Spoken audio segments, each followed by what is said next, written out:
Chapter 928. At night. After dinner, Li Zixuan went out and walked towards Yanhuang College. Lan his little tail, naturally followed him. Speaking of which, during the time that Han Xiaoyun's son, Mei Jihuan, was in the Li family, Lan had found a new playmate. It wasn't easy to have someone younger than her in the family, and this girl naturally acted as the big sister. Many times, the way she pretended to be an adult always made others laugh. However, as early as the day before yesterday, Mei Jihuan's illness had already recovered, so the mother and son naturally went home. When the little guy left in the end, he was still a little reluctant and insisted on letting Li Zixuan carry him. Speaking of which, it was strange. In the Li family, this child was not close to Father Li, Madam Li, or Han Yushi. Instead, he was very close to Li Zixuan, who was often not at home. This made Madam Li laugh and scold this child for being a little heartless. The siblings walked on the small path of Yunshan. Although night had fallen, the paths of Yunshan were all cement and could be considered smooth, so they wouldn't trip because of the bumpy road. It was now late autumn, and the cool night wind blew on their bodies, making them feel a chill to their bones. "You little girl, when we went out, I told you to wear more clothes, but you didn't. Now you know that it's cold?" Li Zixuan saw that Lan's legs were still trembling as she walked, so he reprimanded her unhappily. Although he said this, he still took off the cloak on his back and wrapped it around the little girl's body. That's right, it was too long. Lan was rather short, and at most, she could only reach Li Zixuan's waist. If such a long cloak was draped over the little girl's shoulders, half of it would drag on the ground. She might even step on the hem and trip herself. Thus the cute Lan was wrapped up like a dumpling. "Ah! Stinky brother, this is so ugly. Take it off quickly." Lan was just about to say, "Brother is so nice," when she was wrapped up like this by Li Zixuan. How could she, who always liked to be beautiful, stand this, and immediately protested. "Ugly your head. Let's see if you can still say it's ugly when you get sick from the cold." Li Zixuan knocked his sister's forehead in annoyance and dragged her toward the academy. Brother, can we really see the scenery on the moon later?" "Perhaps. Let's see if your brother Xiaoning and sister Wire can do it." "Awesome." "Brother, what do you mean by awesome?" It's literally what it means." "Humph, smelly brother, you're lying to me again. You definitely didn't mean it literally." "Ugh. Awesome means to be energetic. Oh. Then I hope that brother Xiaoning and sister Wire will do their best. Otherwise, Lan would have made a wasted trip." "All right, big brother. Is there a fairy Chang'e on the moon?" "Huh. Lan, you'll know soon enough." The siblings chatted casually and soon arrived at Yanhuang College. The two of them went straight upstairs to the atrium. Back then, Li Zixuan designed an atrium between the 4th and 6th floors of the Guanghua building. There was a semicircular glass dome at the top for lighting. Now, it could be used to place astronomical telescopes for astronomical observation. After entering the atrium, Li Zixuan realized that they were not the only ones here tonight. Li Tai, Sun Zifan, Cheng Chumo, and dozens of other students were all here. Yamacho! When the students saw Li Zixuan, they all greeted him with even more respect than before. Some of the lower-class citizens might not know that the cholera was quickly suppressed because of Li Zixuan's contribution of the prescription, but as Yanhuang College students, how could they not know? After all, quite a number of them were very well informed. One person spread the news to 10, and 10 to 100. Therefore, they basically all knew that Li Zixuan was the savior of the plague. Especially those who had just recovered from the cholera, they looked at Li Zixuan with eyes full of gratitude. Others were apprenticed to a master to learn, but not only did they learn, but they also saved lives at critical moments. If word got out, who knew how many people would be envious? Have you all eaten?" Li Zixuan nodded and said pleasantly. Now that the weather was cold, the students did not have to go for military training. Naturally, they did not have to rush to the bathhouse every day after school, so they still had some time to go out at night before going to bed. It was not that Li Zixuan did not think of introducing an evening self-study system in the academy, but the light at night was too poor. In this era, there were no electric lights, oil lamps, or candles. For a large classroom with 40 students, it was tantamount to the light of fireflies. If he forced an evening self-study system, it would only damage the students' eyes. In a few years, 8 out of 10 students would have similar eyes, And that would not be good. Yes, we have. As soon as Lisa Schwann's voice fell, the students all responded at once. At this time, Mo Lingwei walked over from the binoculars and said excitedly, Yamacho, quickly come and see if this binoculars are okay? Just now, the students were clamoring to see it, but I didn't let them see it. She was mainly afraid that the students would carelessly ruin the work she had put in for more than a month. Lisa Schwann was both angry and amused. He nodded and walked to the binoculars. He bent down slightly and put his eyes on the binoculars. In this era, there was no plastic, and the binoculars were made of iron. It was very cold to the touch. The direction and angle of the binoculars seemed to have been adjusted in advance by Mo Lingwei. Lisa Schwann basically did not need to make any adjustments. From the binoculars, he could see a big shining sphere. On the sphere, there were some bumpy grooves and winding mountain ranges. Lisa Schwann went to the Capital Planetarium when he was studying at the Capital University in his previous life. He remembered that he had a student ID and the ticket was only about 10 yuan. There was a public observatory in the planetarium. There was a 400mm optical catadioptric telescope inside. It could be used to observe the moon, planets, nebulae, star clusters, and sunspots during the day. Lisa Schwann went there at night. That was the first time he saw the moon clearly with his own eyes. The shock it gave him was far from what he could see on the television screen. Now, Mo Lingwei's binoculars were naturally not as clear as the super-large telescope Lisa Schwann used in the planetarium in his previous life. However, this was the Tang dynasty. It was already amazing to have a telescope that could see the moon's outline. Not bad, not bad. Although there are a few flaws, they do not obscure the jade. It is worth encouraging. Ink Girl, congratulations on making the first astronomical telescope in the Tang dynasty. Tomorrow, I will help you persuade Mr. Mo to let you stay at Yanhuang College. Lisa Schwann looked at it for a while, then walked down and said to Mo Lingwei, who was beside him with a face full of anticipation. Chapter 929. Cough cough, the title is necessary for the plot, not to start a fight. Female compatriots, please don't misunderstand. Wow. That's great. Thank you, Yamacho. In the courtyard of Guanghua Building, Mo Lingwei jumped up excitedly after hearing Lisa Schwann's words. Although she was the daughter of the Mo family and a female overlord, she was still a woman. Under normal circumstances, she could only stay at home and wait for her father to find a suitable husband for her to marry. Then, she could have children and take care of her husband and children. However, Mo Lingwei didn't want to walk down this old path. She liked to be active and didn't like to be locked up at home every day. Yanhuang College was a good place for her to do that. Therefore, when Lisa Schwann promised to help persuade her father if she could build the telescope, Mo Lingwei's heart instantly became active. For more than a month, she dragged Yan Xiaoning along and worked tirelessly. Wasn't it all for the sake of successfully entering Yanhuang College as soon as possible? What about me? I should have a share of the credit if this telescope can be built, right? Yan Xiaoning, who was at the side, said softly. Mo Lingwei's eyes lit up. She pointed at Yan Xiaoning excitedly and said to Lisa Schwann, Yes, Yamacho, little Ning also helped a lot when we built the telescope. His skills are not bad. Why don't you accept him into the school too? His position doesn't need to be too high. Just a special associate professor will do. Yan Xiaoning almost vomited blood when he heard that. That wasn't what he wanted to say. If the she-devil Mo Lingwei wasn't in the school, he wouldn't mind taking up a position there. Other things aside, he had a deep understanding of architecture. It was good to teach students. However, Mo Lingwei entering Yanhuang College was almost a foregone conclusion. Why would he still want to stay here? Wouldn't he be looking for trouble? Also, what did she mean by, his position doesn't need to be too high, just a special associate professor will do? Mo Lingwei was appointed as a special professor, but why was he, Yan Xiaoning, only an associate professor? This girl must be deliberately angering him.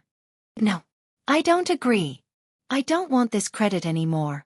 Little Xian, I'm not feeling well. I'll head home first.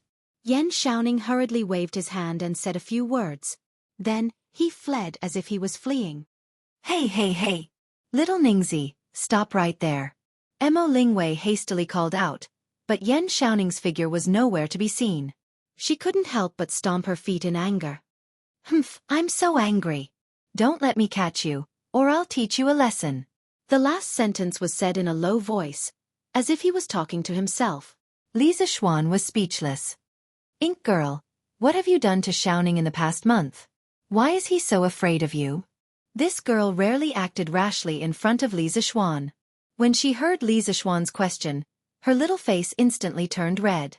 After hesitating for a while, she said embarrassedly, I didn't do anything? Yamacho, what are you talking about? Why can't I understand?" "Ha." Lisa Schwan shook his head. He couldn't be bothered with this crazy girl. He turned around and carried Lan. He teased the little girl to look at the moon for a while. After Lan realized that there was no fairy Chang'e on the moon, she lost interest and said that she wanted to go home. When the students saw that Lisa Schwan and his sister had left, they immediately swarmed over and fought to see the moon. "I came first, I want to see it first. Bool Shasterisk T. I was the one who came first. I came first. I came first." Seeing that the fight between the students was getting more and more intense, Mo Lingwei, who was next to them, immediately shouted, "Stop!" The word "stop" came out of her mouth, and it was deafening. Guanghua Building shook 3 times with it. A few students closer to her felt that their eardrums were about to burst. Lisa Schwan and Lanner, who had just walked down the stairs, also heard Mo Lingwei's shout. The little girl was puzzled. "Brother, what's wrong with Sister Wei?" Lisa Schwan touched his nose. "I don't know. Maybe she's going through menopause? Let's not care about her. Let's go home quickly." The menopausal Mo Lingwei looked at the chaotic students in front of her with a straight face. She pretended to be strict and reprimanded. "What are you squeezing for? All of you line up properly. If you don't line up, you're not allowed to use the telescope." After saying that, she stood in front of the telescope like an old hen protecting her chicks, separating the students from the telescope. Swoosh! The students immediately lined up. No one turned a deaf ear to Mo Lingwei's words. After all, Mo Lingwei's father was the discipline leader of the physics department. After returning to the villa, Lisa Schwan suddenly saw that the lights were still on in Yunshan's second villa not far from the south. He had an idea and let Lana go in first while he walked towards the second villa. The owner of Yunshan's second villa was Yan Xiaoning. When Yanhuang College was built, Lisa Schwan found Yan Xiaoning to be the commander-in-chief. As a reward, he gave the second villa to Yan Xiaoning.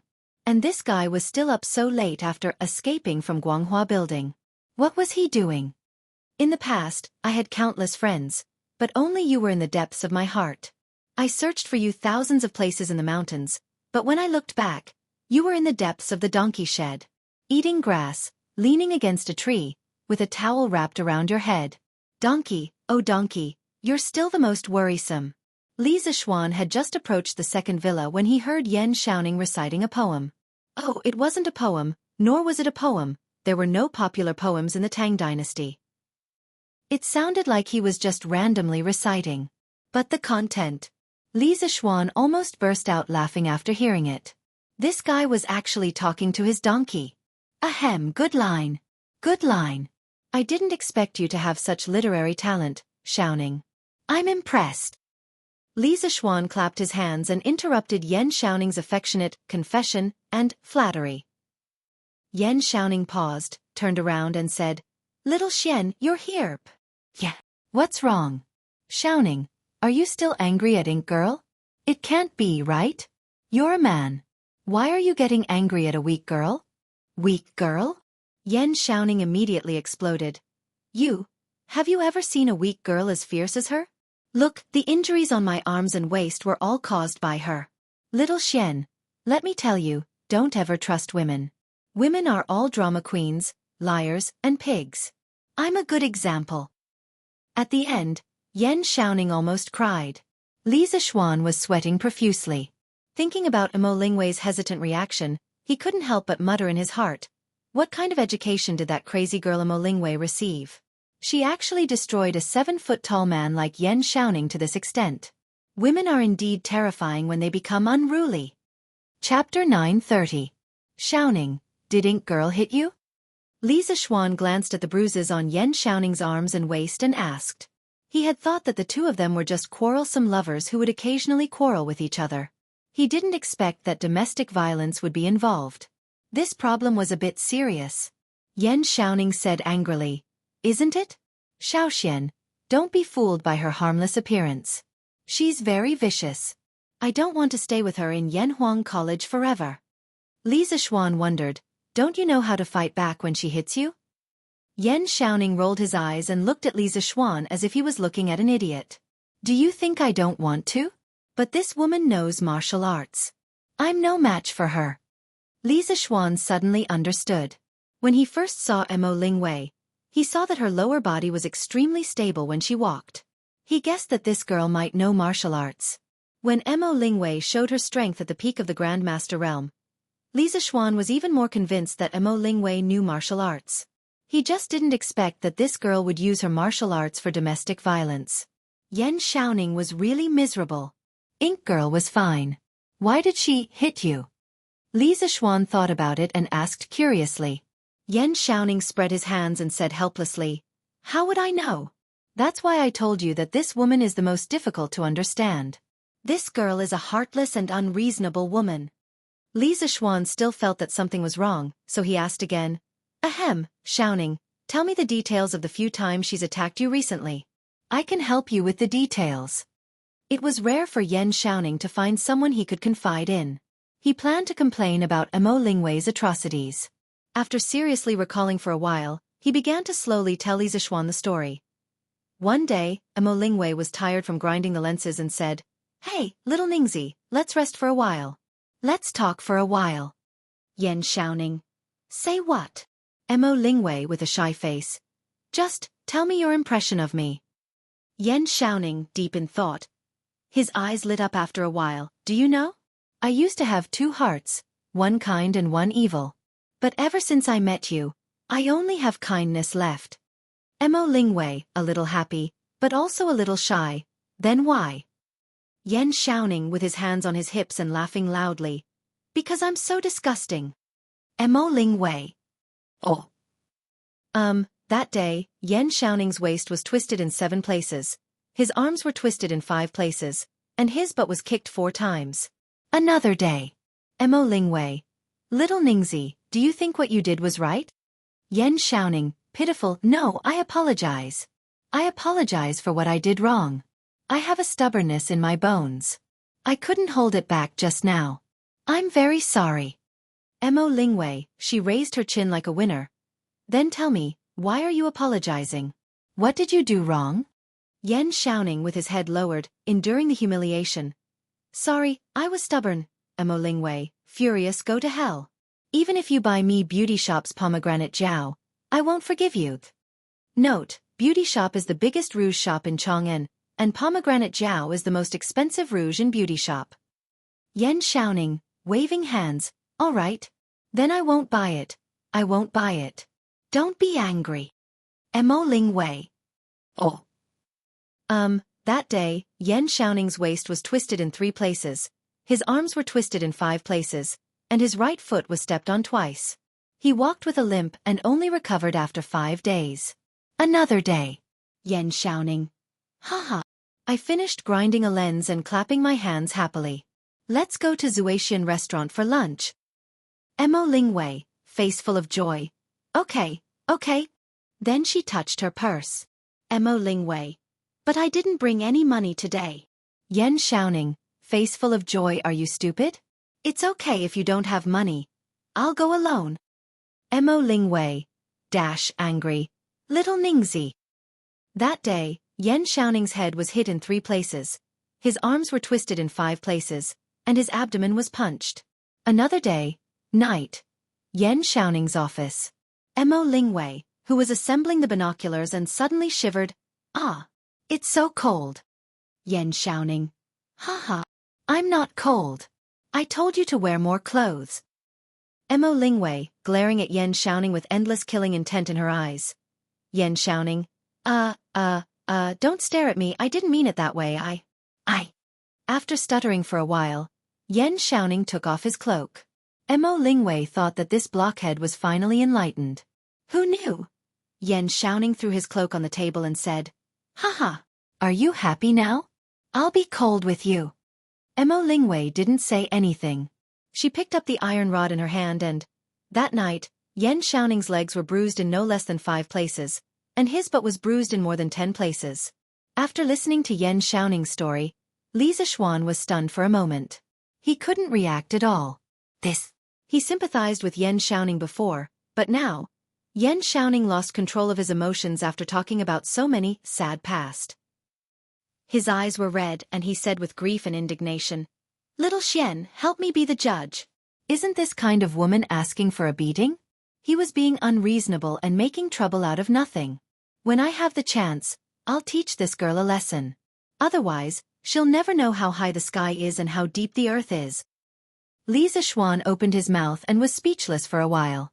What should he say about these two people? It was impossible to generalize and say which side was right and which side was wrong. It could only be said that this was the inevitable result of an iron-willed straight man meeting a violent woman. Both of them were King amazing. "Little Xian, you're good at martial arts. Why don't you help me beat that girl up?"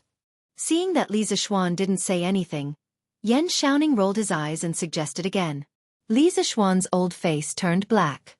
Not to mention that he didn't hit women. If he really hit her and Yan Xiaoning got together with Mo Lingwei in the future, wouldn't he turn around and fight with him? Besides, she was the daughter of the Mo family's master. How could he beat her up just because he wanted to?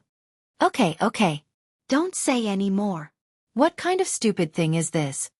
Li Zixuan waved his hand with a headache and said, "Xiaoning, in fact, you deserve all the beatings you've received. You should reflect on it yourself." After saying that, he left without looking back. Yan Xiaoning shouted behind him, Hey! Little Xian, what do you mean? What do you mean I deserve it? F***CK. To think that I treated you as a brother." Chapter 931. The next day. Li Zixuan got up early and prepared to go to the morning court. Old Li had sent someone to inform him yesterday. After breakfast, Li Zixuan went out with 2 guards before dawn. They rushed all the way to Yanqing Gate in the east of Chang'an City. At this time, the city gate was not open yet, but there was a long line of people outside the gate. Most of them were peddlers and civilians. Li Zixuan, a high-ranking official in his court uniform, stood out in the crowd. Many people subconsciously made way for him, not wanting to provoke Li Zixuan, an important member of the imperial court. But there were also people with sharp eyes who recognized Li Zixuan's appearance under the dim sky. Marquis. A middle-aged man in his 30s tiptoed close to Li Zixuan and called out tentatively. Li Zixuan's night vision was good. He looked carefully and recognized the person who called him. It was Lu Dazhuang, who had taken the child to Yunshan to see a doctor. "Lu Dazhuang? It's you? Are you going to the city to sell eggs?" Li Zixuan sat on the horse and greeted Lu Dazhuang with a smile. He said so because he saw Lu Dazhuang carrying a basket of eggs on his back. Lu Dazhuang scratched his head and smiled foolishly. Hee, eggs are becoming more expensive recently, so I collected all the eggs at home and sold them together. So I can buy some meat for my Xiaoan to eat. Speaking of this, he seemed to have suddenly thought of something and hurriedly added, "The last time my family's Xiaoan got cholera, it was all thanks to Marquis's help. Marquis's great kindness to our Lu family is like a new life. I, Lu Dazhuang, am willing to repay Marquis's kindness with the rest of my life." Saying this, he knelt down in front of Li Zixuan and kowtowed 3 times. All of this happened in an instant. Li Zixuan, who was on horseback, couldn't react in time. By the time he jumped off the horse, Lu Dazhuang had already finished kowtowing 3 times. When he bent down halfway, a few eggs rolled out of the bamboo basket. Get up. I told you before, you don't need to repay anything. Go home, farm and live a good life. That's the greatest repayment to me." Li Zixuan hurriedly helped Lu Dazhuang up and scolded him with a stern face. They made such a big commotion, kneeling and kowtowing, how could others not notice? "Marquis? This is Marquis Yong'an? It's really Marquis. Why does it sound like this person is implying that the Marquis of Yong'an was the one who resolved the chaos? Shouldn't it be the Imperial Medical Department? You don't know about this, right? I heard that the reason why the Imperial Court was able to quell the cholera so quickly was mainly because Marquis Yong'an contributed 3 prescriptions. Otherwise, too many people would have died. There's actually such a thing? How come I don't know about this? Nonsense. It's normal that you don't know. That's because Marquis keeps a low profile and doesn't like people to spread the news. If you ask around, you'll find out that the people who contracted cholera drank the exact same medicine as Lu Dazhuang's sons. Second brother Yu is right. I've also heard about this. And it said that when the Imperial Medical Department distributed the medicine, none of the 6 villages under Marquis Yong An's rule went to collect the medicine. This is because Marquis Yong An gave the sick villagers free medicine in advance. Hiss. That means our Afu's savior is Marquis Yong An. After a round of discussion, more and more people found out the truth. Dozens of commoners started to surround Li Zishuan. Pang Feiji's right hand was on the hilt of his sword, as if he was facing a great enemy. He was afraid that an assassin would suddenly rush out from the crowd. Thank you, Marquis, for saving our Xiao Yu. Marquis, you're our savior. Please accept a bow from this old man. Marquis, please accept a bow from us. The assassin that Pang Feiji was guarding against did not appear. The dozens of commoners all bowed towards Li Zishuan in unison. When the rest saw this, they all followed suit. Although they didn't contract cholera before, it was inevitable that some of their relatives would contract it. When they heard that Li Zishuan was the savior of this cholera epidemic, they were grateful from the bottom of their hearts. Looking at the people in front of him who were bowing to him in unison, Li Zishuan felt a little touched. He didn't want to make the cholera prescription public, but it was still noticed by some attentive people. What a bunch of simple, hard-working people. Rise, all of you. The cholera epidemic wasn't caused by me alone. If it wasn't for His Majesty's love for the people and his constant concern for them, even if I had the antidote, I'm afraid I wouldn't have been able to prepare the antidote in such a short time and hand it to every cholera patient. So if you want to thank someone, you should thank His Majesty. Li Zishuan raised his hands and said loudly to the crowd. The cholera epidemic this time had infected more than 3,000 people, and these 3,000 people had close relatives that numbered in the tens of thousands. Li Zishuan felt a little pressured to be thanked by so many people, and also a little. In short, if his reputation was too high, he was worried that people would use this to make an issue out of it and badmouth him in front of Li Er. His Majesty is wise. Marquis is wise. His Majesty is wise. Marquis is wise. The commoners shouted. Rumble. At this moment, the city gate was pushed open from the inside, and 2 city gate officers came out. Under Li Zishuan's persuasion, the commoners lined up again and began to undergo the security check.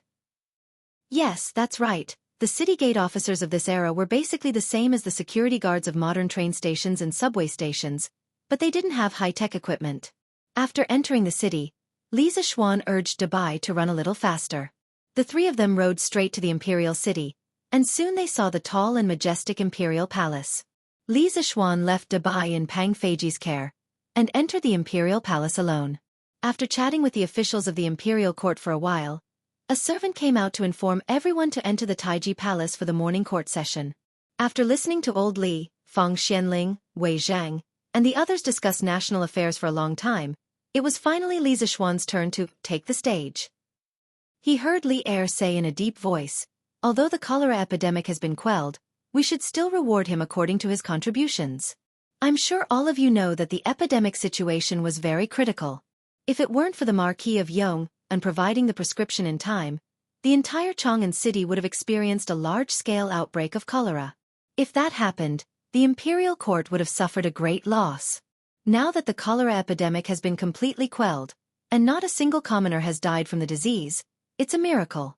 I intend to reward the Marquis of Yong and generously. How do you think I should reward him? As soon as Li Er finished speaking, the imperial court instantly fell silent. The officials looked at each other. Reward? How else could they reward him? A 15-year-old marquis with a third-rank official position. How else could they reward him? If they rewarded him more, wouldn't they be invincible? Chapter 932. As for how to reward Li Zishuan had also thought about it for a long time. However, he realized that Li Zishuan was neither short of money nor status. As for his position, this fellow was naturally lazy, and he was even in charge of an academy now. If he was given another position, Li Zishuan would probably quit immediately. That was why he brought this matter to the imperial court. He wanted to see if the ministers had any ideas. However, Li Zishuan was a new noble who had just risen in the imperial court this year. The speed at which he rose was already unprecedented. How could the officials still think of a suitable reward? After waiting for a long time and seeing no one speak, Chang Yaojin could not stand it anymore. Old Chang took a step forward, cupped his fists and said, "Your Majesty, it's not right for me to judge whether the Marquis of Yong and contributed to the cholera this time. However, if he didn't take action, my family's Chonyo might have died because of the cholera. Therefore, no matter how your Majesty rewards the Marquis of Yong'an, I am willing to take out 100 households of land and give it to him as a token of gratitude." Boom! The moment Chang Yaojin's words came out, all the officials in the imperial court raised their eyebrows. In this era, not only did it mean an iron rice bowl, it also symbolized the glory of the family. This was especially true for people like Chang Yaojin who had been promoted to a duke. Normally, if people of their status had made military contributions, Li Er would not give them a promotion. Instead, he would give them an increase in their food. Therefore, to them, living in a fief was a military merit, and living in a fief was glory. Chang Yaojin's repayment to Li Zishuan could not be said to be not generous. Of course, old Cheng's move was far from as simple as it seemed on the surface. He was forcing the other officials in the imperial court and also forcing Li Er at the same time. Li Zishuan saved my son, and I have already shown my sincerity. Do you still have the nerve to be indifferent? Moreover, Li Zishuan also saved your son. As the ruler of a country, don't you boast about being fair in rewards and punishments? If you don't show some sincerity now, how can you show that you are fair in rewards and punishments? As expected, Li Er's expression changed slightly, and he revealed a contemplative look. Chang Yaojin stood up. How could Yuqi Jingda not have the nerve to come out? Without any hesitation, he stood beside Chang Yaojin and cupped his fists towards Li Er. Your Majesty, the Marquis of Yong, and also saved this old official's son. This old official is also willing to take out 100 households of land as thanks. Your Majesty, please allow it. The court gradually fell into silence. The ministers witnessed the most absurd scene in history. Two Grand Dukes actually took the initiative to transfer a portion of their territory to another person. How strange. When Sun Fujia and Zhang Sun Wuji saw this, they were about to walk out as well. However, Li Zishuan was one step ahead of them. He cupped his fists and said, "Many thanks to Uncle Cheng and Uncle Yuqi for your kind intentions. However, this nephew cannot accept this gift. Cheng Chumo and Yuqi Baolin are both my nephew's students. When my students are in trouble, as their teachers, I should help them. On a personal level, Chumo and Baolin are my nephew's good friends. How can I stand by and do nothing when they are seriously ill? Even if their illness can only be cured by the 1,000-year snow lotus on the heavenly mountain, I will still step onto the heavenly mountain and find it for them. Now that their illness is cured, how can I accept such a generous gift from my two uncles? Then wouldn't I, Li Zishuan, become a vile person who seeks to repay kindness?" Haha, good. Good lad. I, Old Cheng, did not misjudge you. You have enough loyalty. It's a pity that you were born 30 years later. Otherwise, I, Old Cheng, would definitely become sworn brothers with you. Li Zishuan had just finished speaking when Cheng Yaojin's large palm landed on Li Zishuan's body. Following that, this old fellow's heroic laughter resounded throughout the entire Taiji palace. The ministers in the palace were all speechless. They secretly thought that this old fellow was really shameless. Zhang Sun Wuji rolled his eyes. After a moment he stepped forward and said, "Marquis Yong and is righteous. However, you have saved my son. No matter what, this old man has to express my gratitude. If you have any requests, this old man will try his best to satisfy them." Li Zishuan's mouth twitched. He secretly thought that this old fox was really crafty and petty. What did he mean by "if I have any requests, I will try my best to satisfy them"? He had already boasted earlier. If he were to demand an exorbitant price from Zhang Sun Wuji, wouldn't he be slapping his own face? Lord Zhang Sun is too courteous. Your son is also my student. Saving him is something that this junior ought to do. Li Zishuan cupped his hands towards Zhang Sun Wuji, and then said in an indifferent tone. Seeing that his ministers were going back and forth, Li Zishuan also couldn't sit still. Oh no, it should be that his face was a little embarrassed. After all, Li Zishuan had also saved his son. Cough cough. All right. Li Zixuan's contribution to the rapid pacification of the cholera could not go unnoticed. This was a matter of the nation, not a matter of a few beloved officials. Naturally, the imperial court should reward him. Li Zixuan, tell me, what reward do you want? Li Er, who couldn't maintain his face, coughed lightly and said in a deep voice. Only then did Chang Yaojin, Yu Qigong, and the others calm down and look towards Li Zixuan. Bestowing a reward was a form of knowledge. Wasn't wanting a reward also a form of knowledge? Furthermore, the knowledge to bestow a reward was undoubtedly even more profound and difficult to grasp. Li Zixuan pursed his lips. Actually, when he received Li Er's notice to attend the morning court session yesterday, he had already guessed what would happen. Thus, he had already thought about what reward he should ask Li Er for. At this moment, he stepped forward and bowed slightly. Your Majesty, quelling the cholera was not the work of this subject alone. Furthermore, this subject is a marquis of the great Tang Empire. Doing something for the great Tang Empire is also this subject's duty.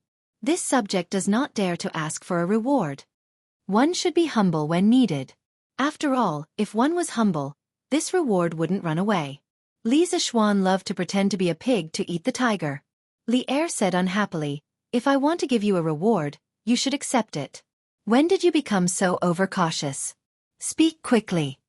Li Zixuan didn't continue to pretend to be humble. Everything had to be done in moderation. He bowed and said, Thunderbolts and rain are the grace of the emperor. Logically speaking, this subject should accept whatever your Majesty gives me. Hearing this, Li Er frowned.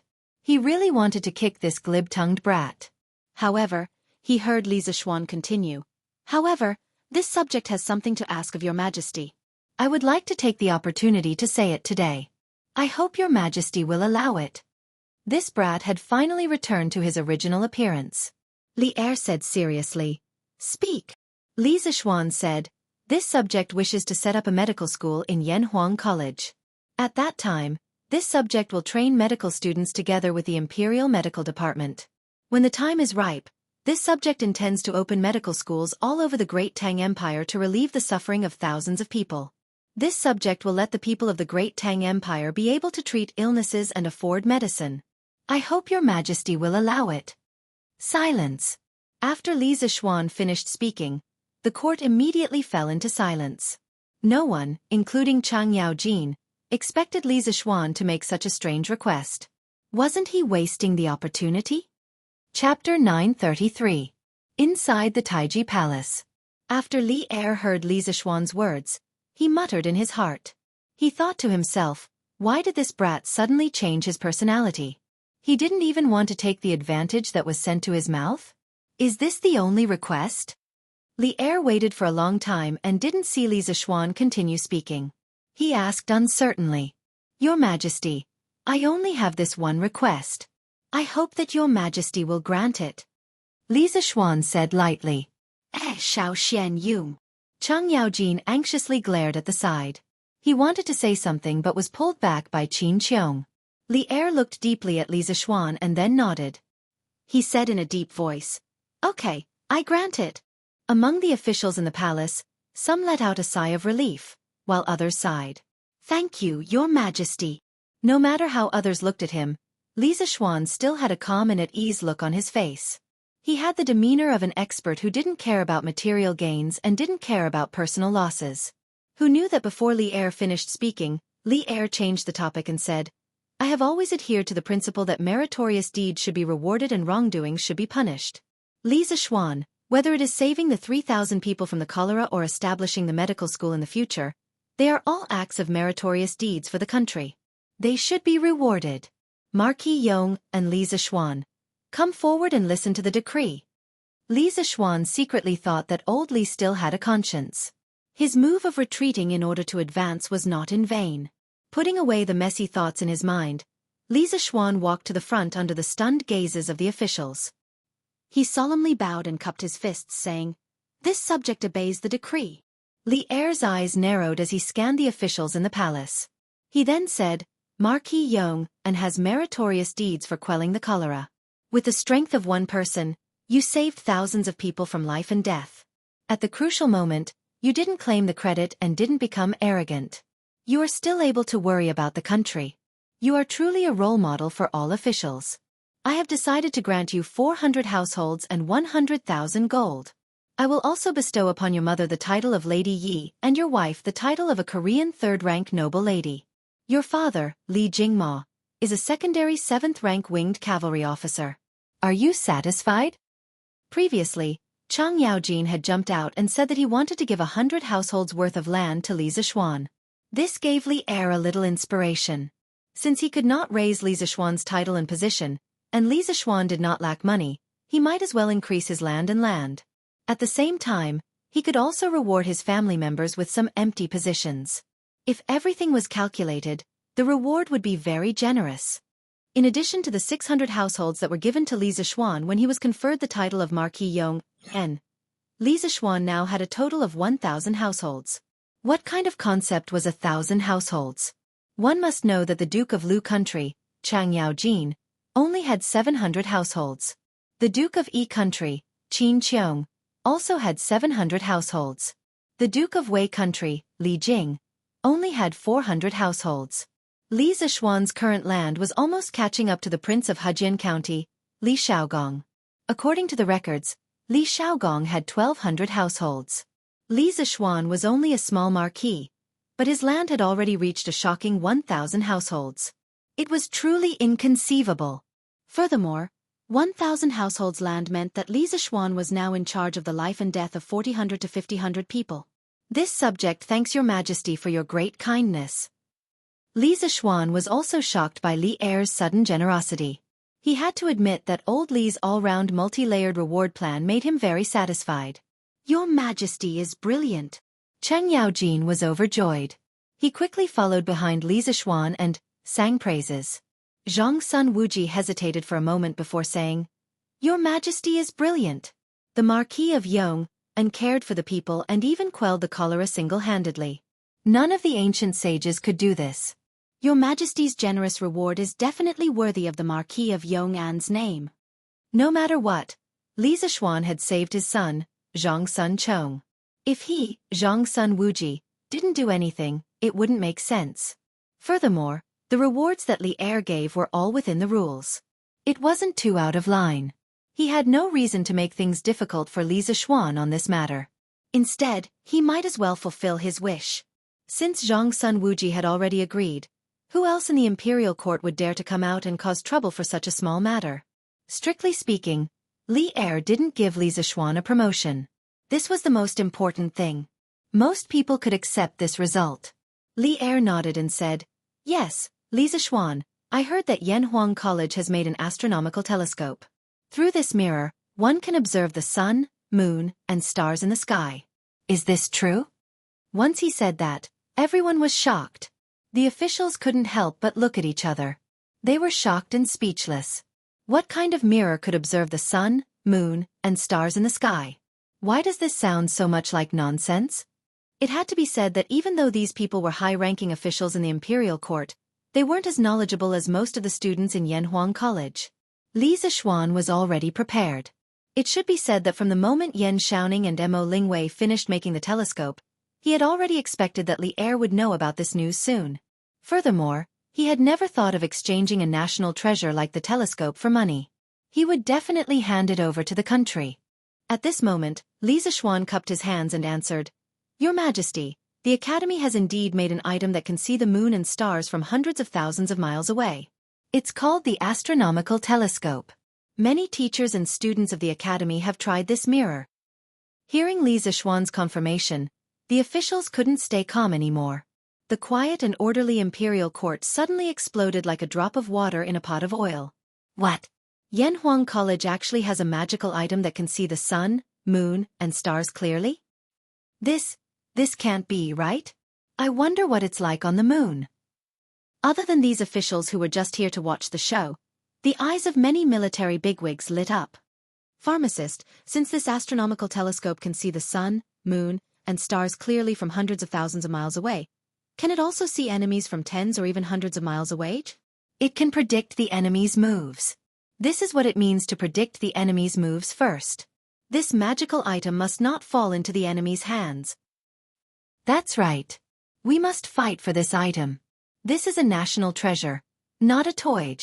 Seeing that the officials were all discussing in private, Li Er coughed lightly and said, I heard that the astronomical telescope is more effective at night? Is this true?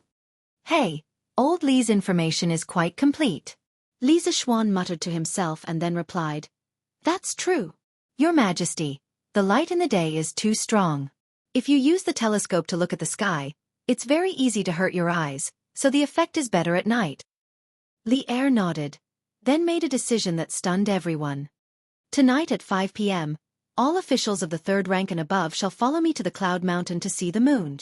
The officials were stunned, but after they recovered from their shock, they all hurriedly cupped their hands and said yes. Your Majesty. Those officials of the third rank and below opened their mouths and had a bitter look on their faces. In fact, they also wanted to go and see it. Unfortunately, they didn't have that fate. Chapter 934. After the morning court session, Li Zishuan finally revealed a proud smile on his face. Heh, this morning court session was not in vain. Now, this young master has truly become a big landlord. Li Zishuan sighed in his heart. Now he had 1,000 households. In this era, there were at least 5 people in a household and they owned about 100 mu of land. 1,000 households meant 100,000 mu of land. Although the yield of grain was very low in this era, 100 mu of land is only 300 dan, about 30,000 caddies. It could not cover the total amount of land. 100,000 mu of land could produce millions of caddies of grain every year. Even if he only collected 10% of the tax, he would still have millions of caddies of grain. This landlord could really just sit at home and wait for death. It could be said that with Li Zishuan's family business, even if his descendants did not achieve anything in their lives, it would be very difficult for them to squander the family business. Marquis, is there good news? Pang Feiji saw that Li Zishuan was very excited and came up to him with a smile. Li Zishuan mounted his horse and said with a smile, great news. Let's go. Let's go back. The academy also needs to prepare.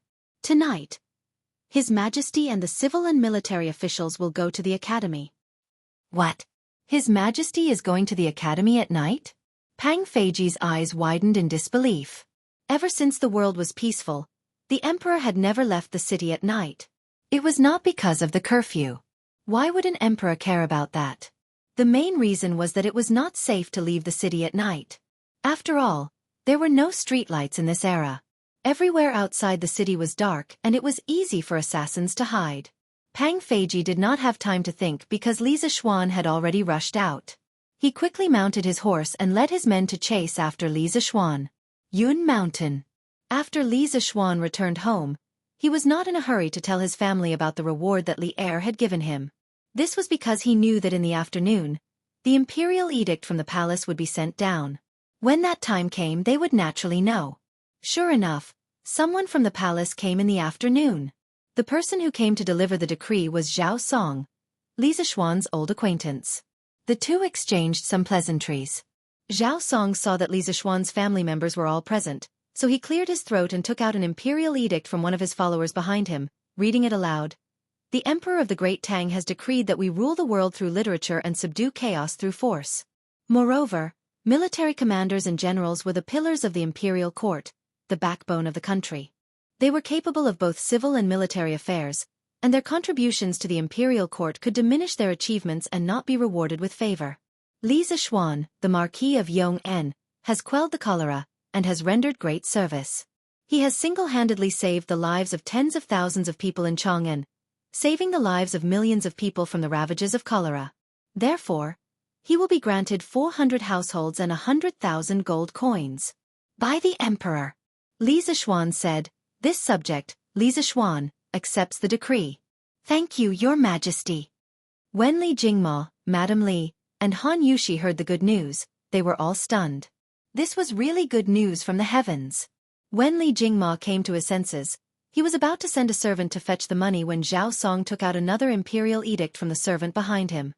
He paused, looked at Madam Li and said, the Marquis of Yong'an's mother, Madam Yi, accepts the decree. Madam Li's eyes widened. She could not react for a long time. She tugged at Li Jingma and pointed at herself in disbelief. Old master. Is eunuch Zhao talking about me? Li Jingma hurriedly urged. Go quickly. Who else could it be if not you? Madame Li was convinced that she did not hear wrongly. She straightened her clothes and stepped forward. This old one, Yi Yuzhu, accepts the decree. Zhao Song continued reading. The Emperor of the Great Tang has decreed that the Marquis of Yong'an's mother, Madame Yi, is virtuous and prudent, diligent and gentle and pure, gentle by nature, and good at educating her son. She will be conferred the title of a third-rank noble lady by the Emperor. Ah! Madame Li was a little confused. A third-rank noble lady. This status was comparable to the wives of important officials in the imperial court. Even a provincial governor would not dare to look down on her. Such a prominent status was bestowed from the heavens just like that? Madam, accept the edict quickly. Li Jingma was so anxious that his forehead was sweating. He urged softly from behind. In fact, he was a little jealous at this moment. His status in the family was low. Now that his wife was conferred the title of a third-rank noble lady, wouldn't his status be even lower in the future? Madame Li hurriedly said. This old one accepts the edict. Thank you for your grace, your majesty. Zhao Song was not angry because he had to wait a little longer. He handed the imperial edict to Madame Li with a smile and said a few pleasing words. Then he took out the third imperial edict and said, The Marquis of Yong'an's wife Han accepts the decree. Han Yushi's heart trembled, and her little heart thumped. She walked forward and bowed. This concubine, Han Yushi, accepts the decree. Zhao Song saw that although Han Yushi's eyes were a little nervous and flustered, her actions were still natural and unrestrained. He could not help but nod and say, The Tang Empire's emperor decrees that the Marquis of Yong'an's wife, Han, is gentle and virtuous, graceful and elegant, dignified and virtuous. She is conferred the title of a third-rank noble lady, Your Majesty. Han Yushi's heart was immediately filled with great surprise. She bowed and said, Han Yushi accepts the decree. Thank you for your grace. Li Jingma's face was full of shock. Fortunately, his hand was not on his chin, otherwise, he would have pulled off his beard. Although the title of a noble lady was only a symbol of honor and did not have any real power, two third-rank noble ladies in one family had almost never appeared in the 10 years since the establishment of the dynasty. Even in the previous dynasty, very few people could receive such an honor. It was no wonder that he was so surprised. However, apart from being surprised, Old Man Li could not help but feel a little disappointed. His wife was conferred the title of a third-rank noble lady because of her son, and his daughter-in-law was also conferred the title of a third-rank noble lady because of her husband. As the father, why did he have nothing? Could it be that he did not contribute to the birth of Li Zishuan, this son? Just as Old Man Li was feeling sour, Zhao Song spoke again. Li Jingma accepts the decree. Li Jingma immediately came back to his senses, and a smile finally appeared on his old face. I, Li Jingma, accept the decrees. Zhao Song recited. The Tang Empire's emperor decrees that a family that accumulates good deeds will have more to celebrate. Those who have not done good deeds will not be affected. How can I be stingy with my praise? Your son, Li Zishuan, has a righteous character and good conduct. He is adept in literature and martial arts. You have taught your son well. I hereby grant you the title of a 7th-rank winged cavalry officer, Your Majesty. 7th rank? Li Jingma was not a novice. He still had some common sense. Even though this winged cavalry captain didn't seem to be of the same rank as a third-grade noble lady, this was a genuine military merit. Normally, only those soldiers with military merits would be able to obtain it. Therefore, Old Man Li was grinning from ear to ear. Li Jingma accepts the decree and thanks for your grace. No matter what, he would never have thought that he would have the opportunity to become an official at such an age. The wonders of life were truly indescribable. Moreover, the 4 imperial decrees had arrived at Yunshan today. It could be considered as 4 consecutive blessings. Chapter 935. For imperial edicts to reward the same family was a rare sight in the Tang Empire. The fact that Li Zishuan was favored by the emperor made people look at him in a different light. But were these rewards really a lot? Not at all. Although there were 4 imperial edicts as rewards, the real benefits were only 400 households and 100,000 gold coins. The rest were nothing more than empty titles. Compared to Li Zishuan's contributions, these rewards were really not much. Think about it, if Li Zishuan did not help, Even if Sun Simiao could rush back in time, it was unlikely that he would be able to produce the antidote immediately. With the epidemic spreading like wildfire, the delay in producing the antidote would increase the number of people infected with cholera. When the number of people could not be controlled, the Tang Empire's capital, Chang'an, would be in great danger. Therefore, the rewards given by Li Er were not much at all. Ha ha. Good. Good.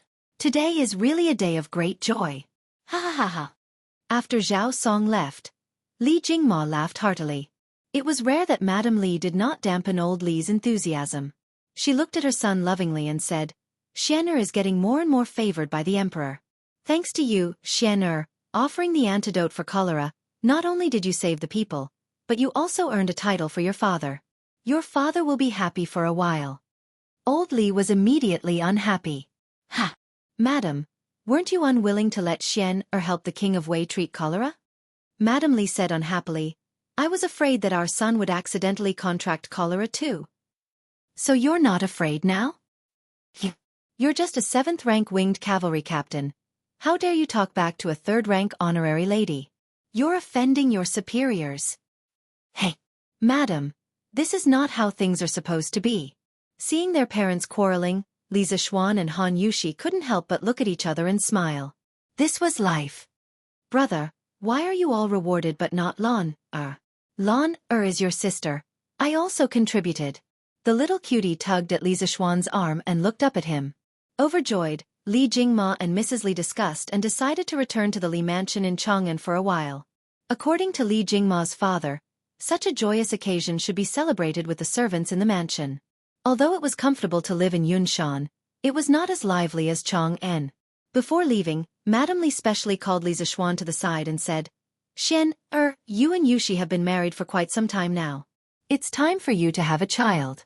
Mother and your father are going back to Chang'an to stay, and we'll bring Lan back as well. You and Yushi must hurry up. Mother is waiting to hold a grandson. Li Zishuan was suddenly enlightened.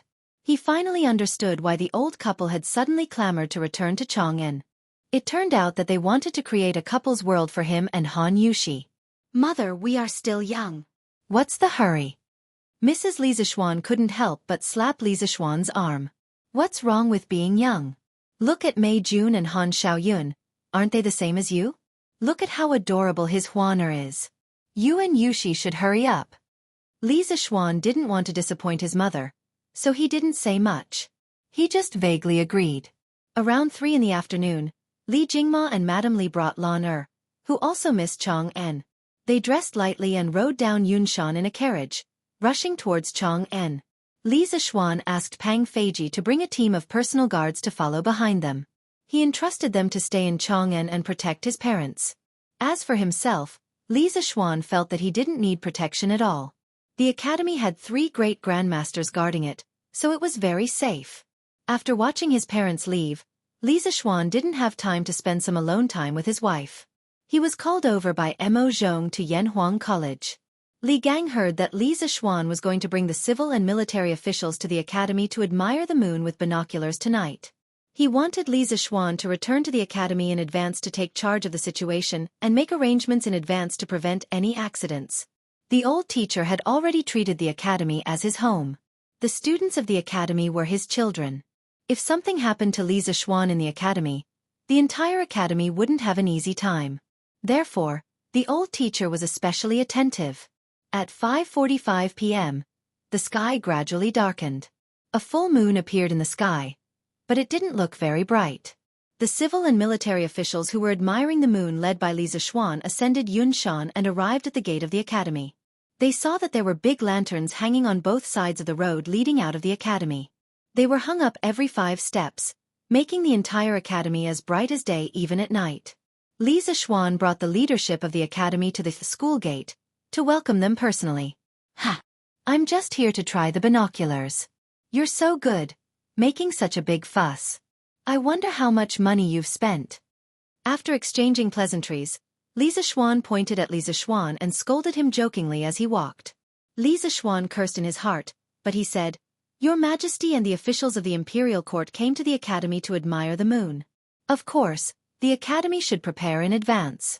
Otherwise, If your majesty and everyone accidentally knocked or bumped into each other in this pitch-black darkness, wouldn't it be my fault? Haha, you're getting more and more glib-tongued, Li Zishuan said unhappily. After exchanging a few more words, they arrived at the courtyard of Guanghua Building. A huge binoculars came into view. Li Zishuan looked at it with interest.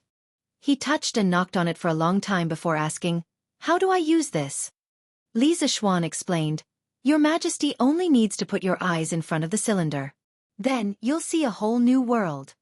The angle of the binoculars had been adjusted in advance. There was no need for Li Zishuan to do anything. He just needed to look. Li Zishuan nodded. Under the gazes of the officials, he bent his knees slightly and put his eyes in front of the binoculars. Suddenly, Li Zishuan opened his mouth in shock. He saw a bumpy sphere in the binoculars. When the attentive officials saw this, they couldn't help but be secretly shocked. Even before Li Zishuan ascended the throne, he didn't show his emotions on his face, let alone now that he was the emperor.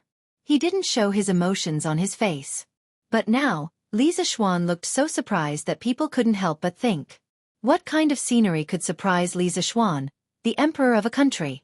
The more they thought about it, the more eager they were to use the binoculars. But here came the problem. Li Zishuan had been in front of the binoculars for almost 15 minutes, but he still didn't have any intention of leaving. What could the officials do? Could they go up and kick Li Zishuan away?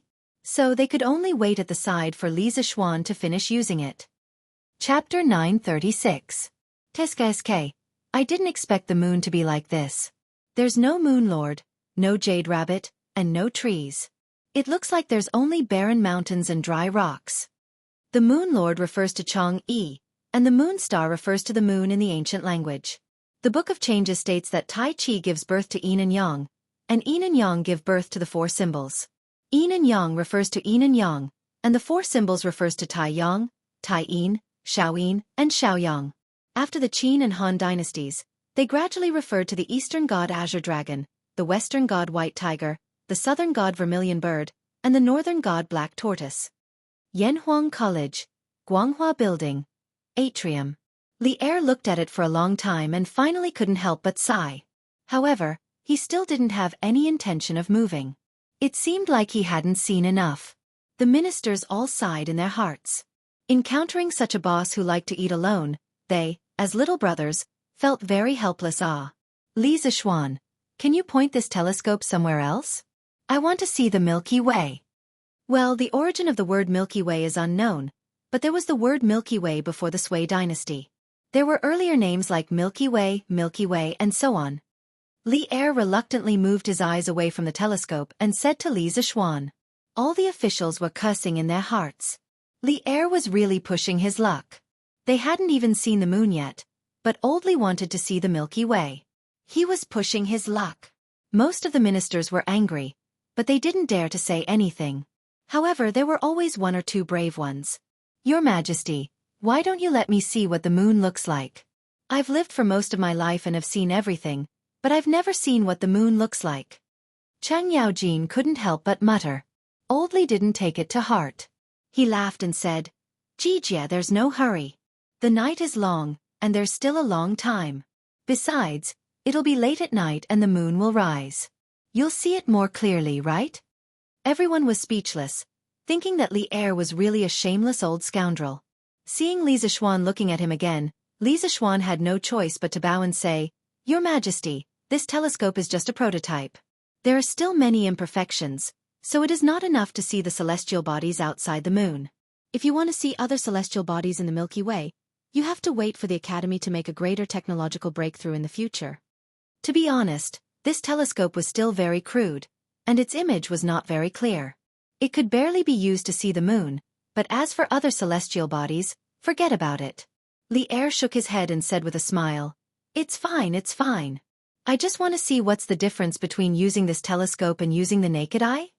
When Li Zishuan heard this, he could only nod in agreement. He looked up at the night sky. Fortunately, the weather was very good tonight. He could clearly see a band of light in the night sky. That was the Milky Way. Li Zishuan stepped forward and pointed the telescope at a random location in the Milky Way, then said, Okay, Your Majesty. Li Er nodded. Under the covetous gazes of the officials behind him, he once again put his eyes in front of the telescope's eyepiece. What he saw made Li Er feel as if he was in a sea of stars, surrounded by boundless stars. Further away, there were dreamy and magnificent nebulae and star clusters, giving people a strong visual impact.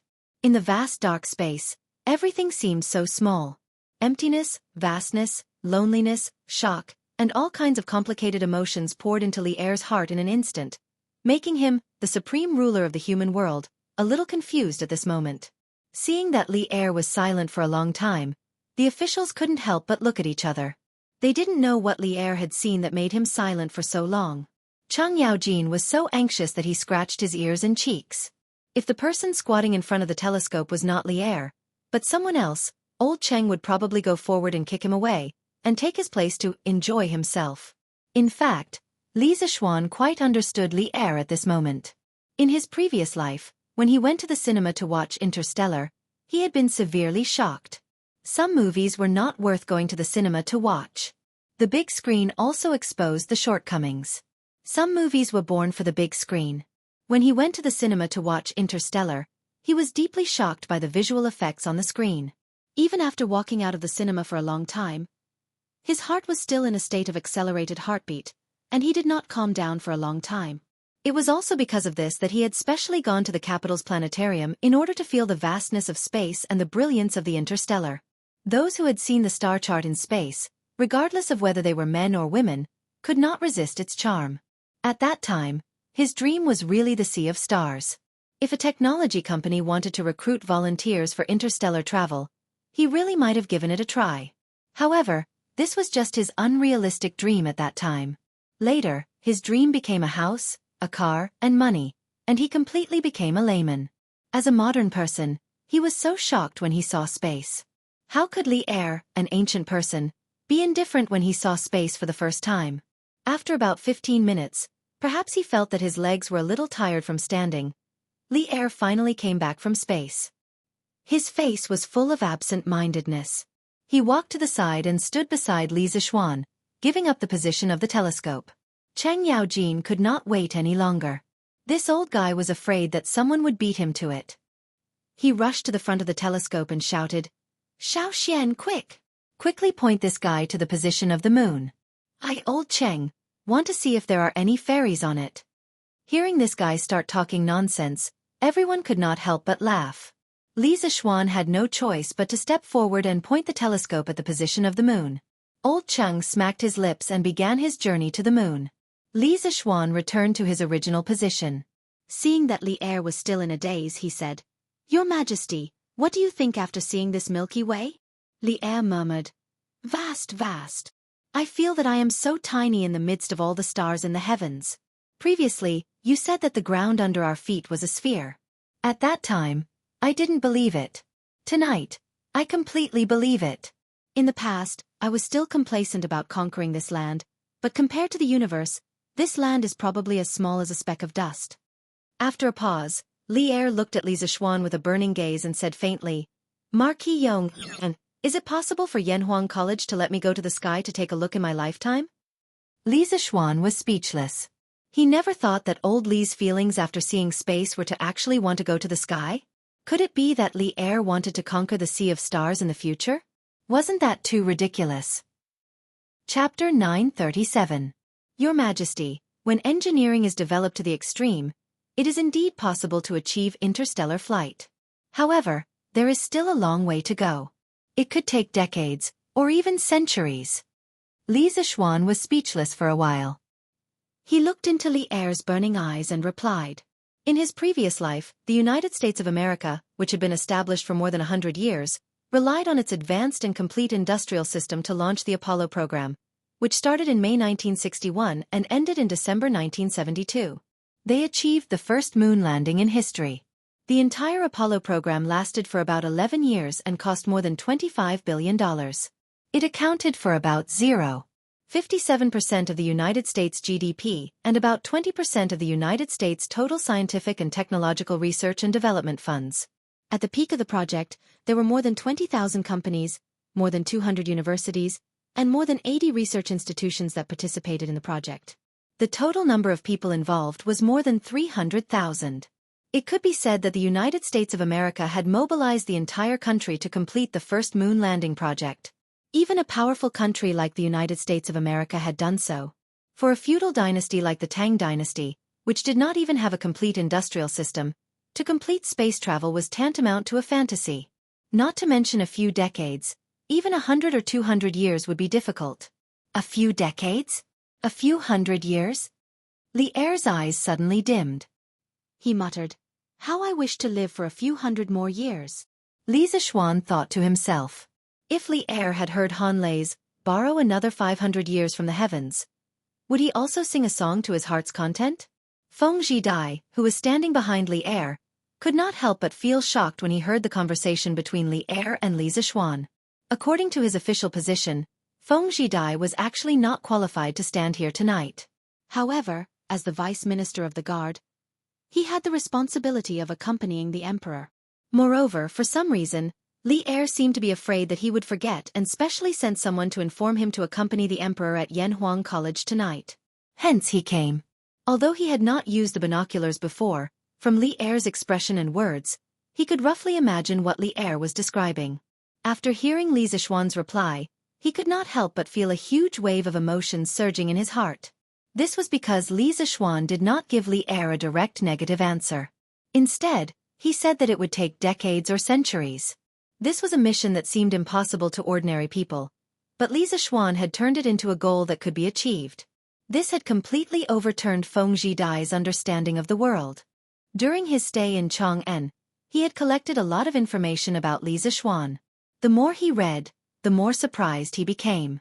He was even more confused about Li Zishuan. Tonight was the first time he came to Yanhuang College.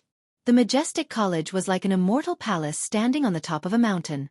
However, Li Zishuan, a mortal younger than him, seemed to have the ability to surpass immortals. He could talk about interstellar flight, which completely broke his understanding. Feng Zhidai felt that Li Zishuan's ability was even more terrifying than the so-called martial arts of the Grandmaster realm. He could win in terms of individual bravery, but what could he use to fight against this kind of power that he couldn't understand? If he made an enemy of such a person, he wouldn't even know how he died. At this moment, Feng Zhidai was deeply grateful for his original decision. Li Zishuan was very difficult to defeat, and with the help of someone like Li Zishuan, Feng Zhidai felt that if the Feng family had the slightest disloyalty, they would definitely die a horrible death. At the same time, he also rejoiced for his father's wise decision. Earlier on, some of the tribes under the Feng family had tried to persuade Feng Long to establish himself as the king, but Feng Long had refused. Now it seemed that the older the ginger, the spicier it was. At this time, Chang Yaojin had already come down from the platform where the telescope was placed. The other ministers went up to look at the moon according to their ranks and qualifications. Old Chung kept muttering things like, "There are no fairies, and no energy." He looked very disappointed. At this moment, Li Er had already recovered a little. He whispered to Li Zishuan earnestly, "Develop Yanhuang College well. Although I won't have the chance to go up and see it in my lifetime, I hope that one day, my descendants can jump out of this land and go to other places to see it." Li Zishuan inexplicably felt a toothache. Old Li said it so lightly, but he didn't want to dampen Li Er's enthusiasm, so he replied, "Yes, Your Majesty. We will definitely not disappoint Your Majesty." Li Er nodded and looked up at the sky. He couldn't help but sigh when he thought of the vast starry sky he had seen earlier. That scene would probably stay in his mind for a long time, and he wouldn't be able to forget it. Before Panga died, he turned into the sun and moon. His left eye was the sun, and his right eye was the moon. The mountain and sea scripture. Western scripture of the Great Wilderness also states that Emperor Jun's wife, Chang Shi, gave birth to 2 moons. At this time, there were rabbits and toads in the moon. But from what I see, this moon seems to be barren. Sure enough, everything in this world is seen with your own eyes. In ancient legends, the sun and moon were transformed from the eyes of Pangu. The mountain and sea scripture also states that Emperor Jun's wife, Chang Shi, gave birth to 12 moons.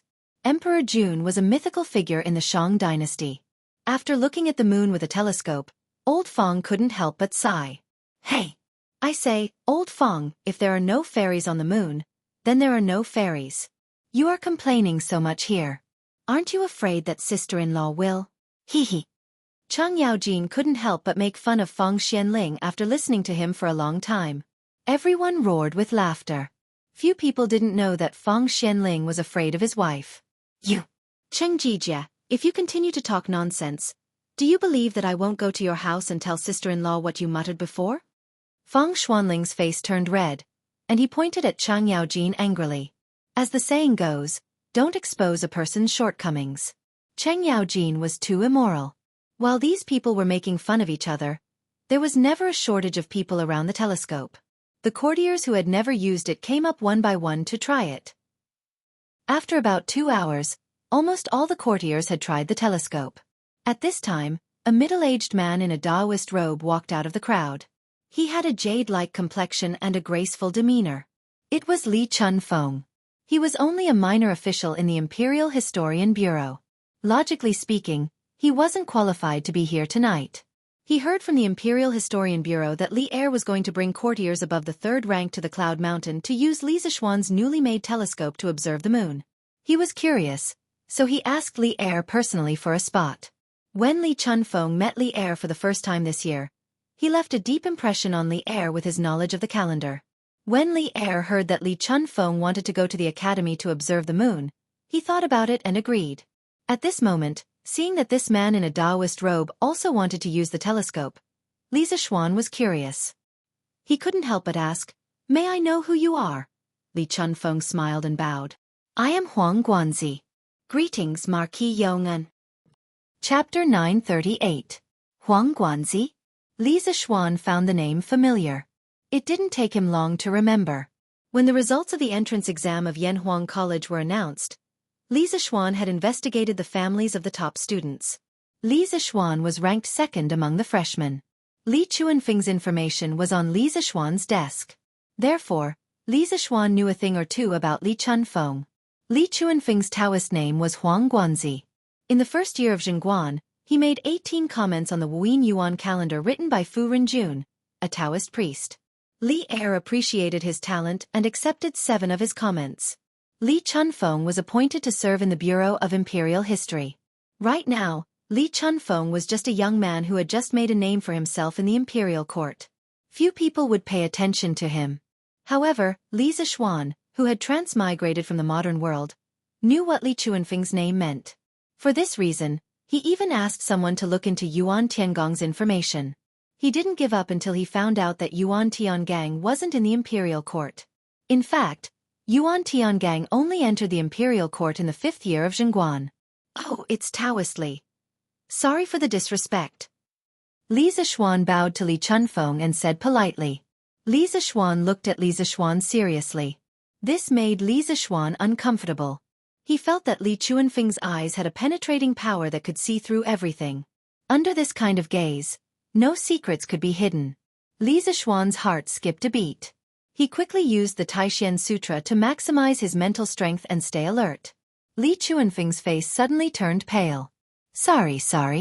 I was surprised by Marquis' appearance just now. I couldn't help but look at you a little longer. I hope Marquis won't blame me." Li Zishuan smiled and said, "It's fine.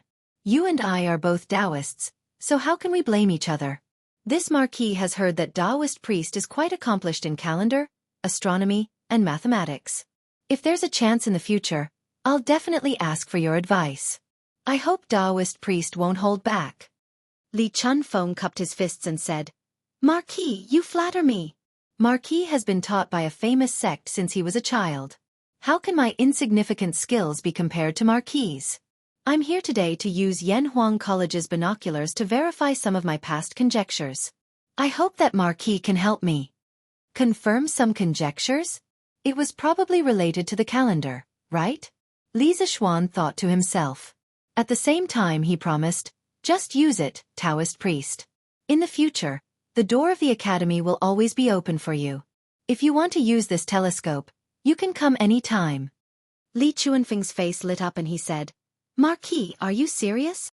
Li Zishuan smiled and said, "Of course.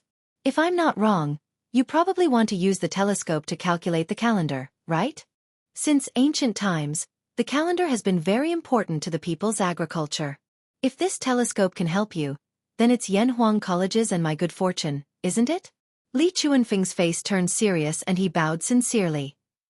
Marquis, you are a righteous man. This humble Taoist is very impressed. The people of the world will definitely remember your kindness, Marquis. Li Zishuan was right. His main purpose for coming today was to see if Yanhuang College's telescope could help him improve the accuracy of his calendar deduction. Simply put, the so-called calendar was based on the natural law of the changes in the sky to measure the longer time intervals, judge the changes in the climate, and predict the arrival of the seasons. The calendar based on the cycle of the moon's phases, the synodic month, was called the lunar calendar. The calendar based on the cycle of the Earth's rotation around the sun, the solar year, was called the solar calendar. China's ancient calendar used the solar year as the unit of year and the synodic month as the unit of month. It was a combination of the solar and lunar calendars. When the rulers of the dynasties ascended to the throne, they would usually organize officials to revise the calendar. This was because the people's annual spring plowing, autumn harvest, and other agricultural activities were all based on the calendar. The importance of the calendar to the country could be seen from this. Many people who knew about China's lunar calendar would sigh in their hearts. How could the 24 solar terms in the lunar calendar, which had existed for thousands of years, be so accurate in predicting agricultural activities? At the beginning of spring, people would start to cultivate the land to raise seedlings. The rain would weed the wheat, the insects would fertilize the wheat would grow at the spring equinox, and so on. Every mid-autumn festival, the moon would never be round. The creator of the calendar and the discoverer of the laws of the calendar for thousands of years was truly admirable. Compared to it, the modern Gregorian calendar was so weak. In fact, China's lunar calendar used the 24 solar terms to determine the year, the leap month, the leap year, and the lunar moon to determine the month. The 24 solar terms were based on the solar calendar. Thus, it was very accurate in predicting the farming season. Thus, China's lunar calendar was based on the solar calendar. The 24 solar terms were based on the solar calendar. Its cycle was the same as the Earth's revolution. Observed from the Earth, the moment when the sun passed the spring equinox in the ecliptic was the beginning of a new year and the end of an old one. The ancient dynasties set up the imperial astronomer to observe and correct the equinox every year to ensure that the spring equinox was accurate and the farming season was accurate. Li Zishuan felt that giving the telescope to Li Chunfeng was like giving a sword to a hero. This way, Li Chunfeng might be able to perfect the calendar even more. This was something that would benefit the country and the people. Furthermore, if Li Chunfeng discovered the 8 planets of the solar system through the telescope and came up with a heliocentric theory or solar system theory, wouldn't that be a contribution to the Tang dynasty's astronomy? You Marquis Yongan. I don't know what tricks you used to make Dr. Sun move to Yunshan, but now you want to use the telescope to poach my man? The two of them were chatting happily, as if they regretted not having met earlier. Li Er walked over from the side and said angrily. He had always been a good judge of character. Li Er had high hopes for Li Chunfeng. I am afraid. I, Li Chunfeng, will always be loyal to your majesty and the Tang dynasty. Perhaps Li Er was joking, but Li Chunfeng had not known Li Er for a long time, so he did not know much about Li Er's personality.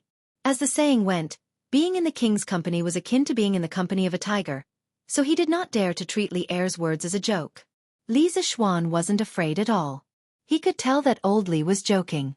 He cupped his hands and said helplessly, Your Majesty, I would like to borrow the Academy's technology to help Li Shirlang perfect the calendar. We are both working for your Majesty, the Tang dynasty, and the people. How can you say that we are poaching him? Although Li Zishuan did have this idea, he couldn't say it out loud. Chapter 939. In fact, Li Zishuan wasn't the only person he wanted to poach. He wanted to poach a few other people as well.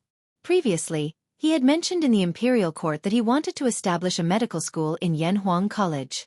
This wasn't something he said on the spur of the moment. He truly wanted to contribute to the development of Tang dynasty's medical science, not only for others, but also for himself. As the saying went, how could people not get sick after eating grains? He had a strong internal energy, so he wasn't worried about getting sick. However, what about his family? What if they got an incurable disease? What could he do with his half-baked medical skills? Sun Simiao had great medical skills, but how could he be in Chang'an every day? Therefore, Li Zishuan had to push the development of Tang dynasty's medical science on the right track. even if it was for the sake of his family's health and longevity. The cholera incident had given him a huge warning. Just think about it. If he didn't happen to know a few prescriptions for cholera, Chang'an might have been hit by a large-scale cholera outbreak. As the saying went, when the nest was overturned, no egg would remain unbroken. When that time came, how would their family be able to stay in one corner of the country? The only way was to develop medical science and establish a medical school. However, establishing a medical school required a large number of medical-related talents. That was why Li Zixuan had made a request to Li Er in the imperial court. He wanted the Imperial Physician Bureau to help Yanhuang College train medical students. Of course, it was not a bad idea to poach a few imperial physicians with excellent medical skills and noble medical ethics into the Yanhuang Academy during the process of nurturing them. The moon viewing event lasted until around 9 in the morning. When they were about to leave Yanhuang College, a group of military officials asked Li Zixuan if the telescope could be used in the military. After Li Zixuan gave a positive answer, the military officials requested Li Er to ban the telescope manufacturing technology in Yanhuang College and put it on the list of prohibited weapons. Only Tang dynasty's fourth-rank generals and above had the right to own it. Reality had proven that none of these bigwigs who had been able to make it to their current positions in the imperial court were fools. Even without Li Zixuan's reminder, they could imagine just how great of a threat it would be to their side if the telescope were to fall into the enemy's hands. Li Er naturally understood this as well. He didn't think too much about it and agreed to Li Jing, Qin Qiong, and Niu Jinda's request. However, before leaving, Li Er asked Li Zixuan in front of all the officials, "You're now an adult. Do you have a courtesy name?" According to the weekly system, a man will be crowned at the age of 20. However, in order to take control of the country as soon as possible, the emperor and the dukes will do it earlier. Legend has it that King Wen of Zhou crowned at the age of 12 and King Cheng crowned at the age of 15. Later generations changed according to the time and place. Among the people, it was held from the age of 15 to 20. Li Zixuan was about to reach the age of 15, so he could be considered an adult. Li Zixuan naturally replied that he didn't have one. Li Er smiled and said, "You're multi-talented and you're proficient in both literature and martial arts." Zhuge Liang once said in the Book of Commandments that a gentleman should cultivate his body with quietness and cultivate virtue with frugality. Without living a simple life, there is no way to show one's aspiration. Without being tranquil, there is no way to reach far. I hope that you can look at the big picture and have lofty aspirations. You'll be ambitious. In ancient times, people not only had names, but also had names and even nicknames. For example, Zhuge Liang had a name called Kong Ming and was called Crouching Dragon. Another example was Bai Juyi. His name was Bai Juyi and his courtesy name was Letian. He also had a nickname, Fragrant Mountain Hermit. Therefore, the names of the ancient people should be divided into 3 types: name, courtesy name, and nickname. The name was the official name for oneself, the courtesy name was the continuation of this name, and the nickname represented one's ambition. Before Li Zixuan could say anything, Feng Xianling clapped his hands and laughed. "Wonderful! Wonderful!" In the Zhuan, Zi Pai once said that a gentleman knows the big picture and knows the big picture. A villain knows the small picture and knows the small picture. One knows the big picture and the other knows the big picture. Marquis Yong, and is so lucky. Li Zixuan thought about it carefully for a long time and felt that Li Er's words were not bad. He cupped his hands and said, "Thank you, Your Majesty, for the words. I will remember Your Majesty's admonition today." Li Er, who liked to trick people, finally didn't trick him this time around. Li Er nodded his head in satisfaction. The rest of the officials looked at Li Zixuan with envy. This was the first time Li Er bestowed words to a court official. They never thought that this great honor would fall on Li Zixuan, who had just entered the court for less than a year. It really made them feel a little jealous. Li Zixuan, who had a big heart and nerves, was naturally not afraid of the envy and jealousy of others. After Li Er and the ministers left, he returned to the courtyard and spent a rare 2-person world with Han Yushi, although there was still Xiao He and Xiao Shi in the courtyard, but these 2 girls had heard the word bed too many times, so Li Zixuan no longer treated these 2 girls as outsiders. They shamelessly fooled around until 1 o'clock in the morning before going to sleep. Li Zixuan slept comfortably until the sun was high in the sky the next day before he woke up. Li Zixuan stretched his body and ate the breakfast that Xiao Shi had prepared. He then went to the academy. There were still many things to do there. First of all, He had promised Mo Lingwei that he would persuade her father, Mo Lingwei. However, there were a lot of things to do yesterday. He had to attend court, receive the imperial edict, and receive Li Er and the other big shots who came to the academy to look at the telescope. Therefore, Li Zixuan did not have time to do this. However, since he had promised Mo Lingwei, he had to get it done as soon as possible. Otherwise, when that girl went crazy, not many people could control her. Back then, Mo Lingwei said that the principle of the telescope was proposed by Li Zixuan. She did not want the credit for inventing the telescope. She only wanted a little effort to make Li Zixuan persuade her father to let her stay in the academy. However, from the looks of it now, this credit was undoubtedly more worth it for her. This was because Li Zixuan realized that it was very difficult for his current noble rank and official position to be promoted. Unless he made a very significant military contribution, such as the war that destroyed the country, Li Er would not let him be promoted. This could be seen from the reward given to him for the cholera incident. Therefore, it was better to use the credit of inventing the telescope to exchange for some substantial rewards for Mo Lingwei. This would force old man Mo to agree to let Mo Lingwei continue to stay in the academy. Hurry up and go back. I thought you were just fooling around in Yanhuang College. I didn't expect you to want to stay in the academy for a long time. You're simply fooling around. Sure enough, just as he approached Mo Huai's office, he heard old man Mo's angry roar from inside. Li Zixuan shook his head and quickly pushed the door open and walked in. Chapter 940. Father. Why can't I study at Yanhuang College? Don't you just dislike your daughter for being a girl? But back then, Grandmaster Li Ying not only became a general as a girl, but she also became the head of the Mo family. Why can't I come to the academy to study? Li Ying, the 42nd generation head of the Mo family, was also the first female head of the Mo family. She fought with the Northern Wei many times and once fought with the Zhu family and defeated them. She commanded the cavalry and was one of the valiant generals of the Southern dynasty. As soon as Li Zixuan entered, he heard Mo Lingwei arguing with Mo Huai. Mo Huai slammed the table and said angrily, "Bastard! How can the present be compared to the past?" At that time, the 5 barbarians were in chaos and the world was in turmoil. The Mo family was facing internal and external troubles, so Grandmaster Li Ying stepped forward. But now that the world is peaceful, the Mo family has no internal and external troubles. Why do you need a girl to show her face in public? Ha! Ya macho! Mo Huai only realized that Li Zixuan had pushed open the door and entered at the end of his sentence. Awkwardness immediately appeared on his old face. After all, this was a family scandal. Li Zixuan smiled and walked to a spot not far from Mo Huai. Then he said, "Haha, I was looking for Mr. Mo for some matters, but I accidentally came in without permission. I hope Mr. Mo won't blame me." Mo Huai waved his hands awkwardly and said, "It's fine, it's fine. It's my daughter who is naughty and has embarrassed herself in front of Yamacho." Li Zixuan shook his head and said, "Mr. Mo, you're wrong. Also, Mr. Mo said something wrong just now." Mo Huai asked, "Oh? May I ask what Yamacho is referring to?" Li Zixuan glanced at Mo Lingwei and gave her a look that said, "Leave it to me." Then he said to Mo Huai, "Mr. Mo just said that now that the world is at peace, the Mo family no longer has any internal or external troubles. Why would they need Ink Girl to show her face in public alone?" In the past, Confucius, Li Zixuan said Confucius, not Confucius, in order to avoid provoking Mo Huai. After all, in the eyes of the followers of the school of Mo, there was only one saint, and that was Mozi, said, "Only women and villains are difficult to raise." Later on, the Western Han Confucian Grandmaster Dong Zhongshu was given an important position by Emperor Wu of Han due to his 3 strategies for heaven and man.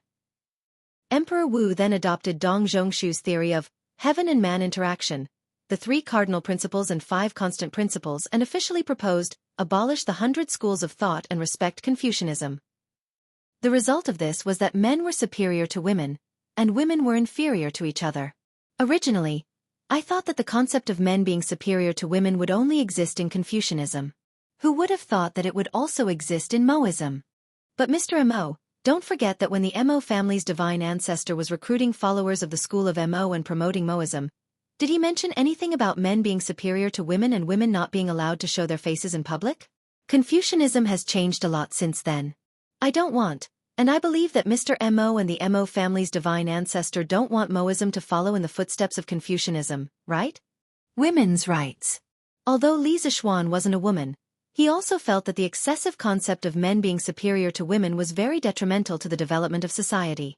Perhaps he could use the Mo family and Mo Lingwei to set an example for women's rights in this era.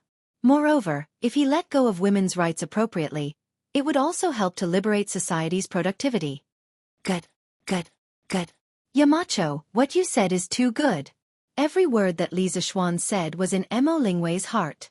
She also wanted to say these words, but she felt that they weren't as imposing as Li Zixuan's. As soon as Li Zixuan finished speaking, Mo Lingwei excitedly clapped and cheered. At the same time, she couldn't help but sigh in her heart. To be able to say such words, it was obvious how much respect Li Zixuan usually had for Han Yushi. What an enviable couple! Mo Lingwei was happy to hear this, but Li Zixuan's words were like a heavy hammer that smashed fiercely into Mo Huai's chest. His expression changed drastically, and his brows were tightly knitted.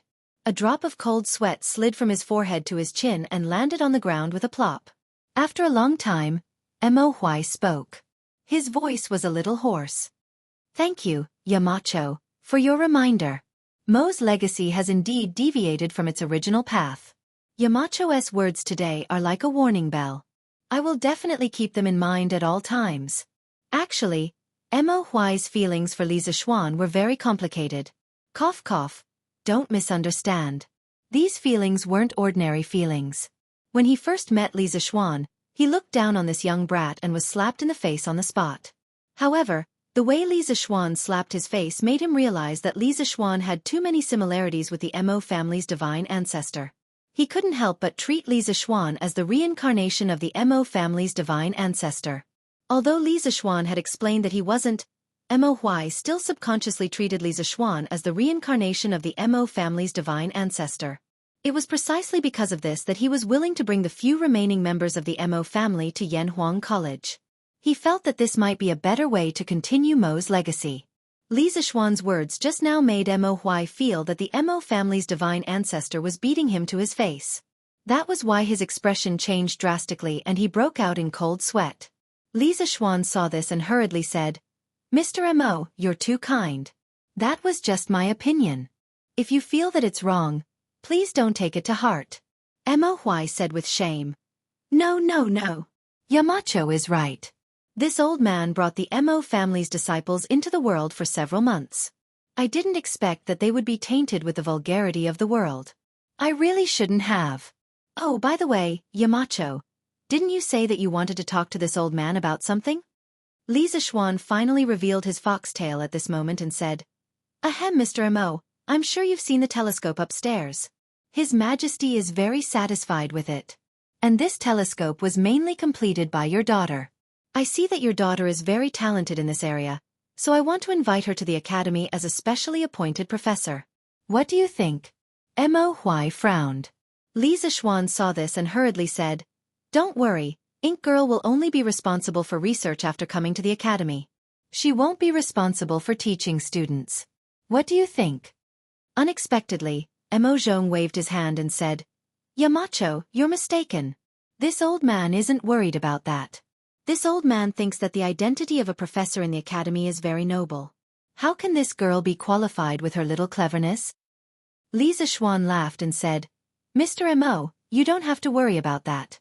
Ink Girl's knowledge and ability are obvious to everyone. As the saying goes, a hero doesn't care about his background. A person's ambition doesn't depend on his age. The academy needs to promote talent. Ink Girl is completely worthy of the title of a specially appointed professor. Mo Huai couldn't help but feel happy when he heard Li Zixuan praise his daughter. After all, she was still his biological daughter. In that case, this old man has no objections. Mo Huai glanced at his daughter and nodded. Wah, Dad. You finally agreed. That's great. You're so open-minded. Mo Lingwei, who had gone through a lot and finally got what she wanted, immediately flattered him without hesitation, causing Mo Huai to roll his eyes. Chapter 941. Hee. Yamacho, thank you so much this time. If it weren't for you, I would have to stay at home and do needlework every day. Mo Lingwei followed Li Zixuan out of Mo Huai's office. The girl caught up to Li Zixuan and smiled sweetly. Li Zixuan shook his head with a smile and said, "There's no need to thank me. This is what I promised you. I'm just fulfilling my promise." "Ah, Yamacho, your businesslike manner makes you very boring," Mo Lingwei complained. Li Zixuan rolled his eyes. "If I don't do business with you, do you want me to say some witty words to make you laugh and flirt with you? I can't bully my friend's wife. I won't do such a wicked thing. Ink Girl, I know why you want to stay in the academy so much. Don't worry, I'll think of a way to make Xiaoning stay in the academy too." Li Zixuan changed the topic and said with a faint smile. Mo Lingwei's cheeks flushed red. She hurriedly said, "Yamacho. Yamacho, what are you talking about? What does it have to do with me whether Xiaoning is in the academy or not?" Li Zixuan saw that the girl was not saying what she meant and deliberately teased. "Oh, since that's the case, then forget it. Xiaoning doesn't seem to be willing to continue staying in the academy anyway." "Don't." Mo Lingwei immediately panicked and shouted subconsciously. Then, she saw Li Zixuan's teasing face and knew that she had been fooled. She said angrily, "Humph. Yamacho, you're playing with me again." Li Zixuan couldn't help but laugh and said, "All right, I won't tease you anymore. But Ink Girl, seeing that the two of you are progressing so slowly, there's something I have to say in my heart." Mo Lingwei asked curiously, "What is it?" Li Zixuan looked at the girl seriously and said in a deep voice, "Since you love him, then teach him well. Time waits for no one, and neither does love." Faced with such straightforward words, Mo Lingwei couldn't help blushing no matter how shrewish she was. However, the meaning of Li Zixuan's words aroused her curiosity and anticipation, making her unable to care about her embarrassment. "Train? Yamacho, what is training?" Seeing that Mo Lingwei had taken the bait, Li Zixuan's lips curled into an inexplicable smile. He said, "Well, for example, you have a dog and you play with it all day long. You comb and bathe the dog carefully. When the dog makes a fuss, you play with it. When the dog lies down and doesn't speak, it looks at you. You look at the dog and stroke its head. Everything is going well, but the only thing that makes you feel awkward is that the dog doesn't go to the designated place to pee. It always pees here and there, leaving behind either a wet mark or a small pile of dog poop. Tell me, what should you do?" Mo Lingwei stared at him and said with a disgusted expression, "If it were me, I would beat it until it doesn't dare to pee anywhere." Li Zixuan shook his head and said, "This is the problem I want to talk to you about today. Sometimes violence, oh no, force, sometimes blindly using force can't solve the problem. Take this dog for example. If you blindly beat it, it might not do as you wish. I have another method here. You can see if it's better. You can first lead the dog to the designated place to pee 5 or 6 times a day for a week. After a week you can start doing something. When you find the dog peeing at the designated place, you should try to gently hug its neck and stroke its head. Let it know that it will be praised by its owner if it pees here.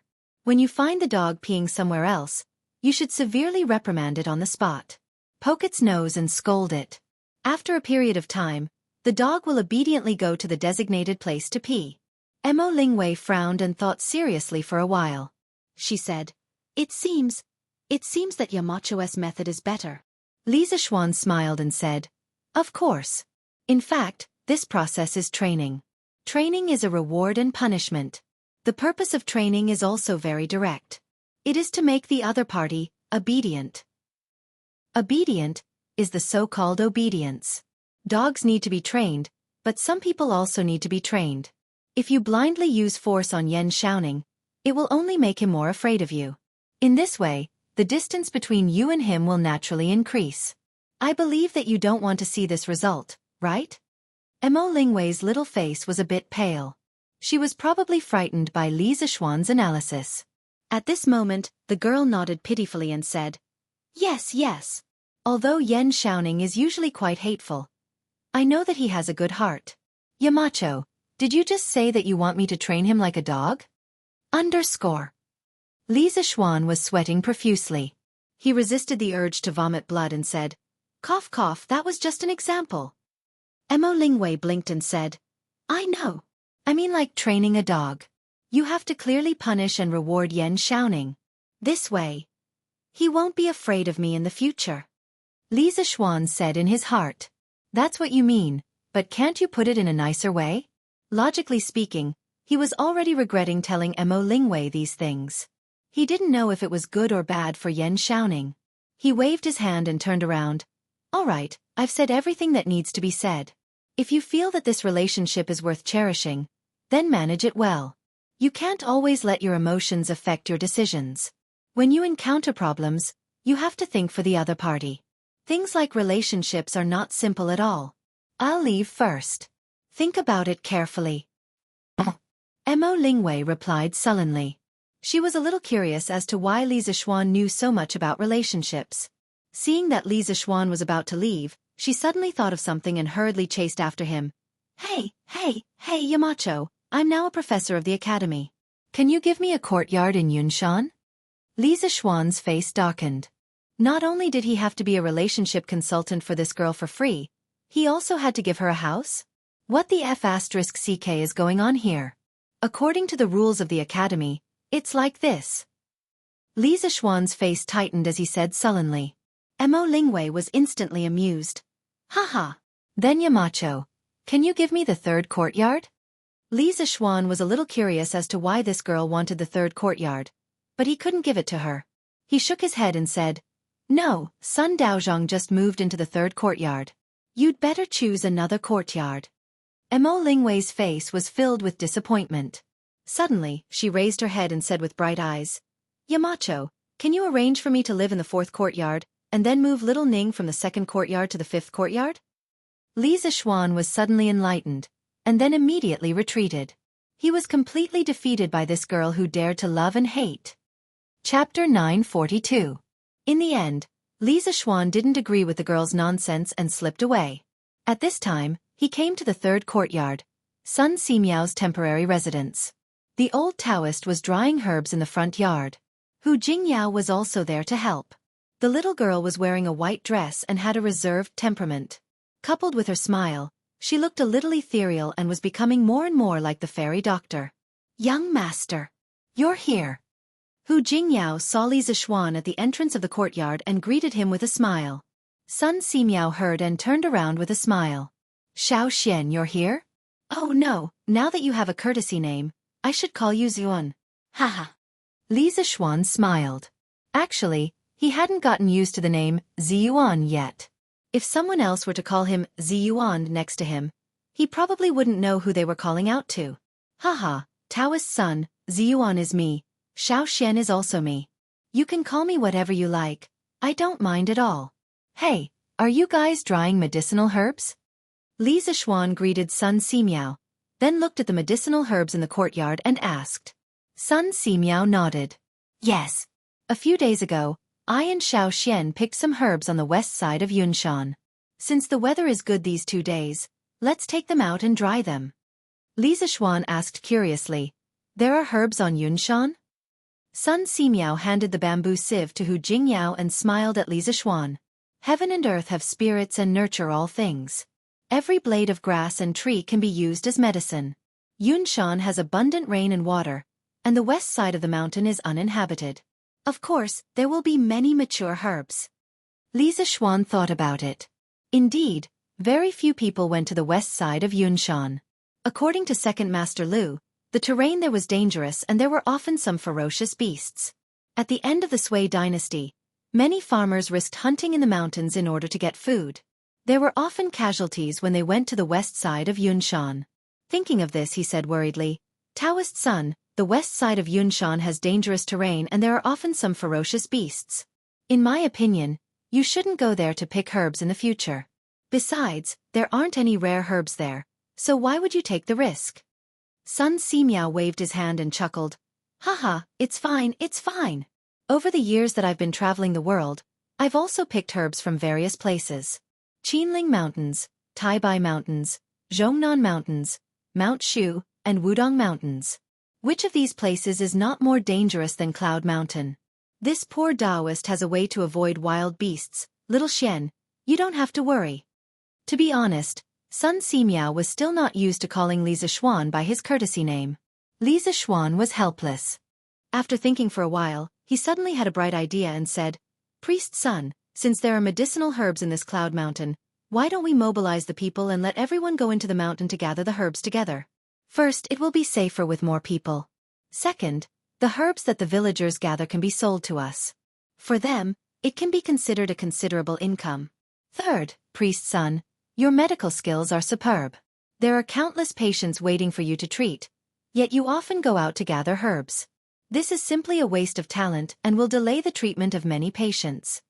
At this moment, Hu Jing looked up and said to Sun Simiao, Master, what the young master said is very reasonable. Previously, Aunt Han's son had an intestinal abscess, appendicitis, and came here to look for you, but you went to gather herbs alone. If you hadn't taught me how to treat this disease, Aunt Han's son might have died. Sun Simiao frowned and looked troubled. He thought for a moment and sighed. How can this poor Taoist not know that what you said is reasonable, little Xian? Many times, saving a life is far more important than gathering a basket of herbs. But if this poor Taoist doesn't go to gather herbs, then I can only go to the pharmacy in Chang'an to buy herbs. The prices of all kinds of herbs there are generally very high. This poor Taoist's entire fortune is not enough to treat the people's illness for 3 days. Li Zishuan understood when he heard this. It turned out that old Sun not only did not charge a consultation fee but also did not charge for the herbs when he treated the people. Even if he did charge, it was probably just a token charge, right? How could this be?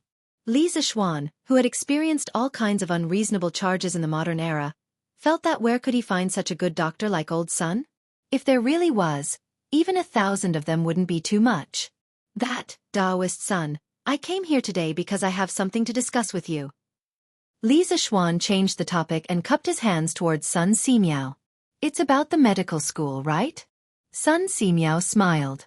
Although he was not in the imperial court, he still knew some news about the imperial physician department. Li Zishuan nodded and said, That's right. Since Taoist Sun already knows the news, then I'll just say it. It has been more than 200 years since the imperial physician department was first established during the northern and southern dynasties. Although the current size of the imperial physician department in Great Tang is much larger than before, how many students are there in total? Only about 300 people, right? But the Great Tang has more than 360 states and counties. These 300 students of the imperial physician department are like a cup of water to the entire Great Tang. Furthermore, the imperial physician department only serves the important officials in the imperial palace and the imperial court. If the common people want to see a doctor, they can only seek help from the private medical centers. The inheritance of medical skills among the common people is mostly passed down through the family. How can the common people's medical skills improve if they keep it to themselves? Taoist son, although your medical skills are superb, you're still just one person. Once there are more patients, you won't be able to do anything else. My original intention of establishing the medical school is to cultivate thousands of medical experts like you. Then, I'll set up joint hospitals in the various states of the Great Tang, also known as joint medical centers. In this way, not only will the problem of the inheritance of medical skills be solved, but it will also allow the common people to be treated. Taoist son, won't your wish come true? Sun Simiao originally thought that Li Zishuan only wanted to imitate the talent cultivation method of the imperial physician department, cultivate a group of medical students, and then set up a medical center. However, he never expected that Li Zishuan would have such a huge plan behind it. He couldn't help but be shocked. If he really followed this plan, perhaps all the common people would really be able to be treated. Sun Simiao started his medical career at a young age and painstakingly studied medical skills for more than 40 years. Didn't he travel to hundreds of states and counties all for this dream? Little Xian, are you serious about what you said? You have to know that opening medical centers in all the states and counties of the Great Tang will cost tens of millions. Don't tell me you want to earn back this money from the patients' fees? That won't do. Sun Simiao was excited at first, but then he thought of a realistic problem and quickly shook his head. Li Zishuan said seriously, Taoist son, do you think I'm that kind of person? You have a kind heart. Although I'm not as good as you, I'm not evil. Hearing his witty words, who couldn't help but burst into laughter. Li Zishuan glanced at the little girl and said, Taoist son, don't worry. I'll find a way to get the money for the establishment of the joint hospital. The purpose of this joint hospital is definitely not to make money. When the time comes, the consultation fees will definitely be cheaper than ordinary medical centers. Sun Simiao saw that Li Zixuan was speaking so confidently. Moreover, based on his understanding of Li Zixuan, he really wasn't a greedy person, so he was relieved. That's good. Little Xian, if you really want to set up this joint hospital, I'll definitely give you a hand. You don't have to worry about the medical center. Since His Majesty has agreed, the doctors of the Imperial Physician Department will definitely help you set up the medical center. I'm afraid there won't be enough time to enroll students this year. Wait until next spring to enroll students. At that time, if I'm free, I can also help teach the students.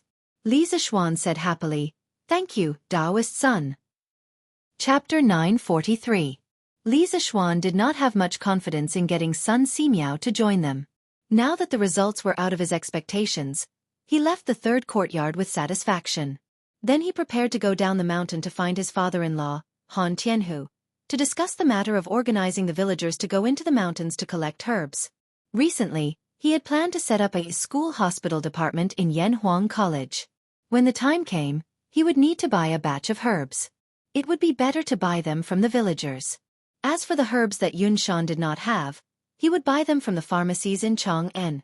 After all, Yanhuang College was a highly ranked institution. If it did not even have a school hospital, wouldn't it be lacking in style? As for the doctors in the school hospital, Li Zixuan had also thought about it. He wanted to poach some old imperial physicians who were about to retire from the imperial medical department. For doctors, the older they were, the more diseases they had seen and the more experience they had. When the time came, the old imperial physicians would bring in a group of apprentices. Wouldn't the problem of inheriting talents in the school hospital be solved? Marquis, Master and Madam want you to go back to Chang'an. Li Zixuan had just reached the mountain gate when he saw Pang Feiji walking quickly towards him and saying such a strange sentence. My parents want me to go back to Chang'an? For what? Li Zixuan stopped in his tracks and asked with a strange expression. Pang Feiji's face showed a trace of difficulty. Under Li Zixuan's gaze, he finally answered, Marquis, it's your grandfather, grandmother, and uncle who have come to Chang'an. They are in the mansion now. Li Zixuan opened his mouth and took a long time to recover. What? What the F***ck? I have a grandfather and grandmother? It was no wonder that he was surprised. In the memories of his predecessor, there was not a single bit of information about his mother's family. After transmigrating for so long, he sometimes wondered why his mother's parents and brothers never came to visit him. It was impossible to say that they were too far away. After all, he was his mother's precious son and had finally returned from Mount Longhu with great difficulty. His body had also fully recovered. No matter how far away his mother's family was, they would still have to come and visit, right? Although he had many questions in his mind, he had never asked them in his long time in the Great Tang, because he was afraid that he would be exposed. What if the previous owner of the body knew about this, but the fusion of memories wasn't complete? Wouldn't that be exposed? Now that Li Zixuan suddenly heard that his maternal grandparents had come to Chang'an, he was a little dumbfounded. Hearing Li Zixuan's strange words, Pang Feiji's face twitched a few times and said, Marquis, everyone has a maternal grandfather and maternal grandmother. Li Zixuan came back to his senses and his expression returned to normal. He waved his hand and said, That's not what I meant. I was asking where my maternal grandparents came from. Cough cough. When I left home to go to Mount Longhu, I was still young, so I don't remember some things clearly. This last sentence was purely to deceive others and prevent them from being exposed. Pang Feiji didn't have such thoughts. Besides, he was just a guard. Even if he was beaten to death, he would never think that Li Zixuan in front of him was an outsider who had transmigrated for more than 1,000 years in the future.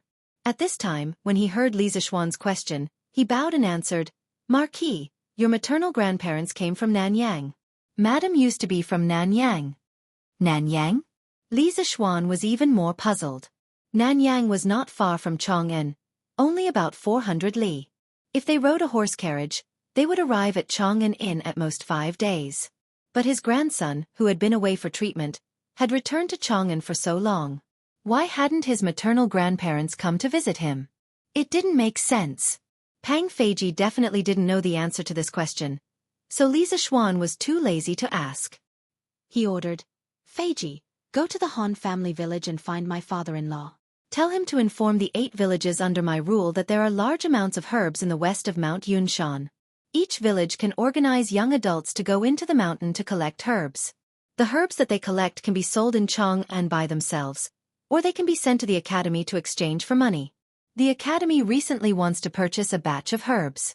In short, this matter is voluntary and not forced. But you must travel together to ensure your safety. Yes, Marquis. Pang Feiji bowed and left to receive the order. Li Zishuan turned and walked towards the side yard. He definitely couldn't go back alone and leave Han Yushi here alone. When he returned to the side yard, he explained the situation to Han Yushi. The husband and wife took the 2 young maidservants and boarded the horse carriage back to Chang'an. On the way, Han Yushi seemed to be very uneasy. Li Zishuan saw this and couldn't help but laugh. Wife, don't be nervous. You're just going to see the 2 elders. They won't eat you. Han Yushi said uneasily. But husband, what if grandfather and grandmother don't like me? Li Zishuan rolled his eyes and said, My wife is so beautiful, how could they not like her? Besides, we are officially married under the orders of our parents and the words of the matchmaker. Even if they don't like her, what can they do? You're living with me, not with them. Ah, husband, don't say such nonsense. If grandfather and grandmother don't like me, then it must be my fault. How can we say that the elders are wrong? If others hear this, I'm afraid it will be detrimental to your reputation. Han Yushi said hurriedly. In this era, filial piety was greater than heaven. Unfilial people would be despised wherever they went, and it was extremely detrimental to their official career. If someone used this as an excuse to impeach them, they would basically be demoted. Li Zishuan said carelessly, Filial piety lies in one's heart, not in one's mouth. Besides, grandfather, grandmother, and wife have never met before. How could they not like you for no reason? Wife, don't think too much. Han Yushi nodded and felt a little relieved. In the midst of their conversation, the horse carriage rolled towards Chang'an City. It didn't take long for them to enter Chang'an City. Around noon, the horse carriage entered Yong'an Lane. Looking at the familiar streets and neighborhoods outside the window, Li Zishuan couldn't help but sigh. He hadn't been back for a long time. Ever since he built Yanhuang College in Yunshan, he spent most of his time in Yunshan and rarely came back here. If this continued, he would probably forget that he was from Chang'an City. It was quite funny when he thought about it. He was born and raised in the capital. Instead of being a rich second generation in the capital, he insisted on running to the suburbs of the capital to start a business. If this happened now, he would probably be called a fool. Young master? Young master, you're back. While his thoughts were running wild, the horse carriage had already arrived in front of the Lord Protector's mansion. When San Bao saw the horse carriage, she hurriedly ran out and greeted him. Li Zishuan nodded and asked, Where are my parents? Young master, old master and madam are in the front hall. You should go quickly. Chapter 944. Yongla Lane, House of Marquis. Li Zishuan held Han Yushi's hand and walked toward the main hall. However, he felt that the atmosphere in the house was a little strange. If he had to describe it, it would be that it was oppressive. The house was not like this in the past. With doubts in his heart, the couple came to the front hall. He saw an old man with a dignified face and a slightly plump figure sitting on the left side of the main hall. The old man was wearing a black robe and a hat similar to a Taoist's crown on his head. Next to him sat a kind-looking old lady in her 60s. Mrs. Li sat below the old lady and was whispering something to the old lady. Below the old man was a middle-aged man in his 40s who wore a Taoist robe. He had a stern face and a stern look on his face. He looked very serious. Old man Li sat next to the middle-aged man, holding a cup of tea in his hand. His face revealed a trace of an awkward fawning smile. Below Li Jingma sat a handsome young man in a white robe with his hair tied up. The young man looked to be no more than 12 or 13 years old. From his appearance, he looked very young and inexperienced. At this moment, he was sitting upright on the special armchair of the Marquis estate. His eyes were slightly closed, and his appearance was solemn and dignified. There was a kind of calmness and sage-like aura that did not match his age. Li Zishuan had just stepped into the main hall with Han Yushi when he saw this scene. At the same time, he also felt the oppressive atmosphere in the house. Father, mother, your son is back. Li Zixuan's expression did not change as he entered the house and shouted to his parents. As for the other people's expressions, he did not have the time to care. Xianer. Rude. Mrs. Li got up and was about to greet her son when she heard a cold snort from the seat above. It was the old man. Your grandfather and grandmother are here. Why don't you greet them first? Mrs. Li's expression changed as she hurriedly said, Father, when you came to Chang'an, Xiana was still young. Mother, please sit down. Li Zixuan frowned as if he understood something. He stepped forward and interrupted his mother. Then, he looked straight at the old man and said, So, you are my grandfather. So you're my grandfather. Pardon my rudeness. Grandson left home when he was young and followed master to Mount Longhu to treat his illness. After cultivating for 8 years, there are many things that I don't remember clearly. I hope grandfather won't blame me. After all, I haven't seen you for so many years, and you don't have the label of grandfather on you. Grandson can't possibly call everyone grandfather every time he meets, right? When the old man heard the first half of Li Zixuan's words, he felt quite comfortable in his heart. However, when he heard the second half, his face suddenly changed and he said angrily, How dare you? What an eloquent tongue. Jade bamboo. Did you hear that? Is this how you talk to your elders? Is this how you and Li Jingma teach your children? Humph. I've already told you more than 10 years ago that the two of you aren't suited to be together, but you refused to listen. In the end, you gave birth to such an unfilial son who's plagued with misfortune. When Li Jingma heard this, he couldn't help but tighten his grip on his teacup. Madame Li reprimanded her son, don't be rude. Then she hurriedly said to the old man, Father, Xianer doesn't mean any harm. Please don't blame him. The old woman sitting to the right of the old man finally spoke. Old man, don't be so picky. Let bygones be bygones. Xianer has already grown up, and Jade Bamboo and Jingma are also living happily.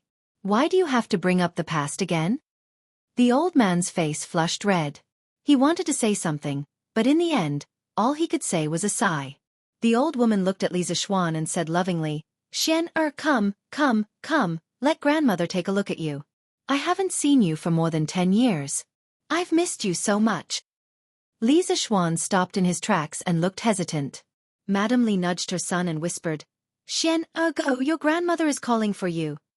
Li Zixuan thought for a moment, then finally walked forward and called out to the old woman, Grandmother! Hey! Good grandson, come to grandmother's side. The old woman held Li Zixuan's hand, the smile on her face never fading. The last time grandmother saw you, you weren't even a month old. There was one time when grandmother hugged you, and you even peed on grandmother's body. Ha ha ha. It's been almost 15 years since we last met, and in the blink of an eye, you're even taller than grandmother. You're also in the imperial court, and you're valued by the current emperor. Grandmother can even hear news about you from Nanyang. Grandmother only found out that you've returned to Chang'an from Mount Longhu when she heard that you've been conferred a title. Thinking that your body has recovered, grandmother happily ate 3 big bowls of rice that night.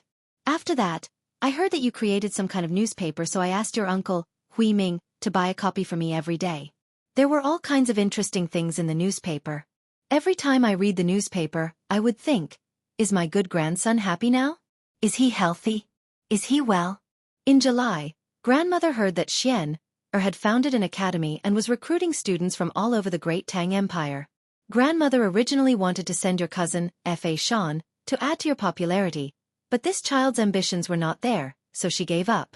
Then, grandmother heard that had been conferred a title of Marquis, and she was so happy. Good child. Sigh. It's all your grandfather's fault. Otherwise, grandmother wouldn't have worried about you every day, and not come to Chang'an to see you. If you blame grandmother in your heart, grandmother will accept it. To be able to see my good grandson today, grandmother is satisfied. Perhaps it was because she was old that she spoke more than usual. The old woman rambled on for a long time, and by the end of it, her eyes were filled with tears. Beside her, Madame Li was already sobbing. Mother, don't say that. Xianer won't blame you, right? Xianer? Come here and tell grandmother. Madame Li held Li Zixuan's other hand and cried. Li Zixuan had never seen his mother like this, and the hostility in his heart dissipated by half. Moreover, the old woman's love for him came from the bottom of her heart, and it touched him. At this moment, he pursed his lips and said, "Grandmother, grandson has never blamed you." The sadness on the old woman's face disappeared without a trace, and she revealed a smile that came from the bottom of her heart. She held Lisa Schwann's hand tightly and said emotionally, "Good grandson, you really are grandmother's good grandson. Xian, don't blame your grandfather, okay? There were some things that you didn't know back then, but your grandfather did it for your mother's sake. Now that we're finally reunited, let's forget about the past." The old woman sighed and said suddenly. When the old man next to him heard this, he snorted softly. He did not think much of it. Sitting below, Li Jingma's face was a little pale. When Li Zixuan heard this, he secretly thought that there were many secrets that he didn't know. He frowned and asked, "Grandmother, what happened back then? Can you tell me?" Chapter 945. Ahem. Xian, come out with me. I have something to tell you. In the main hall, Li Jingma, who had been silent for a long time, suddenly coughed and said. Li Zixuan nodded and was about to move when he heard the old man sitting at the top snort. "What can't you say here? If you don't want to say it, I will say it for you." Li Jingma turned around and said helplessly, "Father-in-law, it's not that I don't want to." "Humph. You don't need to say more. After so many years, your nature of wanting to save face still hasn't changed. Let me say it for you." The old man mercilessly interrupted Li Jingma again. Then he looked at Li Zixuan and said, "You were sick when you were young and followed spiritual master Ling Su to Mount Longhu to recuperate. There are many things you don't remember. I don't blame you. But you don't have the right to blame me." Speaking of this, the old man stood up and walked to Li Zixuan's side and continued, "I am Yi Guozhong, and this is your uncle, Yi Huiming. The Yi family has cultivated for 4 generations and is also a prominent family in Nanyang. Although I didn't have much opinion about family background, I also hoped that my only pearl could find a good husband to entrust her life to. But I never expected that your father, who was just a traveling merchant and a poor boy, would cheat away my beloved daughter's heart. Being poor is nothing. Although the Yi family is not a wealthy family, we still have some money to spare. As long as your father is someone who is worthy of being entrusted with her life, seeing that both of them are in love with each other, it is not a big deal even if this old man marries my daughter to him. But when I first saw your father, I noticed that your father's middle was flat and there was a deep vertical line between his eyebrows. I have cultivated for decades. Although I'm not as good as your master, spiritual master Ling Su, I know that your father's face is the child-killing sword in the study of physiognomy. It's hard for someone with this face to have a son. Even if he does have a son, he won't have a good ending and will most likely die prematurely. At that time, it will be another tragedy of a white-haired person sending off a black-haired person. I only have one daughter, your mother. How can I marry her to someone like your father, who curses children? Even if your father's family is rich and powerful, this old man will never marry my daughter to him. But at that time, your mother was already deeply in love with him and was unable to extricate herself. Even though your grandmother and I tried to stop her, your mother still tried to find a way to secretly meet your father. With no other choice, this old man locked your mother up and arranged another marriage for her. The other party was the son of the Nanyang County chief. He had a dignified appearance and was quite talented. When your mother found out, she resisted with her life. She didn't eat or drink for 6 days and 6 nights. In the end, she fainted in her room. When your father heard the news, he tried to break into the mansion several times, but he was beaten out of the mansion by the servants of this old man. Later, the doctor woke your mother up, but your mother still refused to eat, drink, or take medicine. Seeing that your mother's eyes were gloomy, I was afraid that she was about to die. Your grandmother's heart softened, and she begged me to agree to this marriage. How could this old man agree? But if this old man didn't agree, your mother definitely wouldn't have lived for more than 3 days. In the end, this old man's heart softened. But because of this, your mother was expelled from the family by the elders. This old man was also angry at that time, so I broke off my father-daughter relationship with your mother. We agreed that we would never meet again. But because of this matter, the Yi family also thoroughly offended the local chief. Both sides had constant friction. The Yi family sacrificed a lot of benefits, and their vitality was greatly damaged. However, in exchange for a temporary peace. Fortunately, not long after, Emperor Yang was killed in Jiangdu, and the Great Sui dynasty collapsed. The heroes of the world rose in revolt, and the Central Plains fell into the flames of war. The chief of Nanyang County died in the hands of a group of bandits. The Yi family accumulated virtue and did good deeds. They built roads and bridges, and had a good reputation in the Nanyang area. That was why they were able to survive in this chaotic world and gradually recover. Your mother gave birth to you many years after your father and your mother got married. At that time, your mother remembered that this old man once said that your father was a jinx. She was worried, so she came to Nanyang with your father and asked to see this old man. She wanted this old man to take a look at your face and examine your body. But because your mother and father eloped that year, it brought great losses to the Yi family. Many people in the Yi family hated your mother, and no matter what, they wouldn't let your father and mother take half a step into the Yi family. Later, your grandmother couldn't bear it and secretly went out by herself. She met your mother and you at the inn. After your grandmother returned, she begged this old man again and again, saying that this old man must see you no matter what. This old man couldn't persuade her, so I also went to the inn. But after looking at your face and taking your pulse, this old man only said 2 words. 6 years, and then left. From then on, this old man never saw you, your father, or your mother again. This old man also didn't let your grandmother go to Chang'an, because this old man knew that you definitely wouldn't live past 6 years old. Why should I let her go? If she saw too much, when the time came and you died, wouldn't your grandmother be even more sad? Besides, all of this was caused by your father. This old man doesn't want to see him for the rest of his life. Later, I heard that after you grew a little older, you often fell ill, and your health deteriorated. Your father and mother began to take you everywhere to find a doctor, but all of this was already predestined. Your illness was congenital, so how could ordinary doctors in the world cure you? The facts proved that this old man wasn't wrong back then. Your father shouldn't have been with your mother at all. But later, even this old man didn't expect that spiritual master Ling Su would take a fancy to you and bring you back to Mount Longhu. But even so, this old man still didn't think that your illness could be cured, so I didn't tell this news to your grandmother. It was better to let her treat you as a dead person, so that she wouldn't be happy about it. But this old man still underestimated spiritual master Ling Su's ability. He could actually help you go against the heavens and change your fate. Now, your face has already... your physiognomy? At this point, Yi Guozhong subconsciously looked at Li Zixuan's face. With this look, Yi Guozhong's face suddenly changed.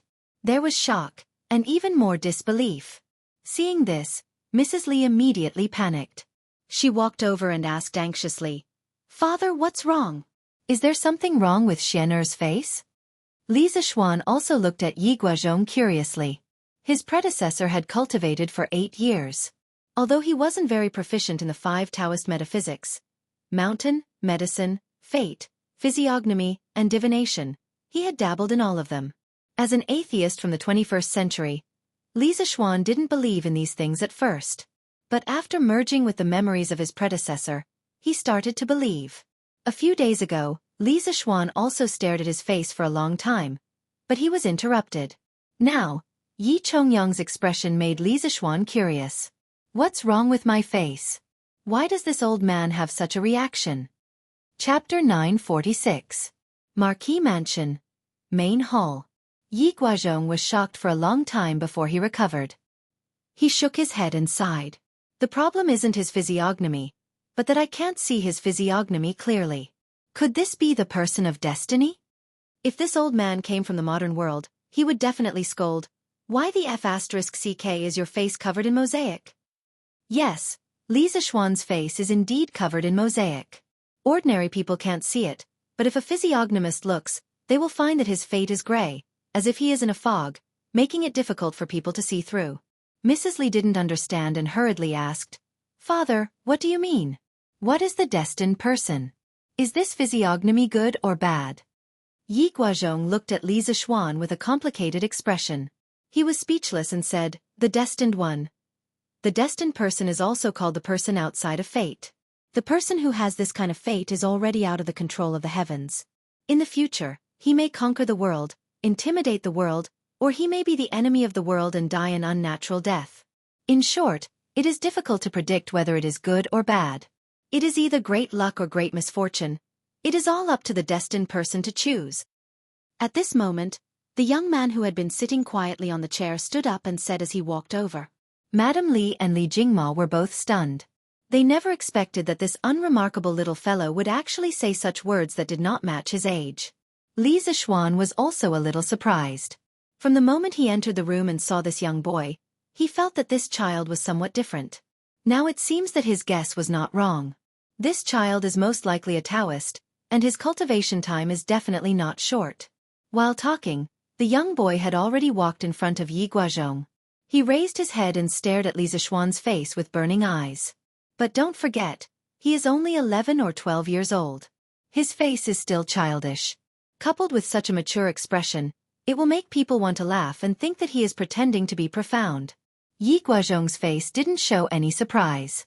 He was probably used to his grandson's behavior. At this moment, he put his hand on the boy's head with a comforted look on his face. A trace of kindness flashed across his solemn face. At this time, the old lady also stood up and walked over. She took the boy's hand with a smile and said to Li Zixuan, "Xiaoxian, this is your cousin, Xiaoshan. Since he was 4 years old, he liked to go to your uncle's study to read books about Taoist cultivation methods and talisman seal scripts. He is always mysterious and always likes to wander. This time, I brought him here to let him see the world in Chang'an. Xiaoxian, you are familiar with Chang'an. Take your cousin out for a walk when you have time." After listening to Yi Guozhong's narration, Li Zixuan didn't have much resentment towards his maternal grandmother. Instead, he had a lot of respect for her. It was said that in a big family, there were all disgusting and filthy fights for power. It was already not easy for his maternal grandmother to help his mother time and time again. At this moment, he nodded in response. "Well, grandmother, don't worry. I will often take Xiaoshan out for a walk." Then, in order to show the care of an elder brother to his younger brother, he reached out and patted the boy's head. He didn't expect that the boy deftly avoided it. "Cousin, please don't call me Xiaoshan. That's what grandfather and grandmother call me. My name is Yi Fashion. Please call me by my name." The boy raised his head and frowned slightly. He said with a serious face. It seemed that he was very dissatisfied with Li Zexu's behavior and the way he called him. The old lady laughed and everyone laughed. Li Zixuan was amused and wanted to laugh too. But after hearing the boy's real name, the smile on his face suddenly froze. "Haha, father, mother, Xiaoshan is so cute. By the way, father, what Xiaoshan said about the destined one, is it true?" Mrs. Li smiled and returned to the topic she was worried about. Yi Guozhong stroked his beard and said with emotion, "Of course it is true. No one can say for sure about this child's future. No one can affect it. Only he can decide. But Yuzhu, you don't have to worry." From the fact that Xiaoxian has been conferred the title of Marquis at such a young age, his future will definitely be smooth. Mrs. Li heard this and felt a little relieved. She smiled and said, "Father, mother, sit here. I'll go to the kitchen to arrange the food." The old lady smiled and nodded. At this moment, she saw Han Yushi, who had not made a sound since she entered the door. She smiled and said, "Oh, this is Xiaoxian's wife, right? Come and let grandmother take a look." A trace of panic flashed across Han Yushi's face. Mrs. Li saw this and came over to pat her on the shoulder. She smiled and said, "Yushi, go and talk to your grandmother for a while. Mother will go to the kitchen to arrange lunch." "Yes, mother." Han Yushi nodded reluctantly. Then she walked to the old lady's side and bowed. She shouted, "Yushi greets grandmother, grandfather, and uncle." The old lady held Han Yushi's hand and smiled from ear to ear. "Yushi, right? Your name is nice, and you're really handsome. You and my good grandson are really a match made in heaven." Yi Guozhong did not show any expression this time. Instead, he nodded at Han Yushi rather kindly. Yi Huiming, who was sitting on the chair, also stood up and nodded in greeting. The old lady of the Yi family looked Han Yushi up and down. The more she looked, the more satisfied and happy she was. She pulled Han Yushi to the side and sat down. She rolled up her sleeves and took off the bracelet on her wrist. She smiled kindly and said, Come. Grandmother came in a hurry this time and didn't prepare a gift. This bracelet has accompanied grandmother for most of her life. Today, I'll give it to you as a greeting gift. I hope that you and Xian Heir can give birth to a great grandson for grandmother as soon as possible. Hee. Mother! Yi Huiming was shocked when she saw this. Just as she was about to say something, the old lady glared at her. The expected difficulties did not appear. Han Yushi could not help but heave a sigh of relief in her heart. Facing the bracelet that the old lady had worn for her entire life, how could she dare to accept it? She hurriedly said, "Grandmother, Yushi appreciates your kindness, but this bracelet is too precious." "What's so precious about it?" "It's just a dead object." Come. Grandmother will help you put it on." The old lady grabbed Han Yushi's hand without any explanation. Then, she put the bracelet that had accompanied her for decades on Han Yushi's fair and slender wrist. The old lady sighed and said, "Beautiful jade matches a beauty. Grandmother is old. This jade bracelet is just right for you to wear." The old lady's eyes inadvertently revealed a hint of reluctance. It happened to be seen by the attentive Han Yushi. She was moved and said, "Thank you, Grandmother." "Grandmother, you're not old. You look very energetic." Chapter 947. You are Yi Fashion? Seeing that his wife was fine, Li Zixuan looked at his cousin again. He paused and asked in a low voice. "Yes." The young man nodded. His words were as precious as gold. Li Zixuan swallowed his saliva and asked again, "Which dharma is it? Which is good?" The young man looked at Li Zixuan strangely and paused for a while before answering, "The dharma is not passed on to others. The best is like water. Water benefits all things and does not compete for the goodness." Li Zixuan was finally shocked. He took 2 steps back and looked at the young man in front of him in horror. He muttered to himself, "Yi Fashion, you are really Yi Fashion." Previously, Li Zixuan still had a trace of luck, thinking that it was possible that they had the same pronunciation but different characters. At this moment, his heart really grasped the grass. He never thought that his cousin was actually Yi Fashion. Yi Fashion. In the Tang dynasty, other than Li Chunfeng and Yuan Tiangang, the most famous Taoist priest was Yi Fashion. His disciples were rare in the history of Taoism. According to historical records, Yi Fashion had the skills of nourishment and divination. He was good at writing talismans. He lived in Gaozong, Wuzetian, and Zhongzong for 50 years. He often went to the mountains and was summoned to the palace. In the Gaozong dynasty, Yi Fashion completely became the leader of Taoism in the world. Not only did he win the respect of the world, including the emperor, but he also actively participated in politics. He made a great contribution by helping Li Dan to ascend the throne and Li Longji to rise to the throne. He was once titled as the National Celestial Master and Duke of Yu. The status of the Yi family of Nanyang also reached the peak because of this. In the 10th year of Emperor Ming Huang's Kai Yuan, Yi Fashion, who was 107 years old, died without any illness. It was said that the courtyard he lived in at that time was full of fragrance and celestial music. It was even more confirmed that Yi Fashion had ascended to immortality.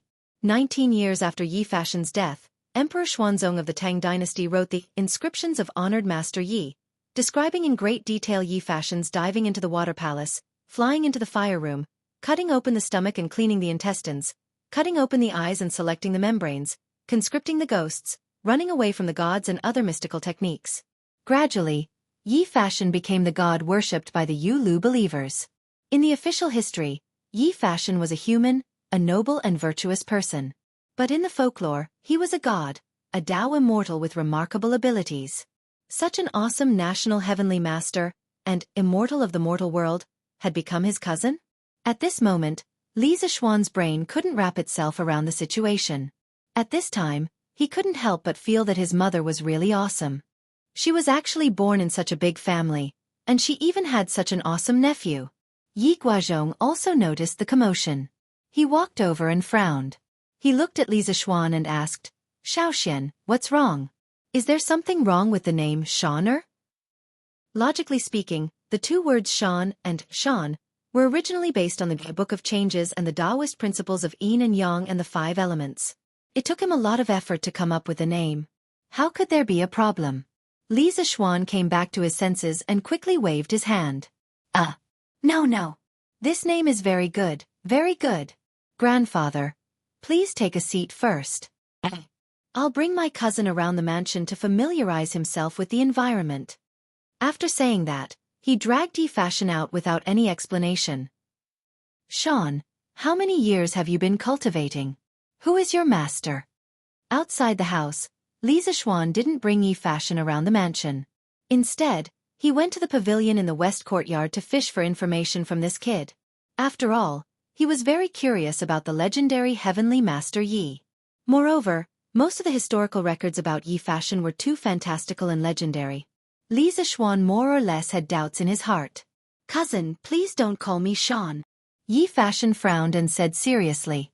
Okay, I won't call you Sean. Meeting such a serious kid, Li Zishuan felt helpless. He could only change the way he addressed Yi Fashion. Then Fashion, how many years have you been cultivating? Who is your master? Yi Fashion then answered, Cousin, I started cultivating when I was 4 years old. Now, I've been cultivating for more than 8 years. However, the Tao that I cultivate comes from my own family. I haven't found a master yet. From next year onwards, I plan to leave Nanyang and travel around the famous mountains to find a master and find a way to transcend the Tao.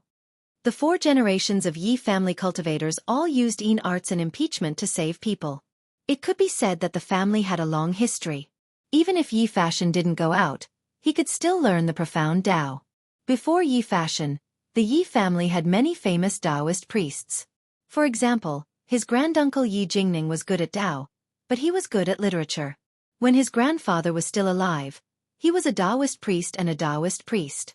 He had more than 100 disciples. Yi Jingning's status in the Tao world was even higher than Yi Guozhong's. The old Tang book, biography of Zhongzong Wei Shuren stated, the Taoist priest Yi Jingning was good at charms and restrictions. He often served Qin Ku and was also good at medicine. Guanglu Shaoqing Yongjun was good at cooking meals. They all went in and out of the palace. Yi Jingning not only obtained the position of Taoist priest because of his knowledge and Tao skills, but also became the favorite of the empress. He went in and out of the palace. His political status was extraordinary. This was really a mature child. Li Zishuan muttered in his heart. He didn't know what kind of education Yi Fashion received in his childhood to develop such a strange personality. This was the Yi family's fortune. At the same time, Li Zishuan also felt that this was Yi Fashion's misfortune.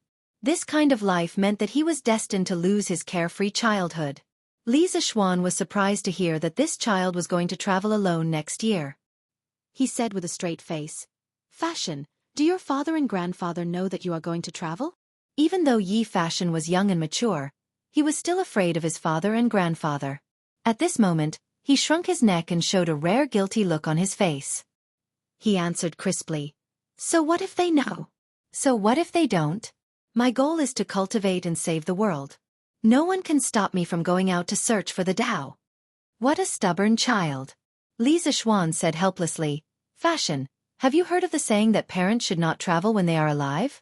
You are still young. It is inevitable that you will encounter danger when you travel. Why don't you wait a few years before you consider this? Yi Fashion raised his head and said solemnly, My father and mother are still healthy. It is the best time for me to go out and search for the Tao. Besides, the love of family is just a small love. Saving the world is the greatest love. There are countless people in the world who are suffering from diseases. I want to search for the Tao and come back to save the world. Father and mother will definitely understand me. All right. Li Zishuan had been in the Tang Empire for so long and was used to seeing all kinds of weirdos. However, he was still defeated by this weirdo in front of him.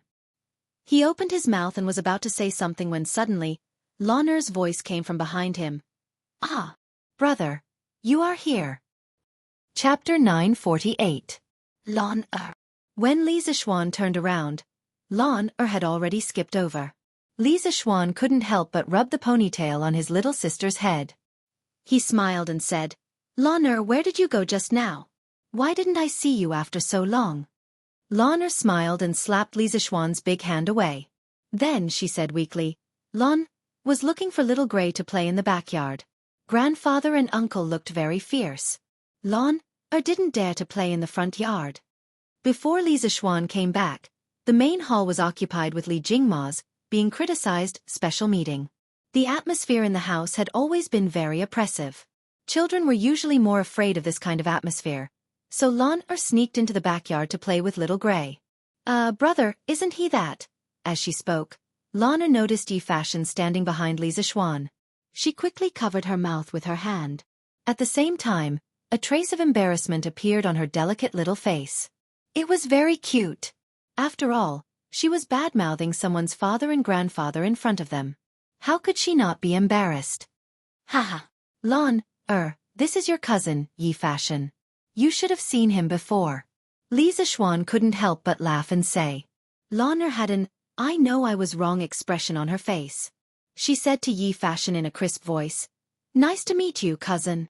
Yi Fashion wanted to say something, but seeing Lana's cute appearance, he couldn't bring himself to scold her. He could only mutter, Nice to meet you, cousin. Haha, that's enough. Let's go back to the front yard to eat. Otherwise, Mother will come and call us later. Lisa Xuan stood up and patted both of them on the shoulder. Yes. Let's eat. Lana is starving. Mrs. Li was very happy to see her parents after so many years. She was also able to untie the knot in her heart.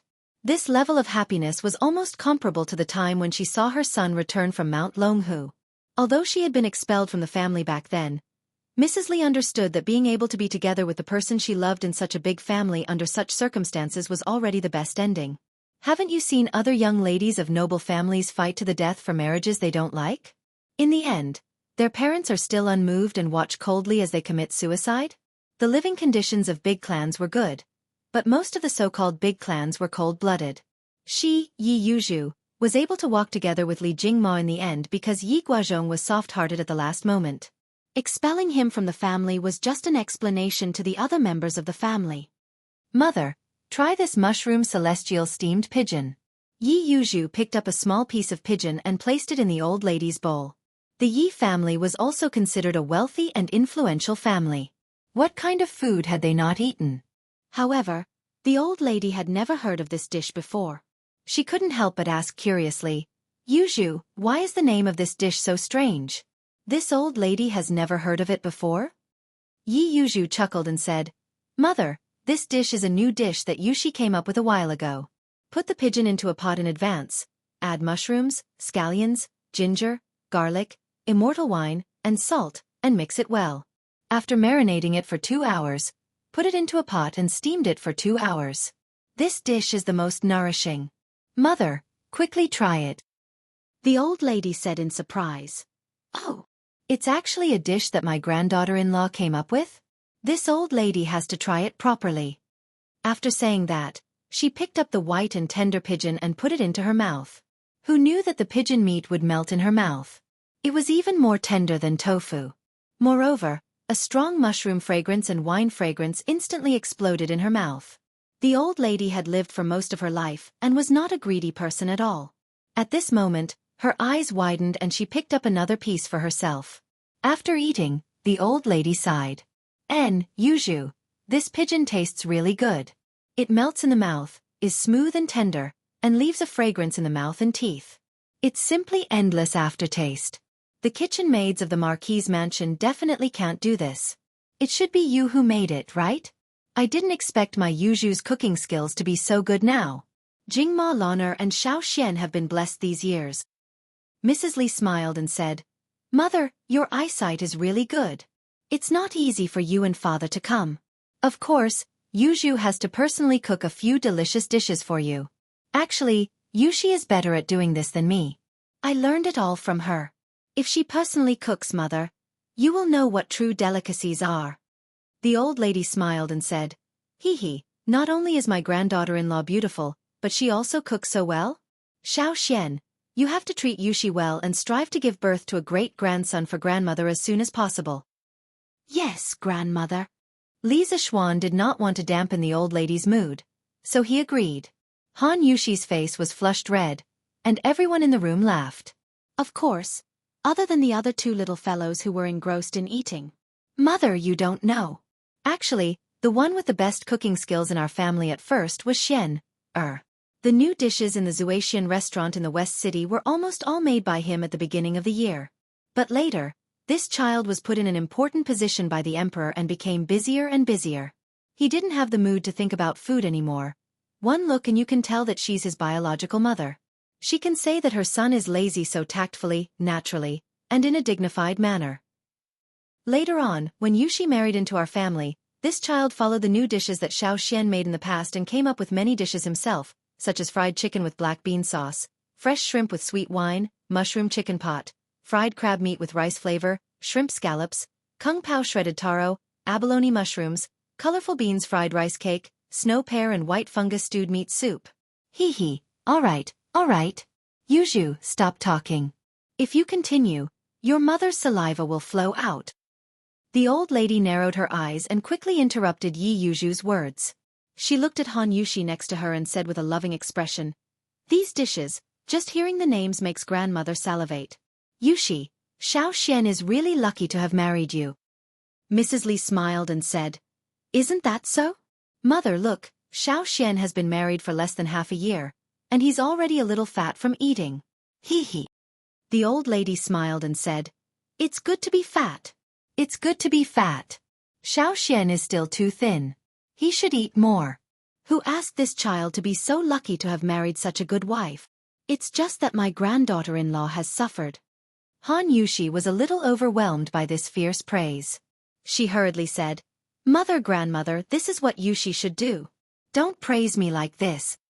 Husband is out handling official business all day long. It's much harder than Yushi." Haha. Wife, you don't have to be modest. Mother and grandmother are telling the truth. However, the one who deserves the most praise should be me. Who asked me to have such a good eye to choose you as my wife and marry no one else but you?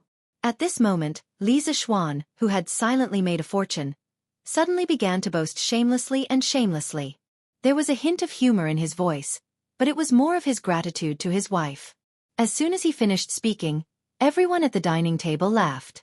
Han Yushi covered her mouth and her heart was filled with sweetness. At this moment, she felt that all the previous hardships were worth it. Yi Guozhong frowned.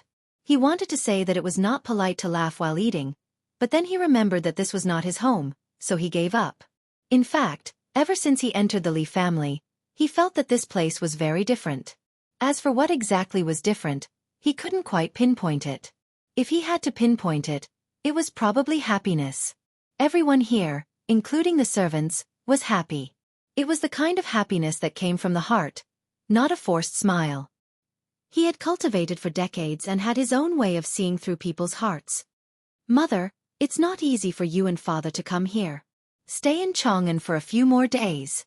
It will be the end of the year in a little more than a month. How about you spend the new year in Chang'an? It will be very lively here during the new year."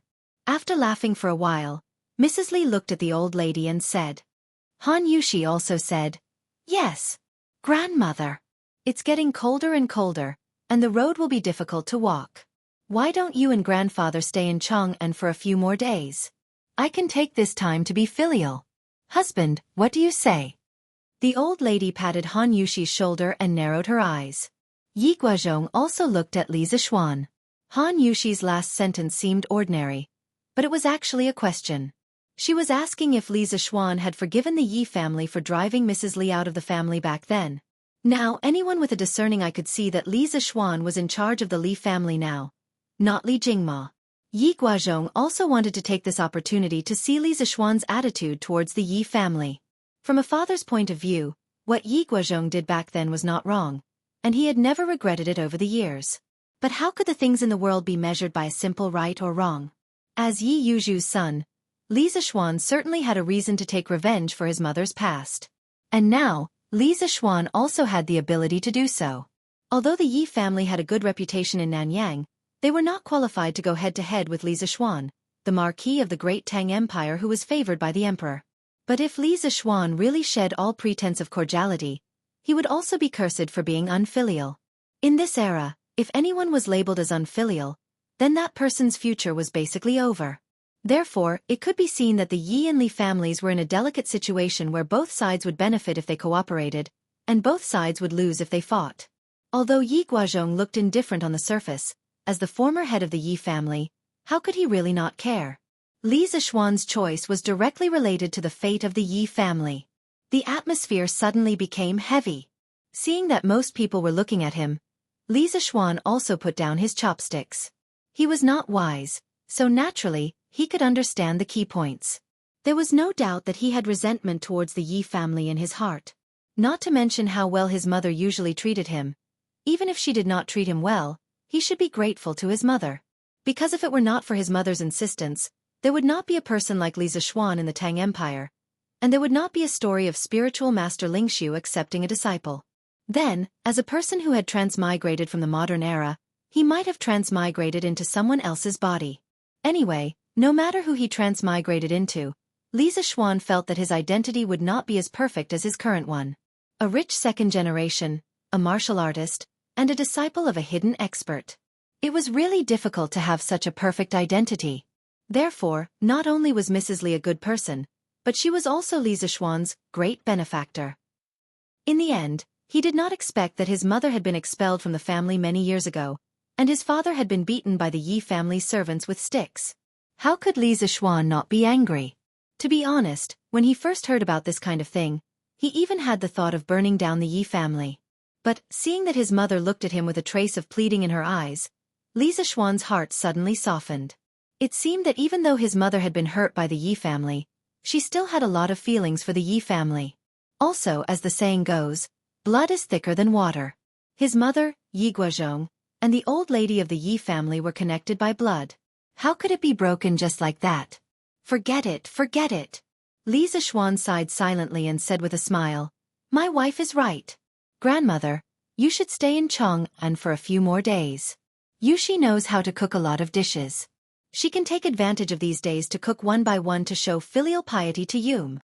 The heavy atmosphere in the house suddenly disappeared without a trace as Li Zishuan's voice fell. The old lady laughed heartily and said, "Okay.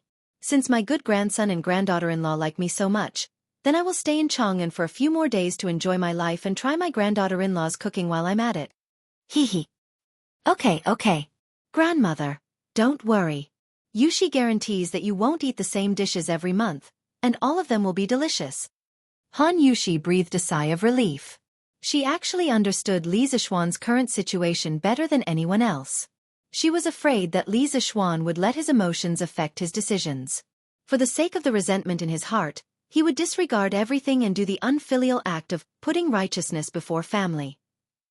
At that time, he would be spurned by the world.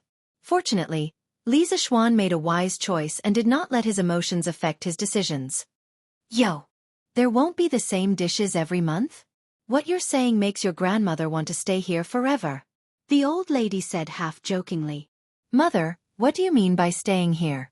If you like it here, what's the harm in staying here forever? Yuzhu can fulfill her filial piety by your side. Mrs. Li heard and hurriedly said, He, good. Old master, what do you think? The old lady replied with a smile and then asked Yi Guozhong. Yi Guozhong coughed twice and said reservedly, I think there's nothing going on in the family recently. There's no harm in going back a few days later. However, as the current head of the Yi family, Huiming can't stay outside for too long. After 3 days, Huiming, you will return to Nanyang. As for Shan stay in Chang'an to accompany me. Logically speaking, although he did not like Li Jingma and had made things difficult for Li Jingma many times in the past, now that Li Zishuan had given him a way out, wouldn't he be too insensible if he still put on the airs of an elder? It seemed that Yi Huiming respected Yi Guozhong very much. She quickly put down her chopsticks, stood up and said solemnly, Yes, father. When you and mother want to go back, please send someone to inform me in advance so that I can come and pick you up personally. Li Zishuan interrupted, Uncle, there's no need. When the time comes, I will send guards to escort grandfather and grandmother. Chapter 949. Cousin, after your master passed away, why didn't you stay at Mount Longhu to continue your cultivation? Why did you return to Chang'an? Is it because you didn't have a good life at Mount Longhu? The next morning, after breakfast, Li Zishuan planned to bring his cousin to Cloud Yamacho to broaden his horizons. On the way, Yi Fashion asked. From his point of view, Mount Longhu was the holy land of cultivation for all the Taoists in the world. Li Zishuan had been cultivating for 8 years, but he suddenly left to return to Chang'an.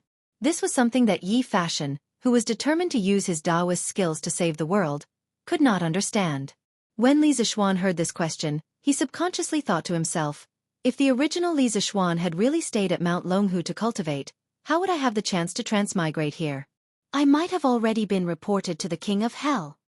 Although this was what he thought, he could not say it out loud.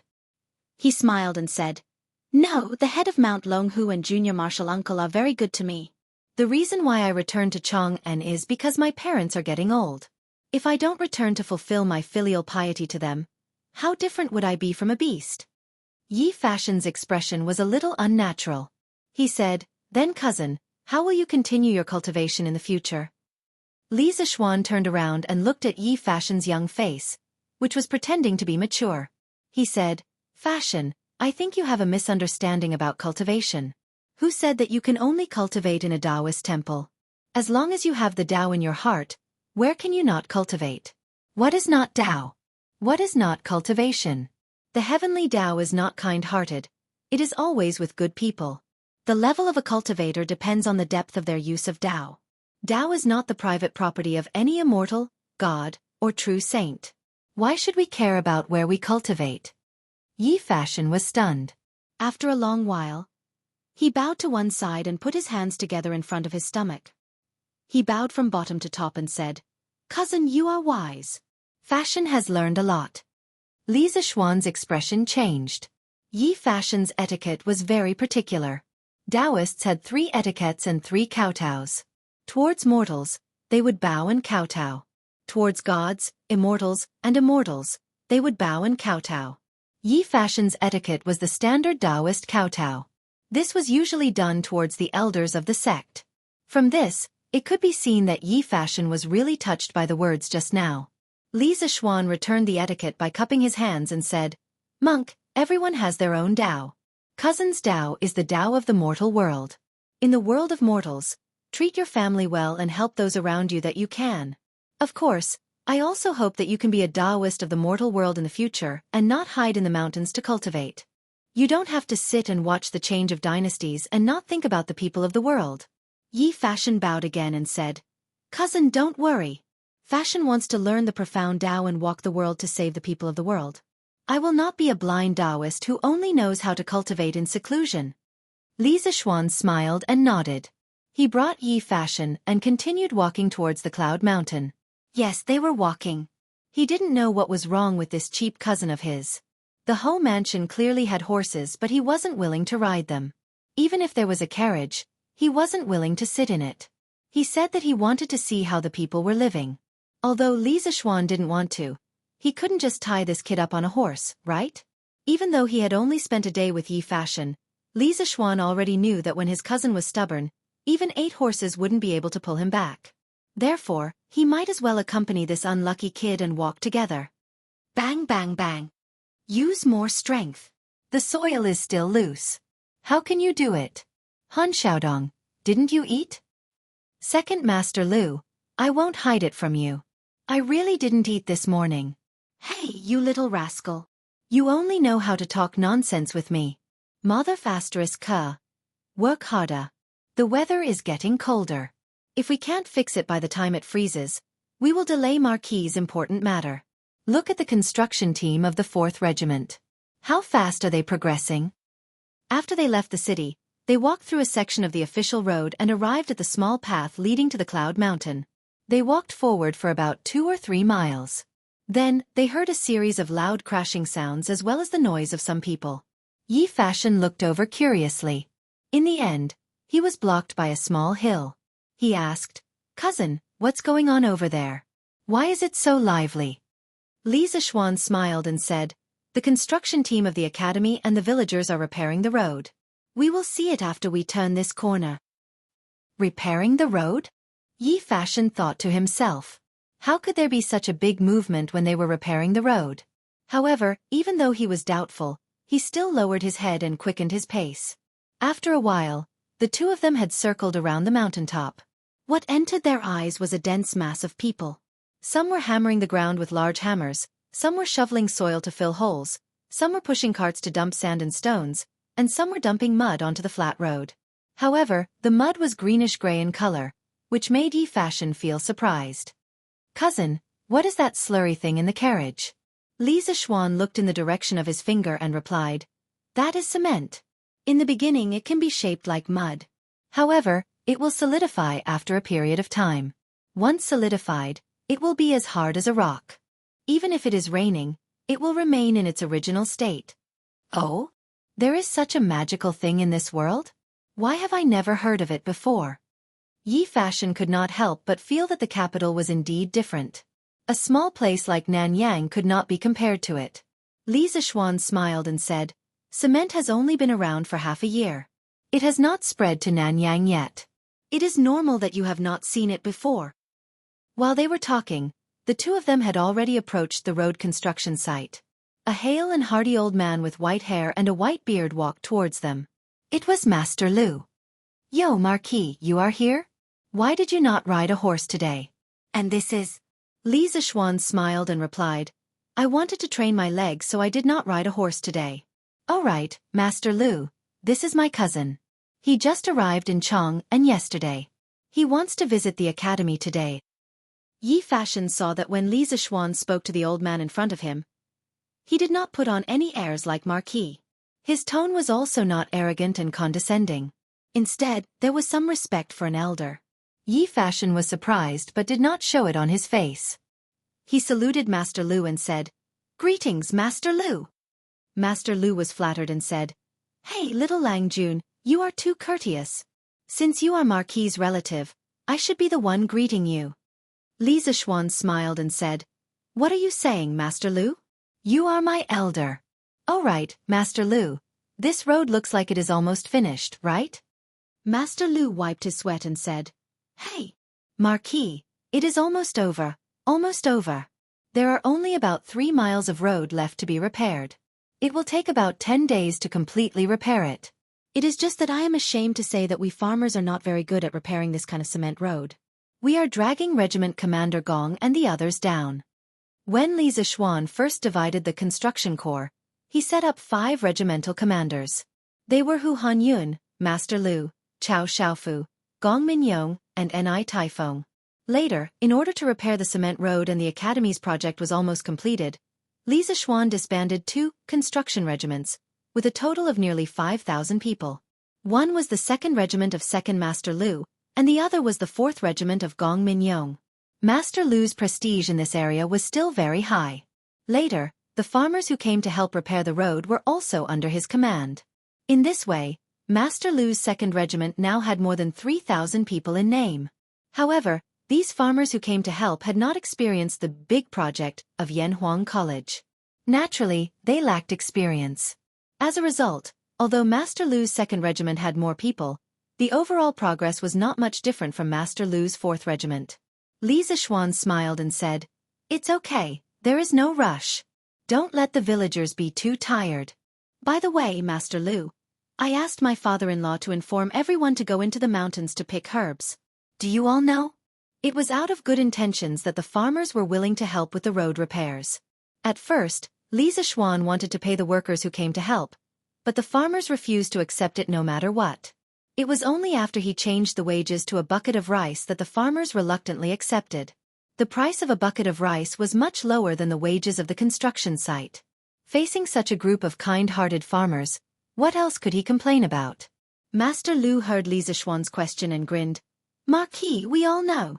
In the afternoon, it is said that each village will organize some young men to be guards. Even if they encounter wild beasts, they will not be afraid. Then, each family will send one person to go into the mountains to pick herbs. It is a pity that I am not free now. Otherwise, I would also go into the mountains to hunt wild beasts and let the kids in the village see Master Lu's archery skills." Li Zixuan could not help but laugh and said, "Haha, other people's treasured swords are not old, but Master Lu's divine arrows are not old. Haha." Master Lu said proudly, "Of course. Back then, the villagers were hungry and wanted to go to the west of Yunshan to hunt. Master Lu went as well. I met a big tiger with white forehead. Master Lu Master Lu began to explain the heroic deeds of the past to the two of them. Li Zixuan was also happy to rest at the side. Yi Fashion, on the other hand, was frowning deeper as he listened. Half an hour later, they bid farewell to Master Lu and continued to walk on the wide and flat cement path towards Yunshan. Yi Fashion suddenly opened his mouth and said, "Cousin, if the farmers go into the mountains to pick herbs, then just pick herbs. Why do they have to fight wild beasts in the mountains? Everything in the world has spirituality. Wild beasts are also living creatures. That mountain forest originally belonged to them. Let's not talk about the farmers taking over the magpie's nest. Why do they have to search and exterminate them? Cousin, as a Taoist, not only did you not stop them, but you even secretly encouraged them? When it came to killing, many people would think of benevolence like sweeping the floor for fear of harming the lives of ants, and covering the lamp with gauze to protect the moths. However, some Taoist priests did eat meat. The Taoist doctrine did not support killing, but it did not forbid it either.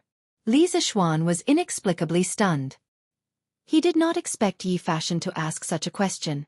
After thinking for a while, he said in a deep voice, "Fashion, you are not wrong. Everything that is bloody has spirituality. That is to say, they have Taoism. There are early and late stages of enlightenment, and there are also differences in the speed of cultivation. Wild beasts are also living creatures.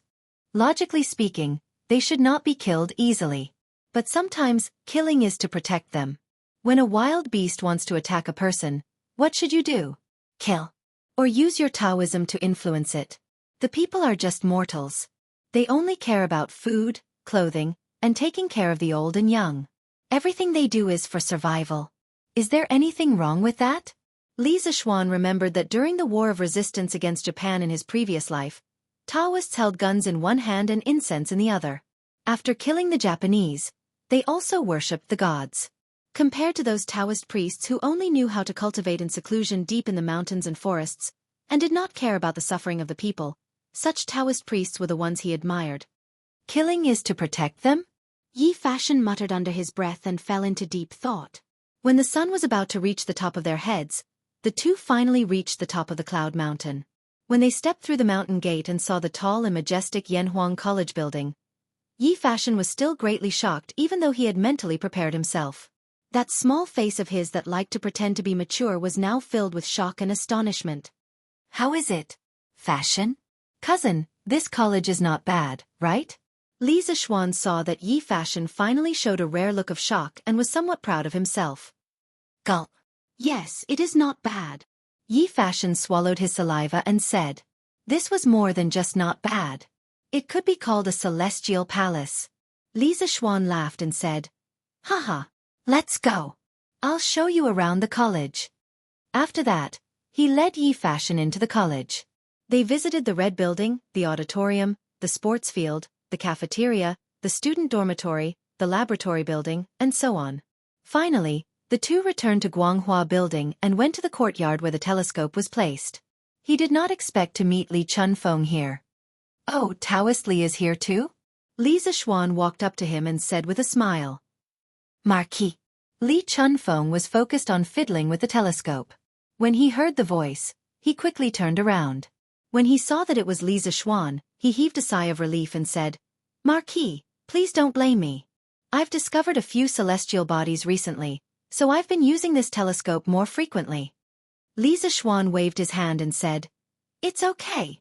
Isn't this thing made for humans to use? Use it as you please." "Oh, the light is so strong now." "Aren't you afraid that it'll hurt your eyes?" Li Chunfeng shook his head and said, "I can't use it now. I could use it when the sun was just rising." "Oh, who is this little friend?" It was then that he noticed Yi Fashion behind Li Zixuan.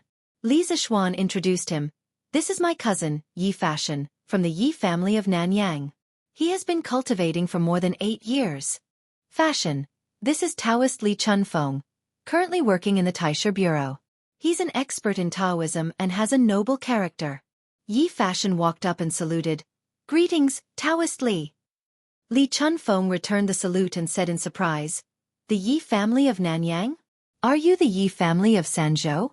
Who is Yi Jing to you?"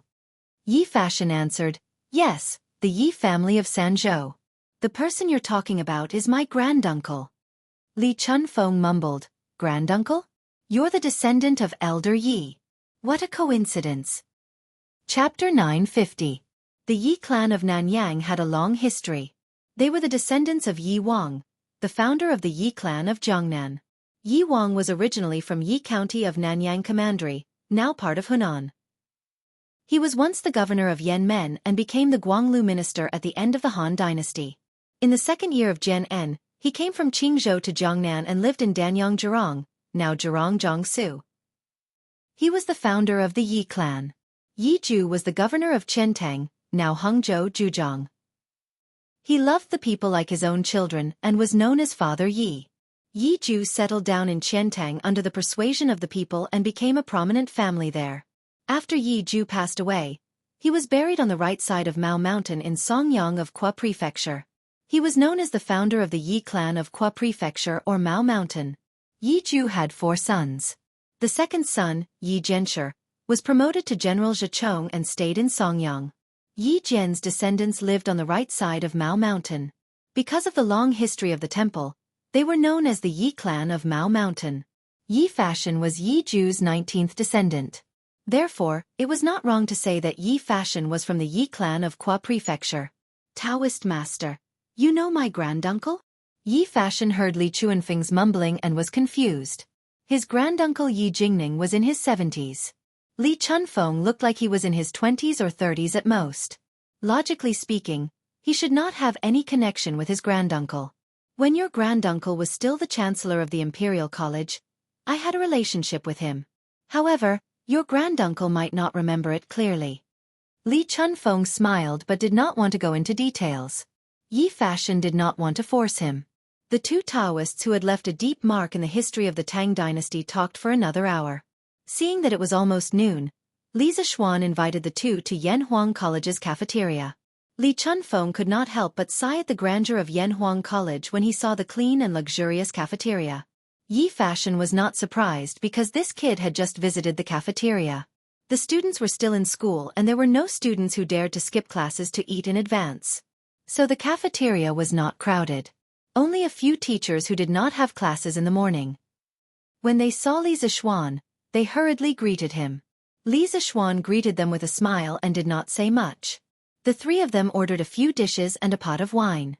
They found a seat by the window and began to drink. Daoist Li, my cousin plans to travel the world to seek Tao next year. You are his elder in this regard. You should teach him well. Li Zishuan took a sip of wine and a bite of soaring success. Then, he looked at Li Chunfeng and started talking about serious matters. He had only known Yi Fashion for a little more than a day. Logically speaking, they weren't close enough to worry about him. But he couldn't help but worry. Perhaps he, who had transmigrated from the modern world, knew that Yi Fashion was destined to be extraordinary, so he couldn't help but worry. Haha. Marquis, you are worried that your younger brother will be in danger when he goes out, right? Li Chunfeng took a sip of wine and looked at Li Zishuan as if he could see through the world. He smiled and said, Actually, Marquis, you don't have to worry. When I was 9 years old, I left home to travel the world. I went to the Calm Cloud Temple in Nantua Mountain to learn Tao. I didn't meet any bad people along the way. Moreover, your younger brother's forehead is high, his eyebrows are raised, and his forehead is full. These are the signs of wealth and wealth. He won't encounter any accidents in a short period of time. Li Zishuan realized that this Taoist priest in front of him was even more powerful. He started to travel the world when he was 9 years old. He couldn't help but think to himself, are all the people in the ancient times so powerful? Thank you for your kind words. Li Zishuan felt a little relieved. At the same time, he felt a little enlightened. If Li Chunfeng could see Yi Fashion's face, how could Yi Guozhong not see it? No wonder that old man was not worried at all. Everything was probably under his control. Haha, I should be the one thanking Marquis. I'm afraid that my son has caused trouble for Marquis in Yanhuang College. Li Chunfeng said politely. Li Zishuan shook his head and said, You must be joking. Your son has always been one of the top students in the college. How could he cause any trouble? The college would like to thank you for your good upbringing. Cultivators were also humans. Even though Li Chuanfeng's heart was as calm as still water, he couldn't help but smile when someone praised his son. He raised his wine glass and said with a smile, Haha, it's boring to keep thanking me. Let me toast to Marquis to thank you for your hospitality today. Li Zishuan nodded and drank his glass with a smile. Suddenly, Li Chunfeng said, Marquis, I found a celestial body that is very close to us. Although it's a little farther than the moon, it's much closer than the stars in the night sky. But what I find strange is that this celestial body can only be observed in the morning. It's impossible to find it at night. And there's a circle of light around this celestial body. It's very beautiful. I've looked through all the astrological maps left behind by our ancestors, but I couldn't find any record of this celestial body. It's really strange. Astrological maps were not the patent of modern people. The ancient people of China had been observing the heavens for a long time. They had made many achievements that modern China was proud of. They invented astronomical tools such as the celestial sphere, and many others. During the Sui and Tang dynasties, people combined astrology and numerology, and the astrological theory was born. It was based on the idea of heaven and man as one, and used the changes of the stars to predict the good and bad luck of people. By observing the changes of the stars in the sky, people could predict the good and bad luck of people. The 3 enclosures and 4 signs, the 28 mansions, the 7 political systems, and the 4 miscellaneous elements were the basis of the astrological theory. After Li Chunfeng finished speaking, Yi Fashion's eyes widened. He never thought that the cylinder with a support frame in the courtyard of Guanghua Building was actually used to observe the stars. Furthermore, from what Li Chunfeng said, it was to observe the stars during the day. Why did it sound so mysterious? Li Zishuan was secretly shocked. Based on Li Chunfeng's description, it was very likely that he had found Saturn by accident. Saturn could be regarded as one of the more peculiar planets in the solar system. Through a telescope, its appearance was like a straw hat. The existence of the halo made Saturn the most beautiful planet among the stars, causing the viewers to exclaim in admiration. At first, people thought that Saturn was the only planet in the solar system with rings. However, from the late 1970s to the late 1980s, the discovery of the rings of Uranus, Jupiter, and Neptune changed this view. The telescope made by Mo Lingwei did not have a large aperture and magnification, so the imaging effect was not good. Therefore, it ruled out the possibility that the celestial bodies Li Chunfeng saw were Uranus, Neptune, and Jupiter. Compared to these celestial bodies, Saturn's rings were more obvious and easier to find. If one was lucky, they could see Saturn's rings with their naked eyes even without the help of a telescope. Congratulations, Taoist priest. You have found a new planet. In time, you might be able to perfect the existing astrological map. By then, your name will be recorded in history. Li Zishuan clasped his hands together and smiled. He did not tell Li Chunfeng about the 9 planets in the solar system. Oh, it should be the 8 planets. Some things were too easy to get and people would not cherish them. Sometimes, it felt good to be a quiet prophet and let people discover things that they already knew. Li Chunfeng quickly waved his hand and said, "This is not my credit. If it wasn't for the help of Yanhuang College's telescope, I wouldn't have found this. Besides, there is still one thing I don't understand. Why can't I see this planet at night? And why is there a ring around it?" At this time, Li Chunfeng was talking about his new discovery. He forgot about the rule of not talking when eating and sleeping. Although Li Zishuan had never shown any talent in astronomy, Li Chunfeng's intuition told him that Li Zishuan must know something. Li Zishuan thought for a while and said, "Taoist priest, you can think about it. Why can't you see the moon during the day but only at night?" The principle of the celestial body that can only be seen during the day might be similar to the moon. The angular distance between Saturn and the Sun was smaller than that of Mercury. Saturn basically rose and set with the Sun. Therefore, when the Sun rose in the morning, as long as the weather was clear and the air visibility was high enough, Saturn's rings could be clearly seen with ordinary telescopes. This was how Galileo discovered Saturn in the past with his self-made telescope. As for the ring around the planet, as long as you understand why the moon shines, you will know what the ring is. Saturn's ring was formed by the debris of comets and asteroids colliding with the larger moon Saturn. The ring could contain a lot of water. It was made of ice and snowballs with diameters ranging from a few centimeters to a few meters. Under the sunlight, these substances formed the light belt that people saw through the reflection of the sun. Li Chunfeng fell into deep thought. After a while he cupped his fists and said, "Marquis, you're really knowledgeable. I've learned a lot. You're too kind. When the telescope is improved in the future, I believe that you will be able to find more planets. We will celebrate for you then." Mo Lingwei and Yan Shaoning were rushing to produce a batch of military telescopes for the military. Therefore, the improvement of the astronomical telescope was temporarily put on hold. However, Li Zishuan believed that as the telescope technology in the workshop became more mature, the telescopes produced would be more advanced. By then, Li Chunfeng might be able to find all the planets in the solar system with the help of the telescope. In that case, Li Chunfeng might bring up the heliocentric theory. However, he did not know if he would be seen as an outlier. After all, when the theory was first brought up in the West, many people suffered because of it. Yi Fashion was stunned as he listened to their conversation. In the past, he was proud of his knowledge. Of course, he had heard a lot about Li Zishuan. He thought that his cousin was quite capable since he was able to reach such a high position with his own efforts. However, he did not expect him to be so knowledgeable. There were many things that he had never heard of, but Li Zishuan was able to talk with his cousin. This was the difference between them. At this moment, Yi Fashion was even more determined to go out and seek Taoism. If he did not step out of the house, he would be a frog at the bottom of the well for the rest of his life. The lunch lasted for almost an hour. When the students were about to leave school, the three of them finally left. After lunch, Li Zishuan went back to the Yunshan residence to rest for a while Yi Fashion meditated in the backyard. In the afternoon, Li Zishuan prepared to return to Chang'an with Yi Fashion, who had gone out to collect wind and had a bountiful harvest. Originally, he wanted to bring his cousin to the west of Yunshan to see if the farmers would encounter any beasts when they were gathering herbs. However, Yi Fashion could not bear to see the beasts killed, so he gave up on the idea. When they came to Chang'an, Li Zishuan did not want to continue walking. He felt that it was a waste of time, so he borrowed 2 horses from the guards of the academy. Each of them rode 1 horse and rushed back to Chang'an. Da da da! All the horses of Li Zishuan's guards were equipped with horseshoes. When they walked on the hard and flat cement road, the sound of the horses' hooves hitting the ground was particularly clear.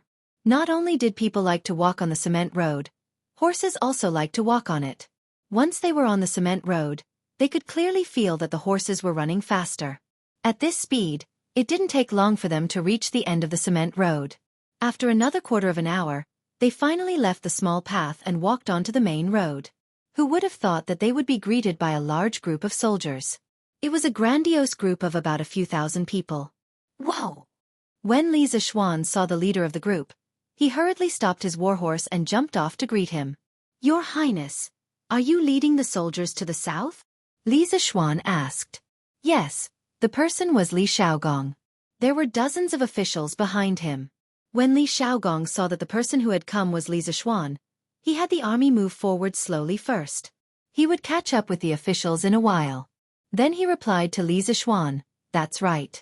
Now that the prototype of the Department of Shipping has been completed and the officials of the key departments are in place, His Majesty is in a hurry, so this prince can only bring them to Guangdong in such a hurry.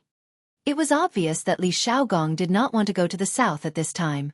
After all, it would be the new year in a month. If Li Xiaogong went to Guangdong now, it was very likely that he would have to spend the new year there. Your Highness, please be careful. Li Zishuan cupped his fists and said, Oh, this little guy is? Li Xiaogong saw Yi Fashion and asked curiously. Li Zishuan introduced, Your Highness, this is my cousin, Yi Fashion. He is from the Yi family in Nanyang. He just arrived in Chang'an yesterday. Cousin? Li Xiaogong pondered for a moment and said, Oh, your mother's family is willing to come and find your mother? Haha, I know a little about your mother's matter. I didn't expect the Yi family to give in the end. Haha. Li Zishuan was speechless.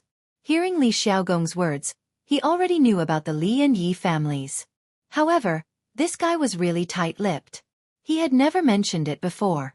He was really cunning. Haha, by the way, Xiaoxian, take a closer look at my team. Is there anyone you know? Li Xiaogong suddenly lowered his voice and said mysteriously to Li Zishuan. Chapter 951. On the official road outside Chang'an City. Li Zishuan's mysterious words had piqued Li Zishuan's curiosity. He had been so focused on talking that he hadn't noticed the lineup Li Xiaogong had brought with him to the south. He calmly glanced behind Li Xiaogong. Although Li Zishuan didn't know the names of these officials, he had seen them all in court before. There were officials from the Ministry of Civil Affairs, the Ministry of Works, the Ministry of Rights, and the Ministry of Appointments. When he saw the gloomy-faced official at the back of the line, Li Zishuan almost laughed out loud. Who else could it be other than Cui Shanfu?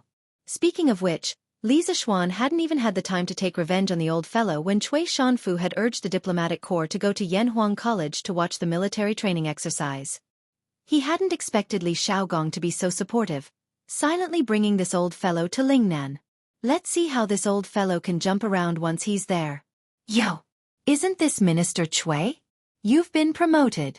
Congratulations! When dealing with villains, one had to beat them while they were down. Li Zixuan wasn't willing to give up such an opportunity.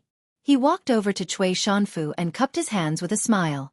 The officials turned to look in Li Zixuan's direction and saw Cui Shanfu's old face as black as the bottom of a pot. Humph! The Marquis of Yong, and is taking pleasure in other people's misfortune. I'm afraid you've lost your status as a marquis. At this point, Cui Shanfu felt that there was no need to pretend to be nice, so he snorted coldly at Li Zixuan. Li Zixuan was surprised, and said, taking pleasure in other people's misfortune? Why would Minister Cui say that? This marquis was clearly congratulating you on your promotion and wealth. All my colleagues here can testify for me. How can you slander me? Assistant Minister Wang, please be the judge. Was this marquis taking pleasure in other people's misfortune? Li Zixuan pulled over an assistant minister from the Ministry of Rights and asked. That assistant minister of the Ministry of Rights had originally been doing well as an official in the capital. Inexplicably, he had been pulled in by Li Xiaogong. However, this fellow was also a smart person. He knew that on this trip to Lingnan, their fates were completely in Li Xiaogong's control. Furthermore, Li Xiaogong's relationship with Li Zixuan was probably known to everyone in Chang'an. How could he stand on the wrong side at this time? Cui Shanfu? Cui family? 5 surnames and 7 hopes? No matter how big it was, could it be bigger than his own future? Assistant Minister Wang opened his mouth and pretended to be stunned. With an exaggerated expression he said, Ayaya! Minister Cui, the Marquis of Yong, and is clearly congratulating you with good intentions. How can you not recognize his good intentions? As His Majesty's subjects, we have to share His Majesty's burdens. Although Lingnan is a barren land, if His Majesty wants us to go there, we have to serve His Majesty without hesitation. Being able to serve His Majesty is a blessing for us subjects. Therefore we have indeed been promoted. Your attitude isn't right. My fellow colleagues, don't you think what I said is right? That's right. Going to Lingnan this time, we are serving His Majesty. It is indeed the same as being promoted. That's right, that's right. Minister Cui, what you said is wrong. What do you mean by gloating? We are going to Lingnan to serve His Majesty. Where is the talk of calamity? Assistant Minister Wang's words had just landed when the surrounding officials instantly began to denounce Cui Shanfu. This kind of matter was related to political standing. If they didn't know how to choose, then they had really lived for so many years in vain. Cui Shanfu's face instantly turned even darker. Shameless! Extremely shameless. A bunch of vile people who invert black and white. This old man disdains to be associated with you. Saying that, Cui Shanfu flung his sleeves and walked to the other side of the road. AI! Minister Cui, what you said is wrong. How are we shameless? That's right. That's right. Minister Cui, you are clearly flying into a rage out of humiliation. The officials weren't willing to be sinister vile people and immediately began to stab Cui Shanfu. Every stab stabbed into his heart, making Cui Shanfu almost vomit blood. All right, everyone, get on your horses and catch up to the army. At this moment, Li Xiaogong roared. Everyone hurriedly acknowledged. Speaking of which, when it came to Lingnan, the sky was high and the emperor was far away. Li Xiaogong held a large number of troops in his hands and represented the imperial court. Even the local emperors like Fengong and Tandian in Lingnan had to be respectful to him. Therefore, these officials were truly obedient to Li Xiaogong because their lives were all in Li Xiaogong's hands. Although Cui Shanfu was unwilling, he didn't dare to say much. Presumably, he had resisted before but later realized that resistance was futile. Now, he could only accept his fate. Little Xian, this prince will be leaving. Help me look after that stinking brat Huiran. If you need to beat him, beat him. Don't be courteous to this prince. Li Xiaogong urged his horse to go to Li Zixuan's side and smiled. Li Zixuan cupped his fists and said, Your Highness, don't worry. I will keep an eye on Huiran. The mountain is high and the road is long. I wish your highness a smooth journey. Li Xiaogong laughed. I'll count on your auspicious words. But if there's an emergency at the Bureau of Shipping, you, as the right commissioner of the Bureau of Shipping, can't refuse. Li Zishuan hastily replied, I wouldn't dare. But then he suddenly remembered something and whispered, Your Highness, the Bureau of Shipping deals with an enormous amount of money every day. You must prevent the people below from being corrupted and forming factions. After saying this, he meaningfully glanced at Cui Shanfu's back. Li Xiaogong's lips curled into a cold and profound smile. Heh, don't worry about that. This king was worried that he wouldn't jump around. His Majesty has already made arrangements. Otherwise, how could one of the 9 ministers be moved by this king? Li Zishuan instantly understood. At this moment, he was completely at ease. Since Cui Shanfu had already been targeted by Li Er, he wouldn't be able to cause any waves in the Great Tang. For the rest of his life, he could only obediently live out his days. The moment he made a move, he wouldn't even need to do anything. Li Er would probably use this chance to eliminate him. The imperial treasury was now plentiful and had many soldiers and generals. Even the great clans weren't afraid. Moreover, Li Er had the time bomb Li Zishuan at his side to intimidate them. The great clans didn't dare to act rashly, because Li Zishuan was a true bomb. Feng Jidai had been able to see the clues in the overnight destruction of Snake Spirit Mountain, so how could those old foxes not see it? This was also why the Cui clan didn't dare to retaliate when the second young master of the Cui clan, Cui Yunhan, had been exiled to Chongzhou because of Li Zishuan. This was because they were afraid that Li Zishuan would do the same thing to their clans as he had done to Snake Spirit Mountain. If that happened, who the hell would be able to bear it? Since your highness and his majesty have already made arrangements, then this little nephew won't say anything more. Once again, I wish your highness a safe journey. Li Zishuan rubbed his nose and cupped his fists. Haha. Until we meet again. Hiya. Li Xiaogong laughed out loud and spurred his horse to leave. Chapter 952. In the sweet dew hall of the Imperial Palace. Xiaogong's group should have left the city by now, right? Li Er softly asked from his throne. Your Majesty. His Highness has already left the city. Zhao Song bowed and replied. Li Er's eyes narrowed as he muttered. Whether or not the Great Tang's treasury can withstand the war with the Turks will depend on whether Xiaogong's Bureau of Shipping can shoulder the burden. And also, the Cui clan, Cui Shanfu, humph. Earlier, when Prime Minister Aluo Nazhun of the Jianri dynasty wanted to marry the Great Tang princess for King Jianri, Li Er was naturally unwilling. Changle was his most beloved daughter. How could he marry her off to a barbarian? But as the sovereign of a country, he could not let his emotions affect his decisions. Even if he was just going through the motions, he still had to listen to the opinions of his officials. In the end, Li Zishuan's bravery and righteousness had satisfied him. But Cui Shanfu supported the marriage of the Great Tang princess and vigorously advocated for a peaceful marriage between the two countries. At that time, Li Er had wanted to kill Cui Shanfu, but he had never found a good opportunity. He had never imagined that Cui Shanfu's name would be on the list of officials selected to go to Lingnan that Li Xiaogong had brought a few days ago. Logically speaking, Cui Shanfu, as an official of the Chamberlain of Dependencies and one of the 9 ministers, should not have been sent to Lingnan. But when Li Er saw the name Cui Shanfu on the list, many thoughts flashed through his mind, and so, the final list of the Bureau of Shipping shocked everyone. After all, Cui Shanfu was not only an official of the Chamberlain of Dependencies, but also the successor of the Cui clan of Qinghe. Did Li Er not take the great clans seriously by making such a decision? But on second thought, many people realized that Li Er really did have the confidence to not take the great clans seriously. In the past, the Great Tang did not lack good generals, nor did it lack elite soldiers, but it lacked money. If a war broke out, the Great Tang's supply of provisions might run into problems. But now, the imperial court's treasury was abundant.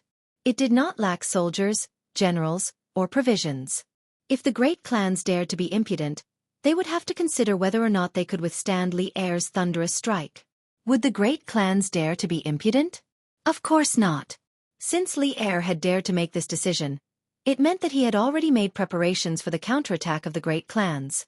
If the great clans made any strange movements, they might just be playing right into Li Er's hands. After all, for Li Er, stabilizing the rear before dealing with the Turks was not a bad choice. Because of this, East Commandery Duke Chui Junchuo, who had not been to court for decades, came to Ganlu Hall with a walking stick to plead for Chui Shanfu. Of course, Li Er did not neglect, but he did not agree. In the end, he sent Chui Junchuo back with the reason that Chui Shanfu's trip to Lingnan is only temporary. Once the Department of Shipping is on the right track, he will be summoned back. Just like that, under Li Er's strong insistence, the matter of Chui Shanfu following Li Xiaogong to the south was completely settled. However, even Li Er did not understand why Li Xiaogong would write Chui Shanfu's name on the list. If one were to say that this old man was talented, there were many ministers in the imperial court who were more talented than him. No matter how one looked at it, it seemed that Li Xiaogong had deliberately written Chui Shanfu's name. But what enmity did Li Xiaogong have with Chui Shanfu? Li Er was not too sure about this. Recently, pay more attention to the Chui family. If there are any strange movements, immediately report to me. A cold light flashed in Li Er's eyes as he instructed in a deep voice. He was now really confident because the Ministry of Works research on gunpowder had made great progress. If the great clans chose to make a strange move at this time, he did not mind giving them another round of justice from the heavens. Marquis, I have found the information you wanted. At night, in the study of the Marquis's residence in Yongle Lane, Li Zishuan stood in front of the window with his hands behind his back. Pang Feiji cupped his fists behind him. Oh, tell me about it. Recently, he had not paid attention to the situation in the imperial court. After meeting Chui Shanfu on the road today, he had the heart to ask Pang Feiji to find out more information. Pang Feiji cupped his fists and reported, Marquis, according to my investigation, Chui Shanfu was in the first batch of officials selected by the regional prince to go to Lingnan City. Many people in the imperial court were against it, but I did not expect His Majesty to agree in the end. After that, the Chui family's ancestor, the East County Duke, personally went to the palace to plead for leniency, but it did not seem to have any effect. That is why Chui Shanfu went south with the regional prince today. Oh, I see. Li Zishuan suddenly understood and then asked doubtfully, but why did the royal prince want Chui Shanfu to go to Lingnan? He doesn't seem to have any enmity with Chui Shanfu, right? Pang Feiji's expression was a little unnatural as he said, This. I asked young Master Huiran. He said that the regional prince did not like Chui Shanfu for a long time, so... Did not like him? Li Zishuan was stunned. This reason was so strong and so willful. Well, I just don't like you and want to do you. What's wrong with that? People from the royal family are really awesome. In fact, Li Xiaogong's dislike of Chui Shanfu mainly came from the time when the prime minister of the Jianri dynasty proposed marriage for King Jianri. When he saw Chui Shanfu shamelessly insist on marrying the Tang princess to a distant country, Li Xiaogong felt as if his heart had been stabbed by a knife. He did not know why, but when he saw Chui Shanfu's face later, he felt that this old man wanted to marry his daughter to another country. Perhaps this is the fate of the heavens. In history, Li Xiaogong's daughter, Li Shuiyan, was married to Tubo thousands of miles away because of a political marriage.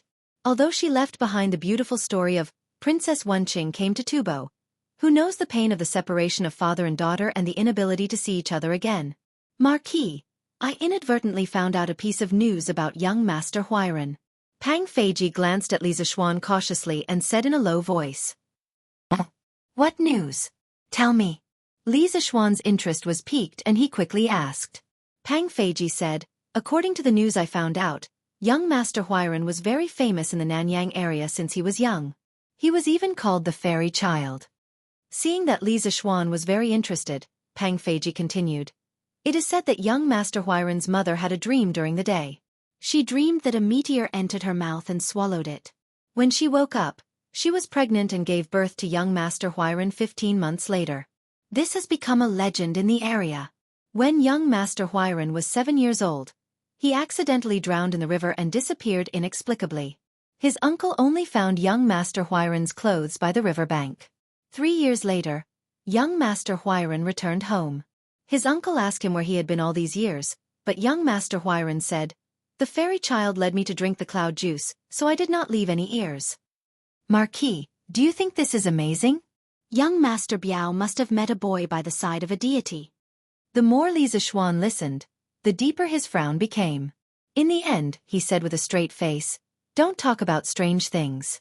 Just some hearsay and you're scared to this extent. The monk is just a mortal. Don't talk nonsense.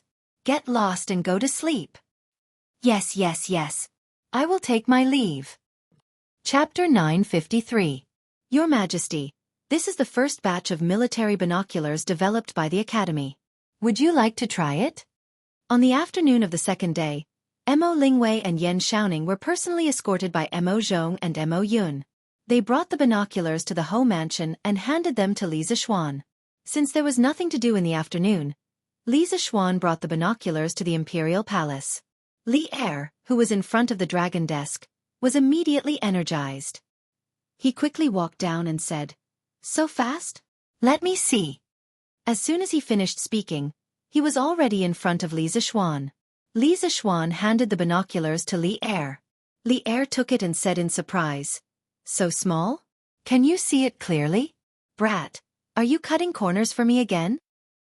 He had personally played with a telescope in the academy before, but the one in his hand was only a little bigger than his palm. Compared to the big one in the academy, it was completely dwarfed. Li Zixuan said helplessly, "Your Majesty, you have wronged me. This kind of military binoculars is specially designed to spy on the enemy during war. Of course it has to be portable. If it's too big, how can it be brought to the battlefield? Don't be fooled by its small size. Its ability is not much different from the Academy's telescope." "Is it?" Li Er did not believe it. He looked at the binoculars in his hand and said, "Follow me upstairs to take a look." After that, he took the lead and walked outside.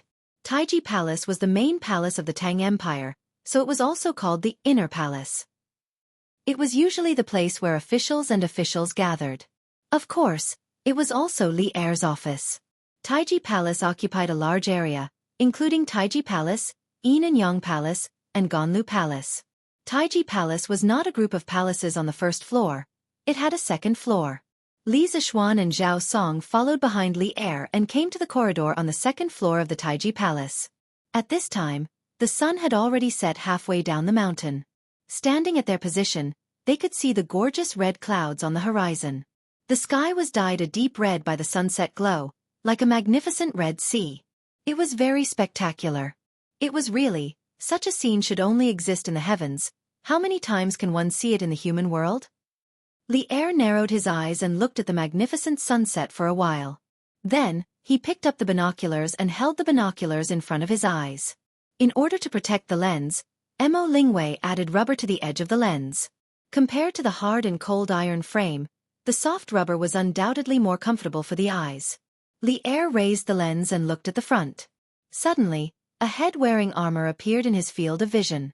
He could even see the hair on the person's face clearly. Although Li Er had killed many people in his life, he couldn't help but be startled by the sudden appearance of a head.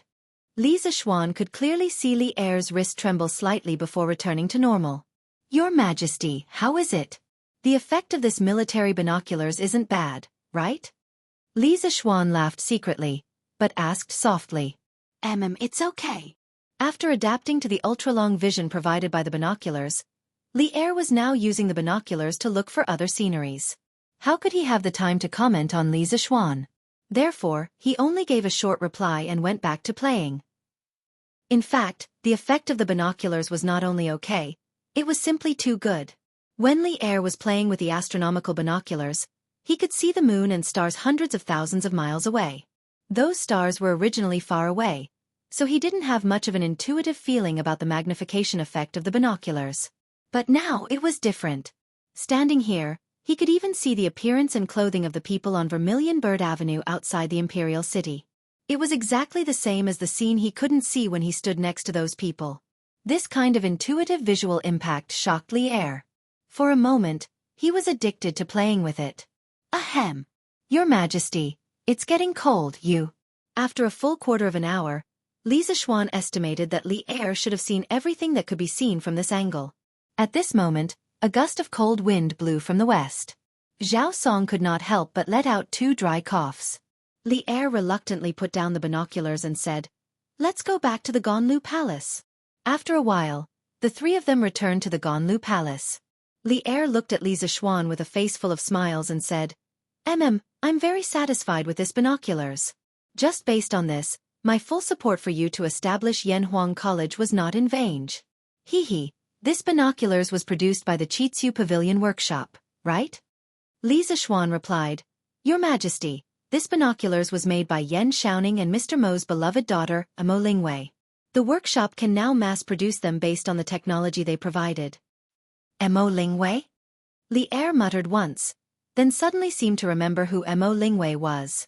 He smiled and said, Hee, the idea of this binoculars was originally thought of by you, right? You still want to use them to fool me? Li Zishuan said helplessly, Your Majesty, this was indeed the idea that I provided. However, the work after that was completed by Shaoning and Ink Girl. The fact that this binoculars could be produced so quickly is due to the two of them. Li Er smiled and did not waste his breath on this issue. He paced 2 steps with his hands behind his back and said, Your workshop will produce another batch of binoculars like this.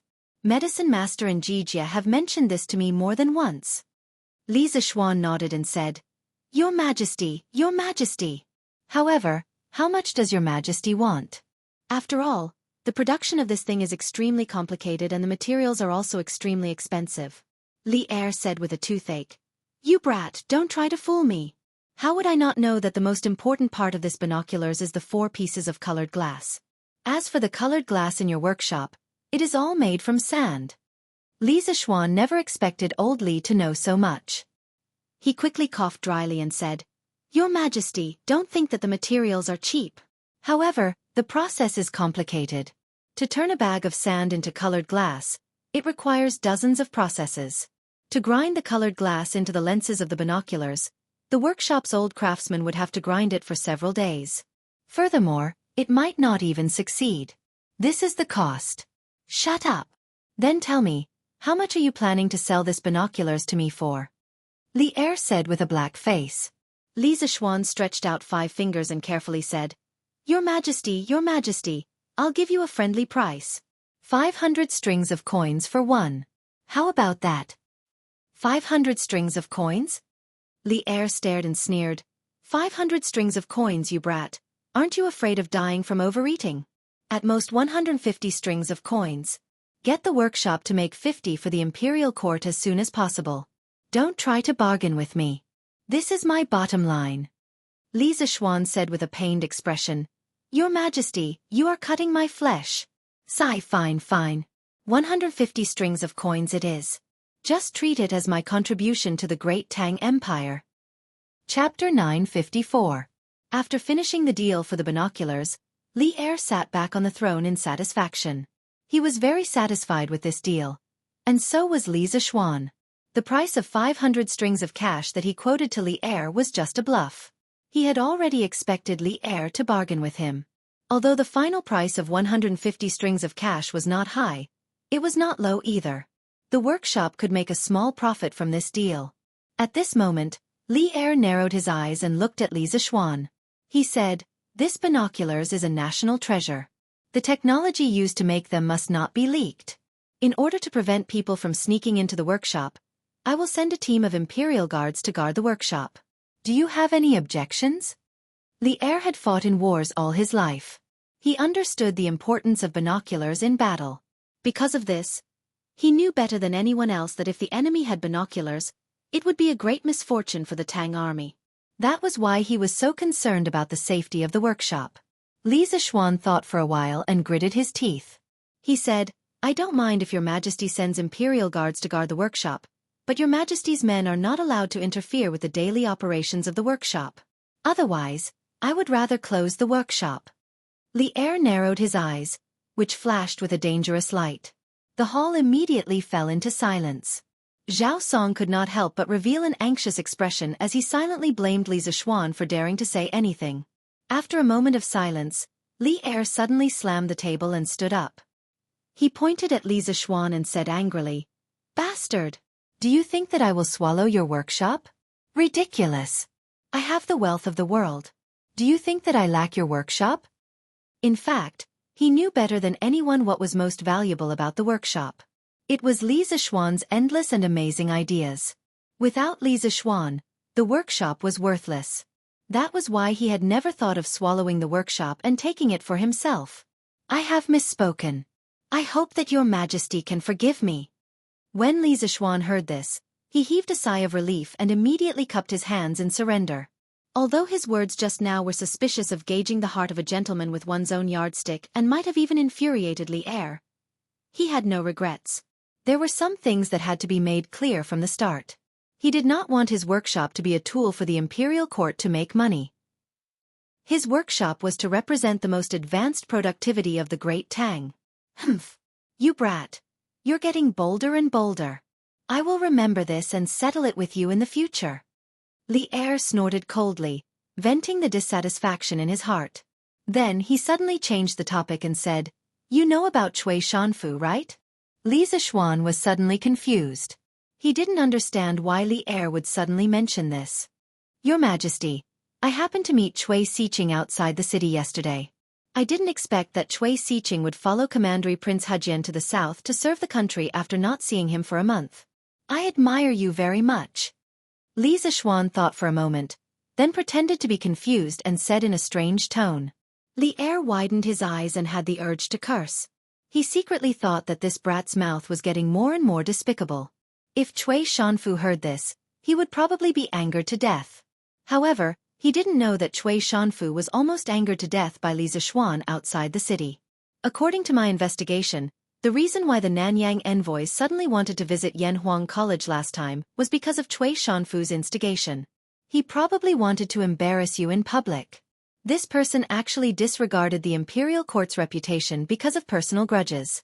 He really deserves to be killed. If it weren't for the old Commandery Prince Cui's face, I would definitely kill this person.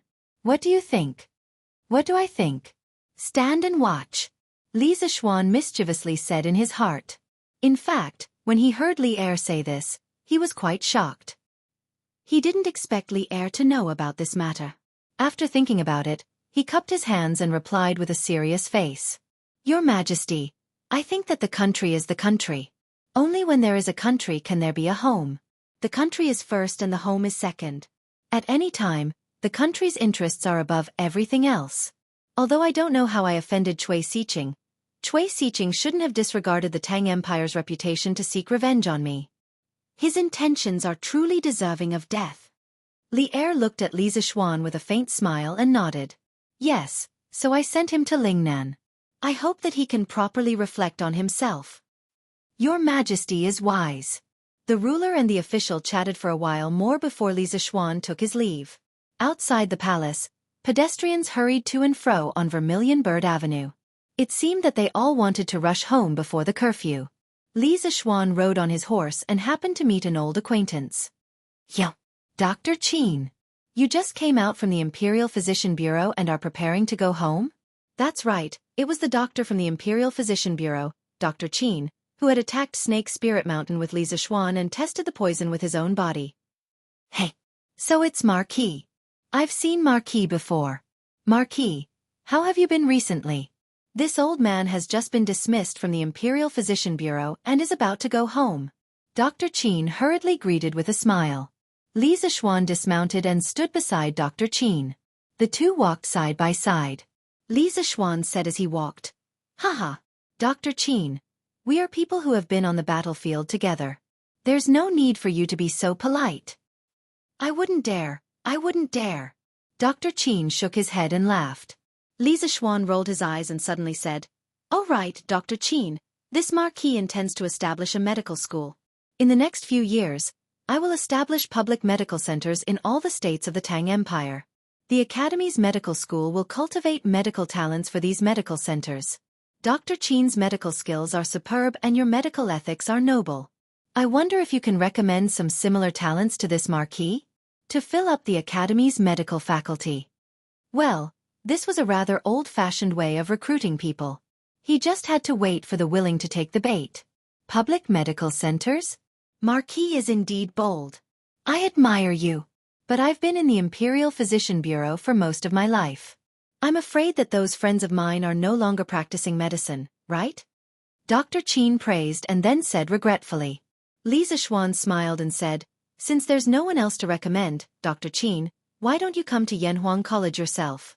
Don't you want to pass down your lifelong medical skills? Now that Priest Sun has a disciple, you Dr. Qin said in surprise. Is Priest's son also in Yanhuang College now? Lisa Xuan smiled and said, yes. And not only that, when the medical students officially enroll, Priest's son will occasionally substitute for them. At this time, Sun Simiao was the idol of many medical students. Dr. Qin's eyes lit up when he heard this. He stroked his beard and said with a smile, good, good, good. Since Priest's son has already entered Yanhuang College, what's there for me to hesitate? Just as well. I'm getting old and I'm planning to resign from the Ministry of Personnel in a few days. When the time comes, don't look down on my old bones. Lisa Xuan smiled and said, haha, why would I? The Academy's doors will always be open to Dr. Qin. Chapter 955. Oh, I'm a little tired of eating fish and meat every day. I'll get the kitchen to buy more vegetables and fruits for a change of taste. On this day, Lisa Xuan was eating lunch and subconsciously complained when he faced the table full of fish and meat. Although Han Yushi and the kitchen maid at home were very good at cooking, no matter how delicious they were, they couldn't rely on eating meat every day. Moreover, a healthy life required vegetables. These days of eating fish and meat every day had been going on for more than a month. Lisa Xuan couldn't bear it anymore. Child, have you been too busy recently? It's already winter. Where do you want the servants to go to buy vegetables for you? You don't want to eat pickles. It's already good enough to have meat to eat. Mrs. Li knocked on the bowl. Her eyes were full of love and helplessness. Han Yushi also said, yes, husband. In this season, other than the warm soup bureau, there are vegetables and cold melons in other places.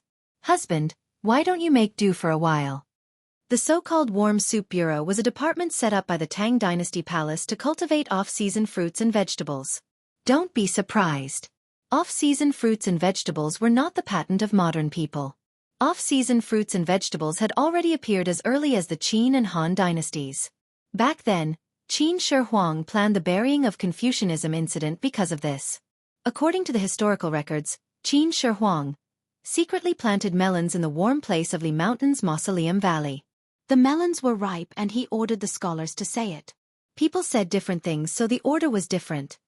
In the end, these Confucian scholars didn't know the reason. After seeing that the melons were rare in winter, they were all killed. In the Han dynasty, the royal vegetable base, Taiguan Garden, began to use the method of storing fire to grow off-season vegetables on a large scale. At that time, there was an official named Zhao Xinchen. He said that off-season vegetables were illegal food and couldn't be eaten. It would hurt people if they ate it. However, these words were obviously to fool people. His real purpose was to persuade the royal family not to be too extravagant. However, the Taiguan Garden, which produced and supplied off-season vegetables for the royal family, was not abolished during the Han dynasty. In the Tang dynasty, the warm soup bureau replaced the Taiguan Garden and began to provide off-season vegetables for the royal family. However, the cultivation method of vegetables at this time was obviously more environmentally friendly. They provided heat to the vegetables through hot springs instead of storing fire. Warden of warm soup? After hearing what his mother and wife said, Li Zixuan finally remembered the era he was in. But when he heard about the warm soup bureau, he subconsciously understood. After all, this guy had read a lot of Tang dynasty novels in his previous life, so he knew what the warm soup bureau was. Then I'll go back and ask Qin Kei for some vegetables. I'm sure he has some at home. Everyone was speechless. How could a teacher snatch food from a student? Li Zixuan's skin was really thick to the extreme. Cough, cough. Actually, this fellow also wanted to get his own greenhouse vegetables, but distant water could not quench his immediate thirst. He would first get some vegetables from Li Tai to quench his thirst. As for the greenhouse vegetables, he would also get them. Put it here, put it here. You guys, go to the front yard and help me move those brackets in. Li Zixuan was never careless when it came to his diet. In the afternoon, he asked someone to buy a batch of materials and planned to build a greenhouse in his yard. Young master, why do you need so many oilcloth and wood? Xiao He looked at the open space in the yard, which was full of coarse cloth and wooden sticks, and couldn't help but wonder. Li Zixuan smiled. Hee, I'm going to build a house. Build a house? Young master, why do you want to build a house? Isn't the house enough for us to live in? Xiao He was even more puzzled. You'll know when the time comes. Li Zixuan didn't explain much and ordered the servants to start building the house. First, in an open space in the west courtyard, according to the length and width of the greenhouse that was designed in advance, the four corners of the greenhouse were determined. After making the four corners at right angles with the law of the Pythagorean string, positioning piles were placed, and positioning lines were drawn between the piles. Then, the foundation of the bamboo frame was leveled and compacted along the lines. Then, he let the servants use shovels to flatten the ground, followed by drilling holes and inserting wooden supports into the ground. In a short period of time, the sound of pile driving in the west courtyard resounded throughout the entire Li residence. Such a big movement naturally alarmed Li Jingma, Madame Li, and the Yi family. Xian, what are you doing? Although Father Li had already retired and didn't care about the family's affairs, he couldn't help but frown when he saw his son destroying the house's courtyard. Li Zixuan saw that the main members of the family were basically all present, and understood that his movement was too big. He suddenly felt a little embarrassed. Father, I'm planning to build a house specially used to grow vegetables in the winter. When the time comes, if our family wants to eat vegetables, we don't have to beg others. Build a house? Grow vegetables? Li Jingma's eyes widened, and then he scolded with a straight face. Nonsense! I've lived for so long, and I've never heard of growing vegetables in a house. You've been following your master since you were young, and you've never been involved in farming. Now you're actually doing such a ridiculous thing. It's simply wishful thinking. If this gets out, it'll be a joke. Li Zixuan wasn't convinced. Father, you haven't tried it. How do you know this method won't work? Besides, it's not like no one has ever tried growing vegetables in the winter. Can't you just do it in the hot spring department? Li Jingma said angrily. There's a hot spring in the hot spring department to keep it warm all year round. How can it be the same? Stop fooling around and get them to remove these things as soon as possible. In fact, if it were any other time, Li Zixuan could do whatever he wanted at home. But now Yi Guozhong and the others were still living in the Li family. When Li Jingma saw his son fooling around like this, he felt a little embarrassed. If he didn't do it well, he would be reprimanded by his father-in-law again. Li Zixuan didn't have as many twists and turns as his father. He waved his hand and motioned for the servants who had stopped next to him to continue working. Then he turned to Li Jingma and said, Father, since you don't believe me, let's make a bet. If I grow vegetables in this house, will you eat them or not? How could Li Jingma believe Li Zixuan's nonsense? He stroked his beard and said proudly, Humph! Don't try to deceive me.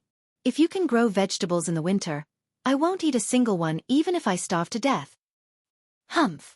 You old man have nothing better to do. Why are you being so serious with your son? When your son really grows vegetables, I'll see if you'll eat them or not. Mrs. Li, who was next to them, couldn't help but roll her eyes when she saw that the old man and the young man were actually betting. In her opinion, although her son's actions seemed ridiculous, countless facts in the past had proven that her son was always right. Chapter 956. Madam, I'm not being serious. Why don't you ask your parents-in-law if they've ever heard of planting vegetables in a house? Madame Li's words were obviously biased. Li Jingma was immediately dissatisfied. Speaking of which, he could be considered an official now. Why was his status in the family still so low? This was intolerable. Yi Guozhong saw that Li Jingma had turned the topic to him. He thought for a moment and said, It didn't exist in the past, but it doesn't mean it won't exist in the future. Little Xian has been good at creating miracles in the past year since he returned to Chang'an. Jingma as his father, how can you not believe in your own son? It was rare for Yi Guozhong to actually speak up for Li Zixuan. Old Madame Yi smiled and said, Old master is right. Little Xian doesn't look like someone who would boast casually. Jingma, if you speak so confidently now, you'll have to starve in the future. Old Madame Ye's words immediately made everyone laugh. Lana clapped and said, Hee hee. Daddy is going to starve. But Daddy, don't worry. Lon, will send you food when the time comes. Send food? Your father, I, am not going to jail. Do I need a little girl like you to send me food? Li Jingma's old face darkened. Everyone laughed again. While they were talking, 2 rows of wooden sticks of the same height were inserted into the ground in the courtyard. The top of the 2 sticks was supported by a curved bamboo strip. It really looked like the frame of a house. Li Zishuan didn't have time to chat with his father at this time. He personally went down and ordered the servants to tie the custom-made white tarpaulins one by one to the supports. There was no plastic in this era. Li Zishuan thought about it and could only use tarpaulins instead. Although it was white tarpaulins, how could they remain white after being soaked in tung oil? It looked dark yellow, but even so, it was much better than black. After all, black tarpaulins absorbed light and didn't transmit light. It was not conducive to the growth of vegetables. These tarpaulins were specially made by Li Zishuan. There were 2 lengths of rope attached to them at specific intervals, which were used to tie them to the brackets that were inserted in advance. The winter in the north was especially cold. To be safe, 1 layer of tarpaulin was not enough to solve the problem. Li Zishuan made the greenhouse into a structure with 2 layers of tarpaulin. This way, the greenhouse would be even more insulated. Of course, in addition to this, Li Zishuan also prepared a thermal insulation plan, which was the natural heating method. The so-called natural heating was not an increase in temperature for no reason, but the effect of a mysterious substance, which was the fermentation agent. The specific method is, when preparing the ground, making beds or making seed beds, the soil is filled with cow dung, pig dung, fresh garbage, manure, and crushed straws and straws. Then an appropriate amount of wheat koji or shiatsu is added to make fermenting agent, and finally the soil of the vegetable garden is filled, so that the microorganisms in the fermenting agent can use the raw materials to work. These raw materials can slowly release heat, gradually increasing the temperature of the soil and the air to ensure the normal growth of the plants. Although Li Zishuan had never farmed in this life, don't forget that he was born into a farmer's family in his previous life.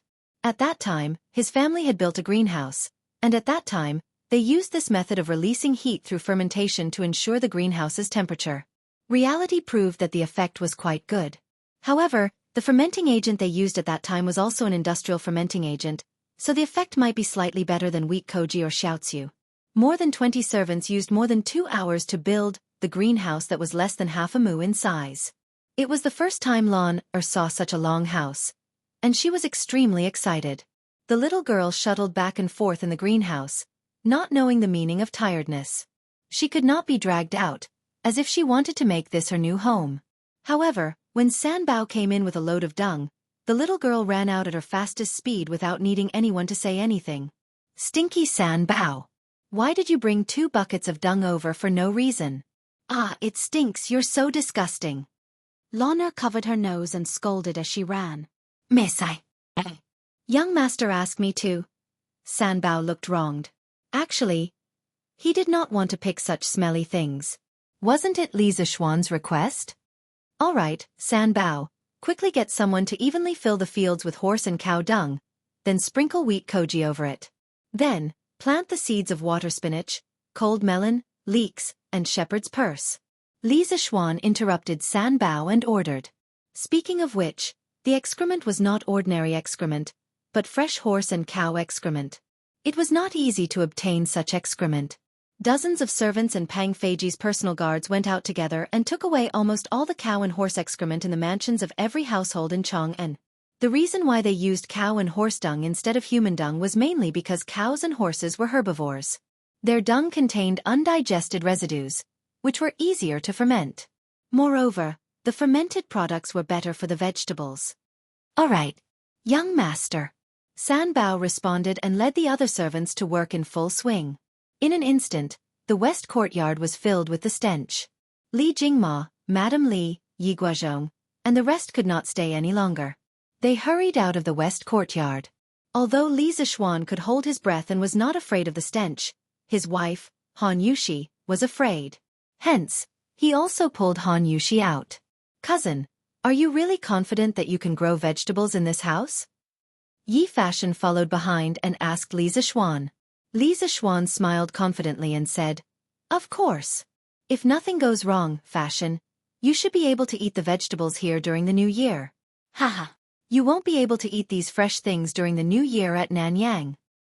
It's all thanks to you, cousin. Yi Fashion smiled and said. Then he continued to ask, Planting in the spring and harvesting in the autumn is the way of the heavens. Cousin, aren't you going against the heavens by planting vegetables in the winter? Li Zishuan looked at the unlucky child and said in a speechless manner, Fine, fine, fine. There's no need for so many rules. Your cousin just wants to eat some of the vegetables he grew. How is that against the heavens? Fashion, don't be so rigid all the time. It's life. If you want to live a good life you have to. Tui. You can't be so calculative. Think about it yourself. After that, he patted Yi Fashion's shoulder and turned to Han Yushi and said, My wife, I'm going back to Yunshan later. Do you want to come along? Han Yushi thought for a while and nodded. I'll go too. Who knows, I might be able to help you. Li Zixuan smiled and said, All right, I'll get someone to prepare the carriage. Chapter 957.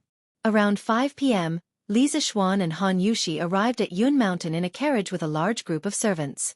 The carriage was filled with oilcloth and wood. They were planning to grow vegetables in greenhouses in Yun Mountain. Speaking of which, more than 90% of the roads in Cloud Mountain had been repaired. This greatly reduced the travel time. In the past, it would take more than an hour for a carriage to travel this long path. Now, it would only take a little more than 15 minutes. More importantly, the road was wide. In the past, if two carriages wanted to stagger, they had to be careful for fear of bumping into each other. Now, the cement road was wide enough to accommodate 4 carriages side by side. Compared to this, the official road outside the city was like a small road. San Bao, bring them here and build me a greenhouse that is exactly the same as the one in the residence. I have something to do outside. Li Zixuan said to San Bao as he marked out an empty space behind the courtyard. In this era, there were no strict management methods for abandoned land like in the modern era. Usually, the land would belong to whoever developed it. Besides, Yanhuang College was built on Yun Mountain. The entire mountain was basically Li Zixuan's private territory. He could plant wherever he wanted. Yes, young master. Don't worry and go. San Bao took on the responsibility without hesitation. As Li Zixuan's #1 henchman, this was a piece of cake for him. Li Zixuan nodded and left with his wife. He wanted to go to his father-in-law's house. He wasn't going to monopolize the vegetables in the greenhouses. Planting vegetables was just for fun and to satisfy his appetite. He didn't plan to use it to make money. However, it was a good idea to let the villagers in his fief take care of it. As for Han Tianhu, due to his relationship with Li Zixuan, he was now the head of one of the 8 villages in Li Zixuan's fief. The Han family manor's position among the 8 villages was skyrocketing. Only Plum Village, which was close to Yun Mountain, could compete with them. The other 6 villages were envious of these 2 villages. However, their villages were now part of Li Zixuan's fief. As long as they followed Li Zixuan's footsteps, their good days wouldn't be far away. Previously, when Li Zixuan mobilized the villagers to gather herbs in the mountains, the villagers were unusually enthusiastic. If there wasn't a quota, they would have brought their entire families into the mountains. It's Marquis. Hello, Marquis. Greetings, Marquis. Since Cloud Mountain wasn't far from Plum Village, Li Zixuan didn't choose to take a carriage. The couple hadn't gone far when they saw a group of villagers carrying bamboo baskets on their backs heading towards the 3rd courtyard in an endless stream. When the villagers saw Li Zixuan, they stopped in their tracks and bowed. Their faces were filled with excitement. Yes. You're going to look for Dr. Sun? Some of them were familiar to Li Zixuan, while others were unfamiliar. However, when he saw the herbs in their bamboo baskets, Li Zixuan guessed that they were here to sell herbs. Yes, Marquis. We're all going to Dr. Sun to sell herbs. Why don't you go to the pharmacy in Chong and City to sell? Li Zixuan asked with a smile. When he decided to set up a school hospital in the academy, he put a sum of money in Sun Simiao's place for him to purchase herbs. The purchase price of herbs here wasn't much better than the big pharmacies in Chong and City. Some herbs were even cheaper than the ones in Chong and City. The main reason was that Sun Simiao didn't think it was worth the money. This old man had always been frugal. Otherwise, he wouldn't have collected herbs himself to treat patients. When the man heard this, his face suddenly changed. He straightened his neck and said, Marquis is kind-hearted. He pointed out a way for us to make money. Why would we do such a treacherous thing? Wouldn't that be like being criticized behind our backs?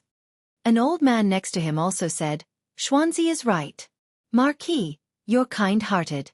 Besides, Dr. Sun doesn't charge for treating the poor. The herbs we collect don't cost anything. It's just a little effort. Even if Dr. Sun doesn't pay us, We have no reason to give these herbs away. Yes. Who knows, these herbs might even be used by Divine Dr. Sun on us in the end. Yes, although we're poor, we can't let others criticize us behind our backs. The old man's words immediately gained the approval of many people. Li Zishuan's kindness to the people of his fief and Sun Simiao's kindness to the poor had been widely spread in the area near Chang'an City.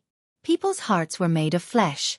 In the face of good people like Li Zishuan and Sun Simiao, how could they only recognize money and not care about feelings? It had to be said that the feelings of kindness in this era were quite strong. If this situation was in modern times, it would be hard to say. Han Yushi looked at Li Zishuan, her heart full of love. She was happy that her husband had won the hearts of the people. Li Zishuan patted the man's arm and said, "Haha, good. Good. Good. I appreciate your kindness. Since you are now the people of my fief, I will definitely take you to live a good life." Marquis is righteous. Marquis is mighty. The people had been looking forward to this promise in their hearts. Now that they finally heard Li Zishuan say it personally, they were suddenly very excited and shouted. Li Zishuan smiled and chatted with the people around him. Then, he took Han Yushi down the mountain. The villagers didn't go into the mountains to pick herbs every day. Now, the unified arrangement of the villages was to organize a group to go into the mountains every other day. Therefore, when Li Zishuan and his wife arrived at the Han village, Han Lijing didn't go out. Instead, he was playing chess with Old Hu in the courtyard. It was the slack period now. If Li Zishuan hadn't arranged a job to go into the mountains to pick herbs, Han Lijing would probably be even more free now. At this moment, the two bad chess players were happily playing chess on the stone table in the courtyard. Father-in-law. Han Yushi and Li Zishuan entered the courtyard. The two of them called out one after the other. Yo. Yushi, Xiaoxian, you're back. Han Lijing heard and quickly stood up. His face was full of warmth. Old Hu also put down the chess piece in his hand and stood up with a smile. Hey, Han girl, young master, you're here. He didn't call Marquis, nor did he call Marquis Madam. However, this kind of address made Li Zishuan and Han Yushi feel very close. Yes, Uncle Hu, you're playing chess. Li Zishuan smiled. Old Hu patted his head and said resentfully, Hey, I was about to win just now.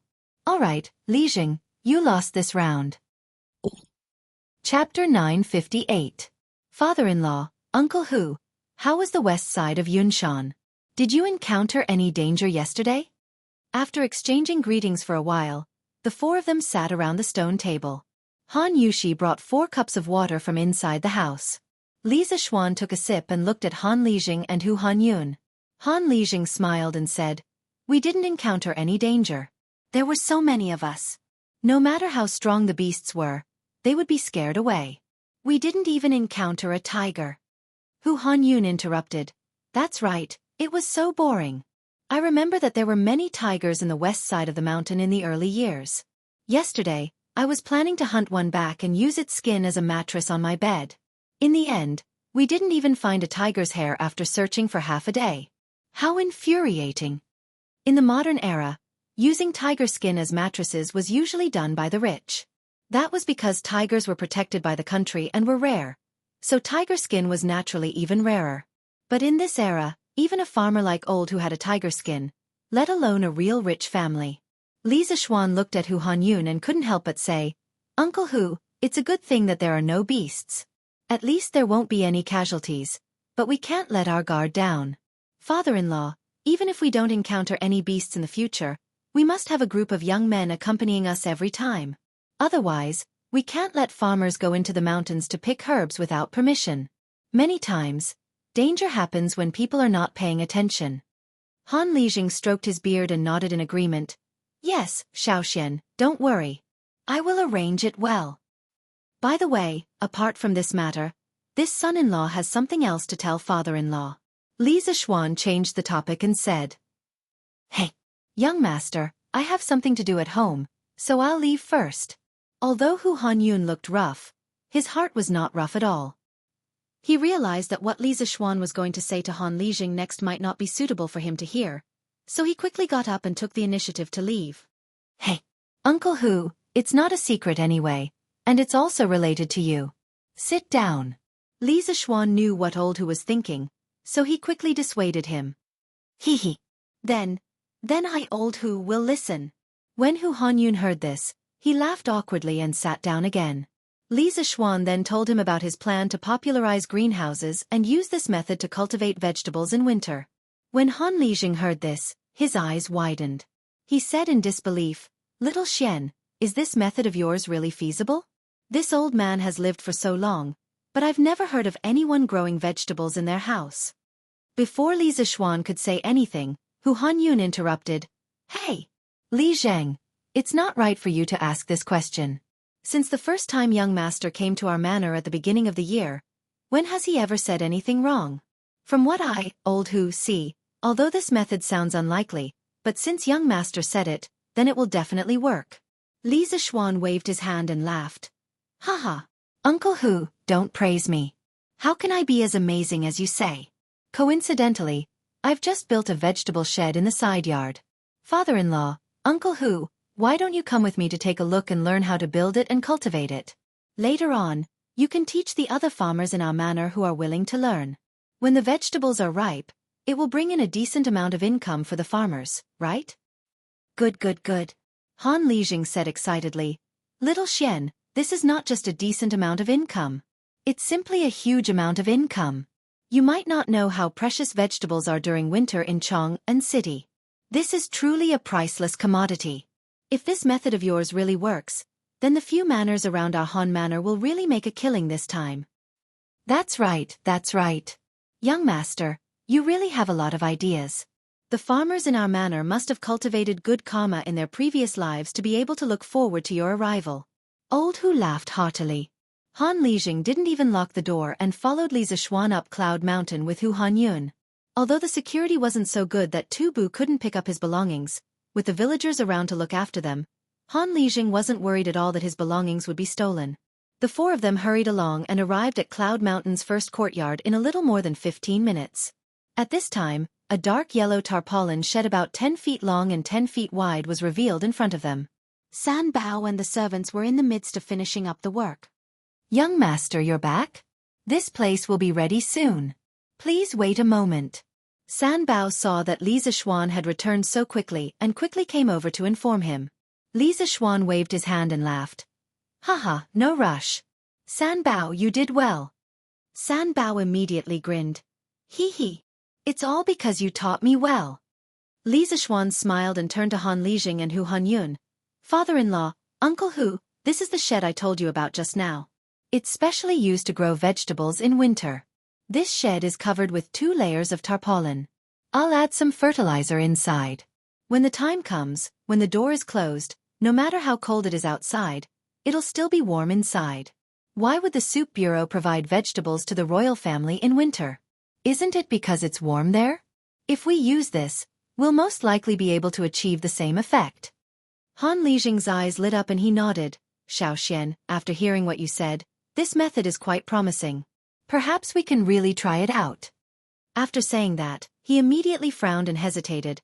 "But with so many tarpaulins added together, I'm afraid it won't be cheap. I just don't know if the farmers will dare to take this risk." What Han Lijing said was true. After all, Li Zixuan's method of growing vegetables out of season had never been tried before. The capital invested in the early stage was not a small amount for the farmers. It would depend on whether the farmers believed in Li Zixuan or not. Hu Hanyun waved his hand carelessly and said, "Hey! Those who aren't willing don't have the life to earn this money. Lijing, no matter how much you force them, it's useless. Anyway, I, old Hu, believe in young master. I'll go to Chang'an tomorrow to buy tarpaulins. My family will build 10 of these big sheds. Anyway, there's a lot of land that's uncultivated now." It wasn't an exaggeration to say that old Hu had been reborn. His son and daughter both had their own achievements. Now, not only were they no longer the burden of the family, but they had also become the pride of the family and even the entire Han family manor. Because of this, the Hu family was getting richer and richer. At this moment, old Hu seemed to be rich and overbearing. He directly said that he wanted to build 10 of these sheds. But sometimes, honest people also had their blessings. It wouldn't be long before Hu Hanyun would be thankful for his current decision. "Father-in-law, Uncle Hu's words are rough, but they are reasonable. When the time comes, the farmers will be free to build the sheds. If they don't want to, we won't force them. Chapter 959. Little Xian, you can't do this. In the Yunshan residence, Han Lijing listened to Li Zishuan and Hu Hanyun's conversation and quickly said, Little Xian, you might not know the situation of the other villages. Take the Liujia village for example. Their village just joined your fief not long ago. During the previous autumn harvest, they still paid rent according to the previous landlord's request. In addition, this year's harvest is generally not good, making things worse. Their place is not rich to begin with. It's already not bad that they have enough food to eat.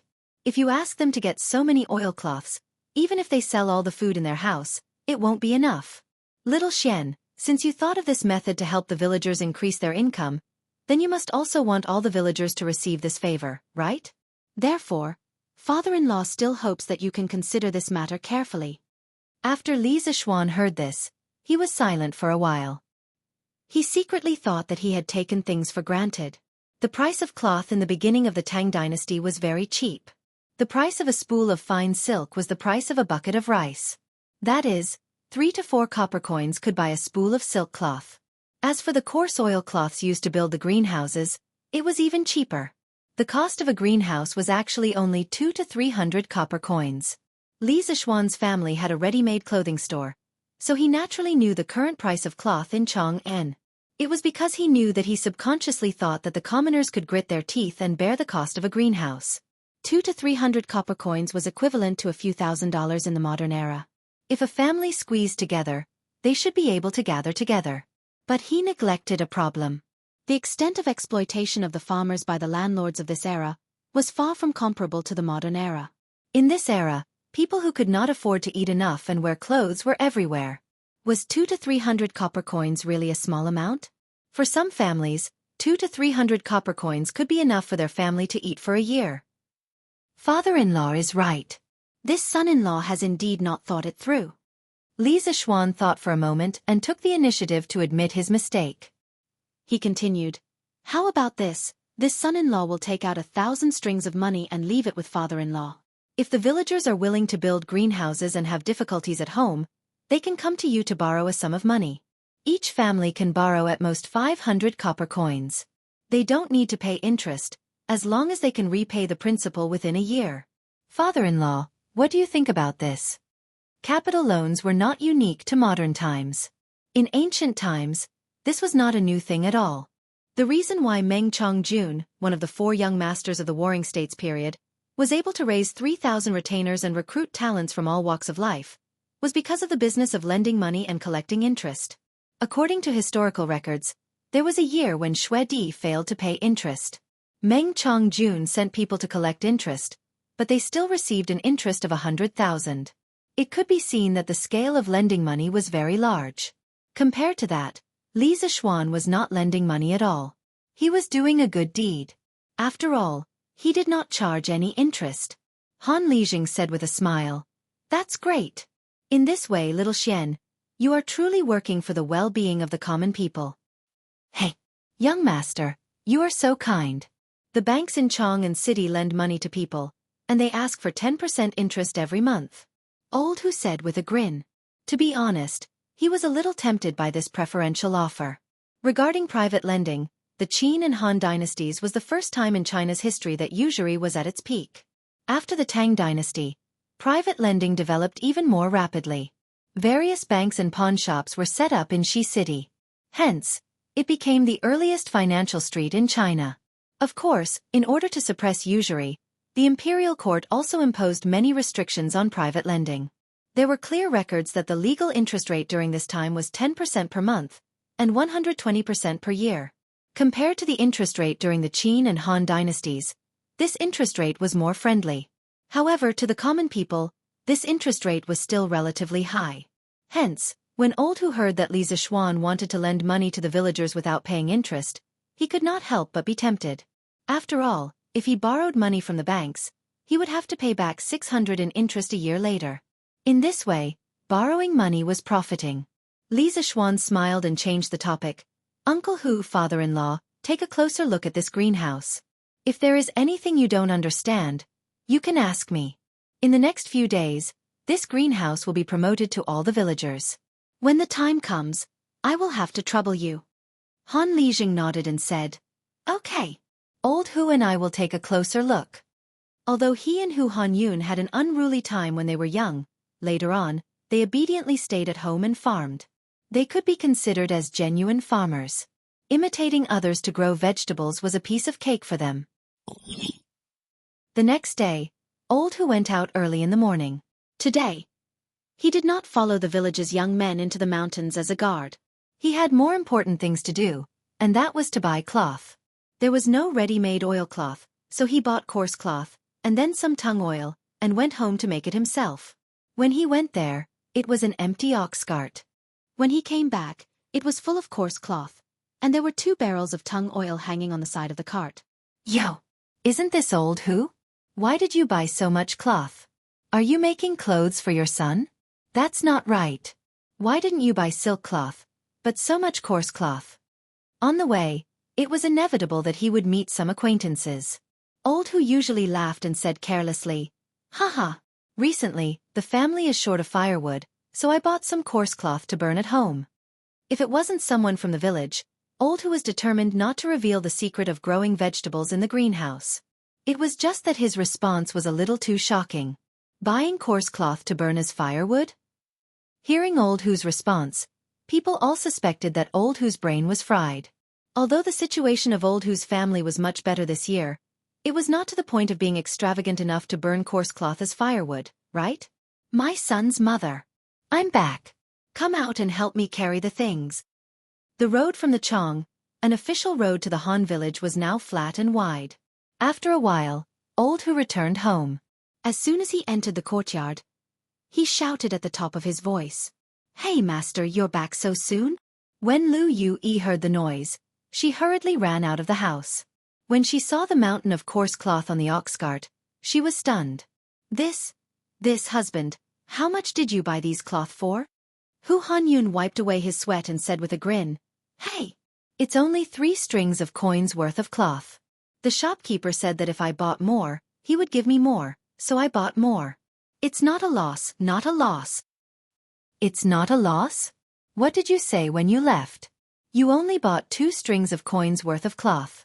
Now that you've bought such a big cart, what are you going to do with the extra cloth? Lu Yue said angrily. Do what? Burn.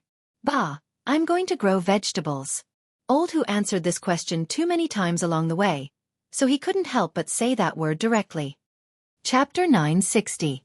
Hearing Hu Hanyun say, burn, Lu Yu was so angry that smoke almost came out of her head. Husband, we've built so many greenhouses. What if we lose money? After all, growing vegetables in winter doesn't sound very reliable. Hu Hanyun glanced at his wife and said in annoyance, What does a woman like you know? Young master is the son of a god. How can he be wrong? If it weren't for young master, we would still be living in this run-down house. We would still be cooped up at home with them. You don't have to believe other people, but you have to believe everything young master says. Although Lu Yu liked to take advantage of others, she wasn't someone who didn't know what was good for her. In this kind of situation, she was still able to distinguish between right and wrong. Understood, husband. Hu Hanyun said with satisfaction, Take down these coarse cloths and dip them in tung oil to dry. I'll go to the mountains to chop some wood. We'll go build the greenhouses in the afternoon. Lu Yu agreed and said, Then, husband, go quickly and come back quickly. Okay. At the same time, the news of Li Zishuan's intention to promote greenhouses to grow vegetables began to spread among the 8 villages. Of course, what was more attractive was Li Zishuan's interest-free loan, which ignited the hope of many poor people. Wife, tie up the old hen at home. I'll bring it to the Han village later and borrow 500 copper coins from Han Lijing. Our family also wants to follow Marquis and build greenhouses. In a dilapidated courtyard in the Liujia village, a middle-aged man with dark skin and a thin figure suddenly seemed to have made up his mind. He stood up abruptly and said to the house, Husband, you're going to borrow so much? What if we can't pay it back when the time comes? A woman in coarse clothes walked out of the house and said anxiously. The man gritted his teeth and said, We have to pay it back. When the time comes, we'll definitely be able to pay it back. Wife, think about it. As long as we can use these greenhouses to grow vegetables, let alone 500 copper coins, we'll have a few thousand copper coins. You know old Hu from the Han village, right? It was said that his son was cured by Marquis. Who knew that he would be admitted to Yanhuang College a few months ago? He was really lucky. Our Huzi isn't young anymore. I have to hurry up and get him a package so that he can go to school to learn something. If he can also get into Marquis' Yanhuang College in 2 years, then our family's ancestral graves will be smoking. In ancient times, it was a kind of gift given to each other by superiors and subordinates, relatives and friends. In ancient times, when students and teachers met for the first time, they would first present gifts as a sign of respect. This was known as a gift. It had already been implemented during the time of Confucius. In the Tang dynasty, schools still used the ceremony of paying tuition, but many poor families could not afford to pay tuition, so naturally, they did not have the life to study. The woman hesitated and said, But, husband, what if Marquis' method doesn't work and we can't grow vegetables? In fact, this woman's thoughts represented the thoughts of a considerable number of people. Most of the farmers who were still hesitating were not sure whether Li Zishuan's method could grow vegetables in winter. The man was suddenly speechless. After a while he stamped his feet and said, It definitely can. Since Marquis dares to promote this method to us, then he must have confidence. You didn't see how rich the Han village and Plum village are now. That's all because of Marquis' help. Besides, if we really can't grow vegetables and can't pay back the money, then I'll sell my life to Marquis to repay the debt. After saying that, he resolutely turned around and walked out of the courtyard. His steps were so firm, and his back was so bleak. However, hey, husband, you forgot to take the chicken. Do you still want the old hen at home? Chong and City, Yongle Lane, Li Mansion. After Li Zishuan finished his business in Yunshan yesterday, he came back directly. His father-in-law was in charge of the farm, and Li Gang and Yen Silu were in charge of the academy. He was very comfortable as a hands-off boss. Xiao Xian, I heard that you want to let the people in your fief grow vegetables with you? When it was almost noon, Yi Guozhong found Li Zishuan and asked. Li Zishuan nodded and said, Yes, grandfather. Yi Guozhong frowned and said, Are you 100% sure that this method will work? You have to know that the people are not rich. If they can't grow vegetables, you'll be doing bad things with good intentions. In the end, this old man was still worried that Li Zishuan's good reputation, which he had painstakingly built, would be ruined because of a greenhouse. At the same time, the people who followed Li Zishuan to grow vegetables in the greenhouse would also be ruined. Grandfather, don't worry. I tested this method of growing vegetables with my master when I was at Mount Longhu. As long as it's done properly, we'll definitely be able to grow vegetables. Li Zishuan didn't want to keep talking nonsense, so he directly brought out his omnipotent master. When Yi Guozhong heard this, he was suddenly speechless. As a cultivation family, Yi family was certainly clear about spiritual master Lingshu's magical power and his status in Taoism. Since these greenhouse vegetables had been verified by spiritual master Lingshu, what else could he say? A kind-hearted person will be rewarded with good fortune. A family that accumulates kindness will have more to celebrate. Xiao Xian, you have to always remember this. People follow the laws of the earth follows the laws of the heaven follows the laws of the Tao, and the Tao follows the laws of nature. Taoism emphasizes karma. Your good deeds today will definitely be rewarded with good results. Grandfather is very pleased to see that you treat the people in your fief so well. Yi Guozhong came over and patted Li Zishuan's shoulder, and said with deep meaning. Old man Ye's words could be said to Li Zishuan's heart. Li Zishuan cupped his hands and said, Grandfather, you flatter me. After lunch, Li Zishuan's uncle, Yi Huiming, carried a small bag of luggage and prepared to leave Chong'an and return to Nanyang. Father, mother, take care of your health in Chong'an. I'll go back first. Yi Huiming bowed and cupped his hands. Good. Huiming, you also have to be careful on the road. Take the official road, don't take the small roads, so as to avoid encountering bad people. The old madam of the Yi family nagged. I know. Yi Huiming responded and looked at Yi Fashion. He really didn't know what to say to this son of his who had been like a sinner since he was young. After thinking for a while, he decided not to say anything. In the end, he looked at Li Jingma and Yi Yuzhu. Yi Yuzhu quickly said, Big brother, don't worry. I will take good care of father, mother, and fashion.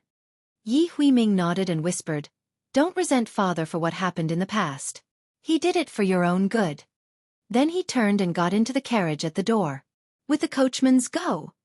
The carriage gradually drove out of Yongla Lane and finally disappeared from everyone's sight. Chapter 961. Okay, Lu Mang. Put your thumbprint here and you can borrow these 500 coins. Han Village.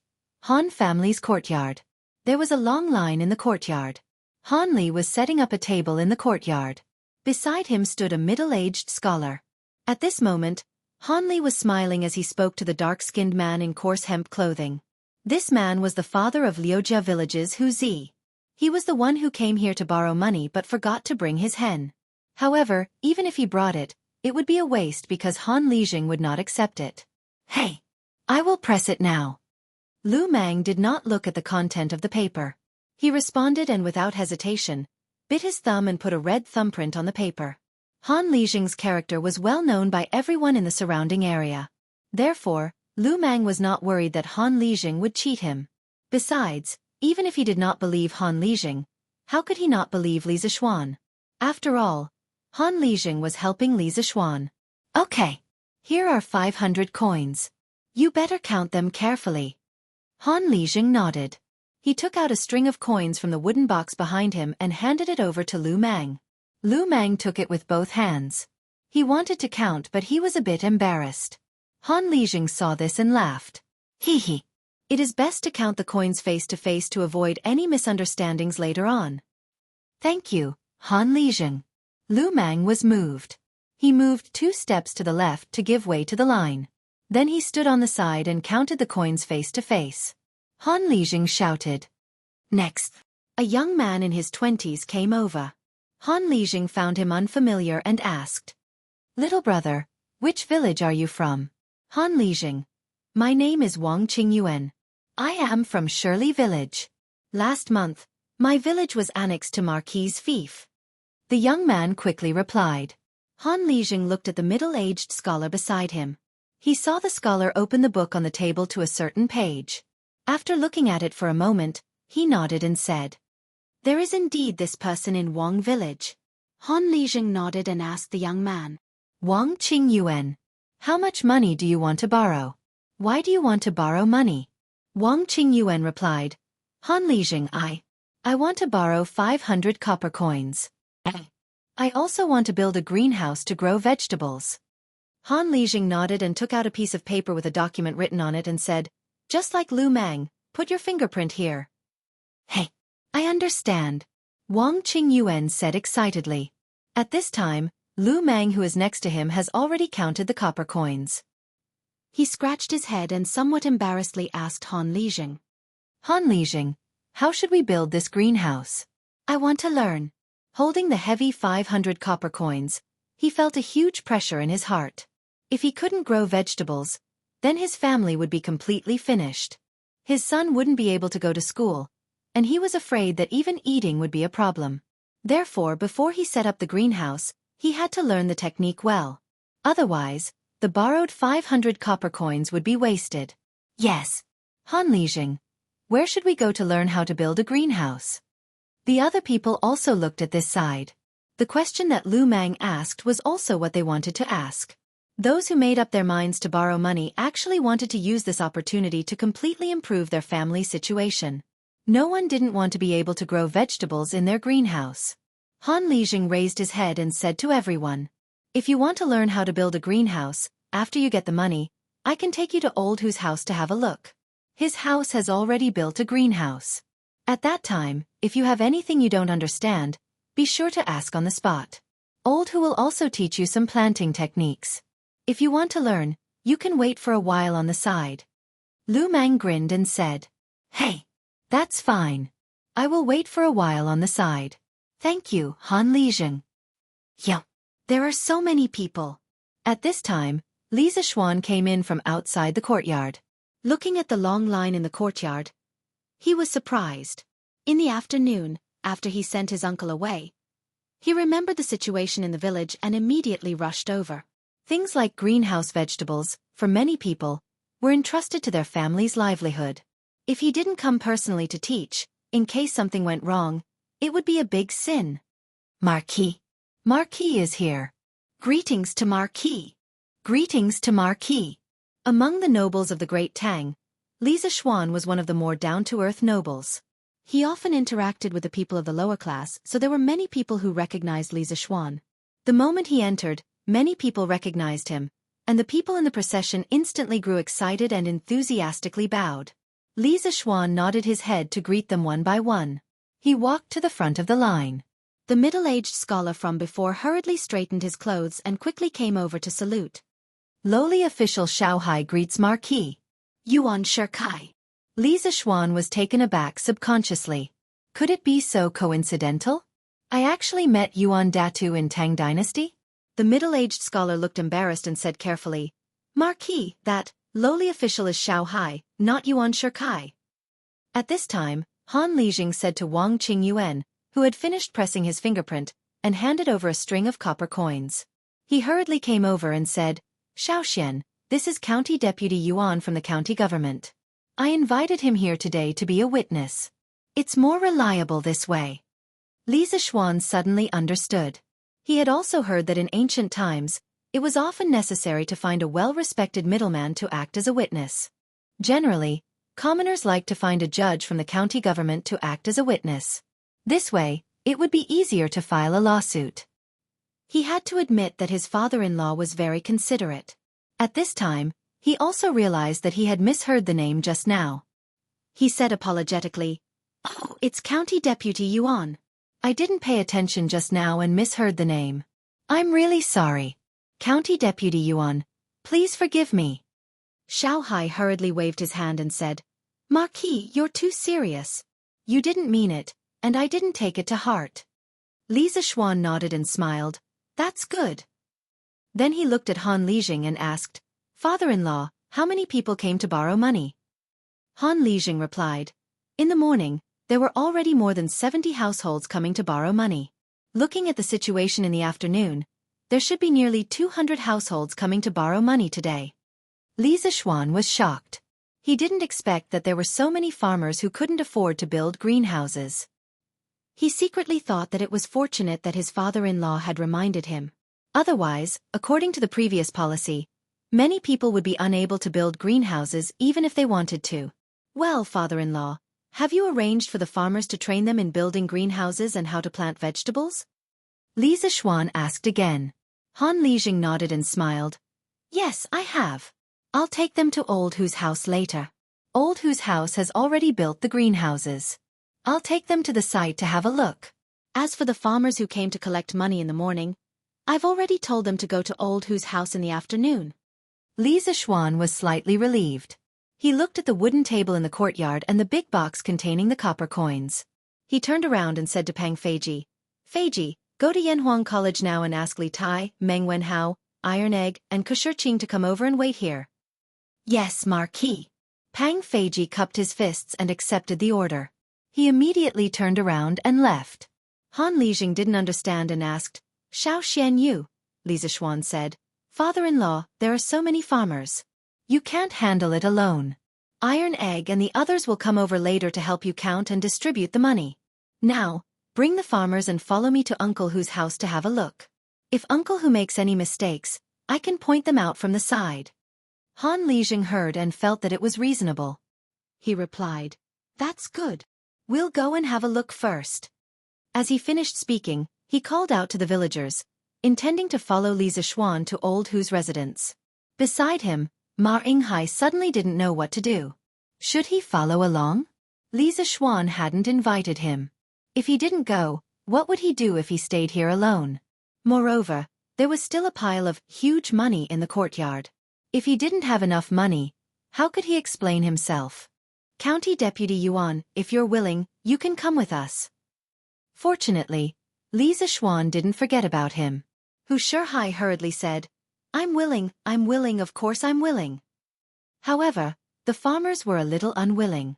They were afraid that Hu Shihai would steal their knowledge and teach the technology of growing vegetables in the greenhouse to outsiders. However, the technology of growing vegetables in the greenhouse was Li Zixuan's. Since Lisa Schwan didn't say anything, they naturally didn't have the right to say anything. They could only keep their unwillingness in their hearts. In fact, Lisa Schwan wasn't worried about the technology leaking because he didn't have the intention to monopolize the business of growing vegetables in the greenhouse from the beginning. Otherwise, he wouldn't have taught the technology to the farmers. He just wanted his farmers to be the first batch of farmers to grow vegetables in the greenhouse and be the first batch to taste the sweetness of growing vegetables in the greenhouse. This technology wasn't difficult to learn. After a period of time, it was inevitable that other farmers or other dignitaries would learn it.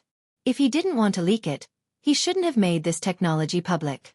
Since he planned to teach it to the farmers, it would definitely leak one day.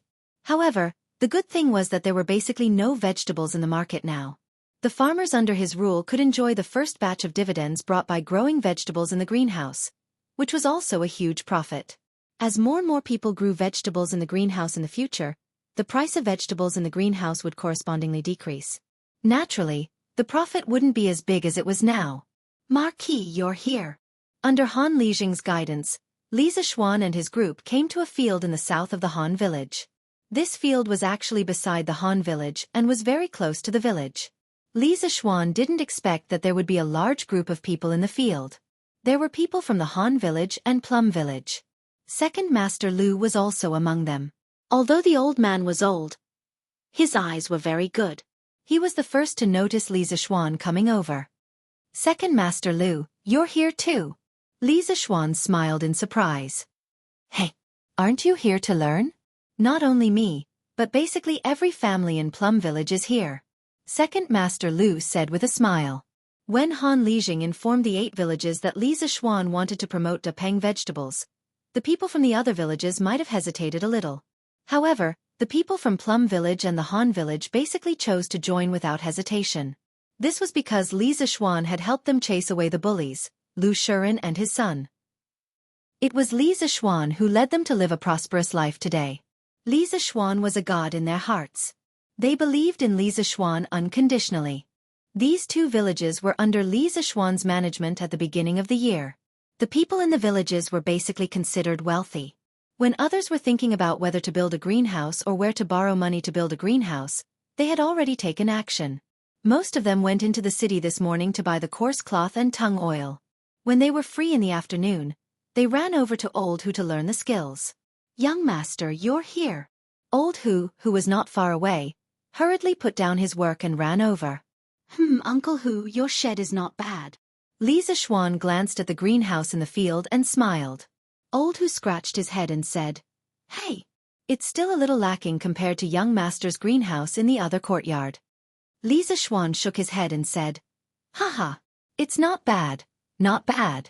Uncle Hu, tell them about the techniques of building a greenhouse. I'll walk around and see if there are any flaws in your greenhouse. Old Hu naturally agreed. This was something that had been agreed upon earlier. He led everyone to the side of the greenhouse and began to explain, Haha, actually, building a greenhouse is very simple. I'll explain it to you once. You'll definitely know how to do it. If you want to build a greenhouse like this, first, Old Hu led the farmers into the greenhouse and explained as they walked. Lisa Schwan wandered around the outside of the greenhouse. He was checking the airtightness of the greenhouse. Suddenly, he caught a glimpse of a small patch of yellowish green in the mound not far away from the greenhouse. When he took a closer look, he found that there was a small patch of mung bean sprouts growing in the mound. Oh, to be precise, it should be called mung bean sprouts. Those that sprouted in water were called bean sprouts. Those that grew in the ground were called bean sprouts. Damn! Why didn't I think of making bean sprouts? Seeing this, Lisa Schwan suddenly thought of something. He could not help but pat his head and said regretfully, Bean sprouts? Marquis, what's a bean sprouts? Ku Hai, who had just walked over and wanted to talk to Lisa Schwan, could not help but be stunned and asked. Oh, nothing. Lisa Schwan came back to his senses and turned to look at Ku Hai. He changed the topic and said, Why didn't you go in with us, County Magistrate Yuan? Ku Hai smiled bitterly and said, This greenhouse cultivation method was created by Marquis for the farmers under his rule. As an outsider, how can I eavesdrop? Lisa Schwan looked at this person in surprise. He did not expect this county magistrate to be a gentleman. Haha, it's just a folk art. It can't be considered a secret. Since I've taken it out, I don't want to keep it a secret forever. If County Magistrate Yuan is interested, you can go in and listen. Villains were born in troubled times, while gentlemen were born in prosperous times. It had to be said that ever since Li Zixuan transmigrated to this world, he had met more good people than villains. He had a good impression of people like Ma Yinghai. Kohai said happily. Ma Qi is so righteous. Actually, I've always been curious about how this greenhouse is used to cultivate vegetables in winter. Since Marquis has given me permission, it would be impolite of me to refuse. But don't worry, Marquis. Before I get permission from Marquis, I won't talk nonsense. Chapter 962. Li Zixuan hurriedly left after pointing out a few small mistakes in the shed that the Han family manor had built for Hu Hanyun. Wife, do you have soybeans or mung beans at home? Li Zixuan asked Han Yushi when he returned to his home in Chang'an. Yes, he wanted to get some bean sprouts to eat. Although the greenhouse vegetables could provide vegetables on a large scale during the winter, distant water could not quench the immediate thirst. At the very least, they would have to wait for close to 2 months before they could eat them. The vegetables that they ate yesterday were all taken from the Prince of Wei's residence. It was not a big deal to take it once or twice, but it would not be good if they took it too many times. The small bean sprouts in the Hu family's field in the afternoon made Li Zixuan's eyes light up. It took a long time for greenhouse vegetables to mature, but bean sprouts did not. In this season of shortage of vegetables, crisp and refreshing bean sprouts tasted much better than fish and meat. Hubby, there should be lioli, same pronunciation as green beans at home, but what is yellow bean? When Han Yushi heard this, she thought for a moment and asked curiously. Mung beans and soybeans had a history of thousands of years of cultivation in China. They existed before the Western Zhou dynasty. The ancients called mung beans. Although they had different characters, they had the same sound. Therefore, when Li Zixuan said mung beans, Han Yushi could understand what he meant. But soybeans were different. At this time, there was no such thing as soybeans. Later generations generally believed that the word soybeans first appeared in the Tang dynasty's Kaiyuan Zhanjing. The book was written between 718 and 726, and Yu Yangzi Zhu. Before that, they all used the word soybeans. There was also an interesting story about soybeans. During the reign of Emperor Wenzong of the Tang dynasty, a strange thing happened in the capital Chang'an. The price of soybeans, which were originally an agricultural product, soared overnight. 1 stone of soybeans was sold for 10 taels of gold. It was said that Emperor Wenzong loved women with big breasts. There was a palace maid surnamed Wang who became a phoenix just because one of her breasts was unusually prominent. She was promoted to Jiaoyi and became the favorite of Emperor Wenzong. With this successful precedent, the imperial concubines in the harem began to buy and store soybeans in large quantities. They would eat them every meal. According to the theory of traditional Chinese medicine, soybeans had a certain breast enlargement effect.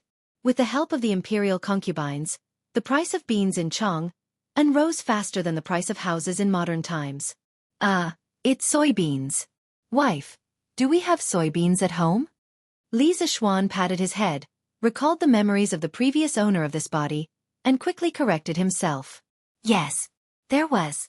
What do you want to do with soybeans and black beans? Han Yushi replied. Li Zixuan chuckled and said, Hey, wife, you'll know when the time comes. After saying that, he rushed to the kitchen excitedly and asked for a ladle of green beans and a ladle of soybeans from the cook, Auntie Zhao. He then soaked the 2 types of beans in clear water. In his previous life, Li Zixuan's grandmother often made bean sprouts, so he was quite familiar with the steps of making bean sprouts. Soaking the beans in water was only the first step. According to his grandmother's experience, the beans had to be soaked for at least 8 hours before the next step could be done. Husband, why are you soaking the beans? Could it be that you want to grind tofu? Han Yushi followed in and couldn't help but ask after seeing what Li Zixuan was doing. Li Zixuan heard and turned around. He looked at Han Yushi's chest and said with a naughty smile, Husband, I only know how to take advantage of tofu. I don't know how to make tofu. Husband, what are you talking about? Auntie Zhao is still here. Han Yushi's cheeks blushed and she said angrily. Although she didn't understand what taking advantage of tofu meant, she guessed the general meaning when she saw the naughty smile on Li Zixuan's face. She secretly thought that her husband sometimes looked like a gentleman, but sometimes he was perverted and naughty. He was really special. Auntie Zhao, who was outside the door, quickly coughed and walked away. Li Zishuan saw Han Yushi's shy face and couldn't bear to tease her anymore. He went back to the topic and said, I soaked the beans to let them sprout. Although we have 2 greenhouses to grow vegetables, it will take at least 2 months to eat the vegetables inside. After the beans sprout, take the sprouts and stir-fry them in the pot. It can be considered a delicious dish. Before the vegetables in the greenhouses come out, this dish is a very good substitute. Han Yushi was obviously not the kind of young lady who didn't eat food and didn't know about farming. She frowned and said, Husband, these beans have been soaked in water. I'm afraid they won't sprout. Instead, they will become smelly. Li Zishuan said with a smile, Of course, I won't let them soak in water all the time. There are still many steps later. When tomorrow morning comes, I will take out the beans and put them in a bamboo sieve covered with wet gauze. The bamboo sieve will then be placed in a basin filled with water. The basin shouldn't be too big. It will be enough for the beans to breathe. Another wet gauze needs to be covered on top of the bamboo sieve. Finally, a slightly heavier bowl needs to be pressed on top. The weight of the bowl can make the bean sprouts thicker. After that, the beans have to be drenched 3 to 6 times every day to maintain the moisture of the beans. After the drenching, you have to continue covering them with wet gauze. By the 5th day, the bean sprouts at the corners will have grown out. Moreover, they will have roots. Then they can be eaten. Han Yushi listened attentively. In the end, she asked, Husband, how do you know so much? Have you made them yourself before? It was mainly because Li Zishuan said it in such a serious manner that she couldn't help but wonder if Li Zishuan had made bean sprouts before. That was why he was so surprised. Li Zishuan touched his nose. Although he hadn't made them himself, he had seen his grandmother make them many times. Cough, cough. You can say that.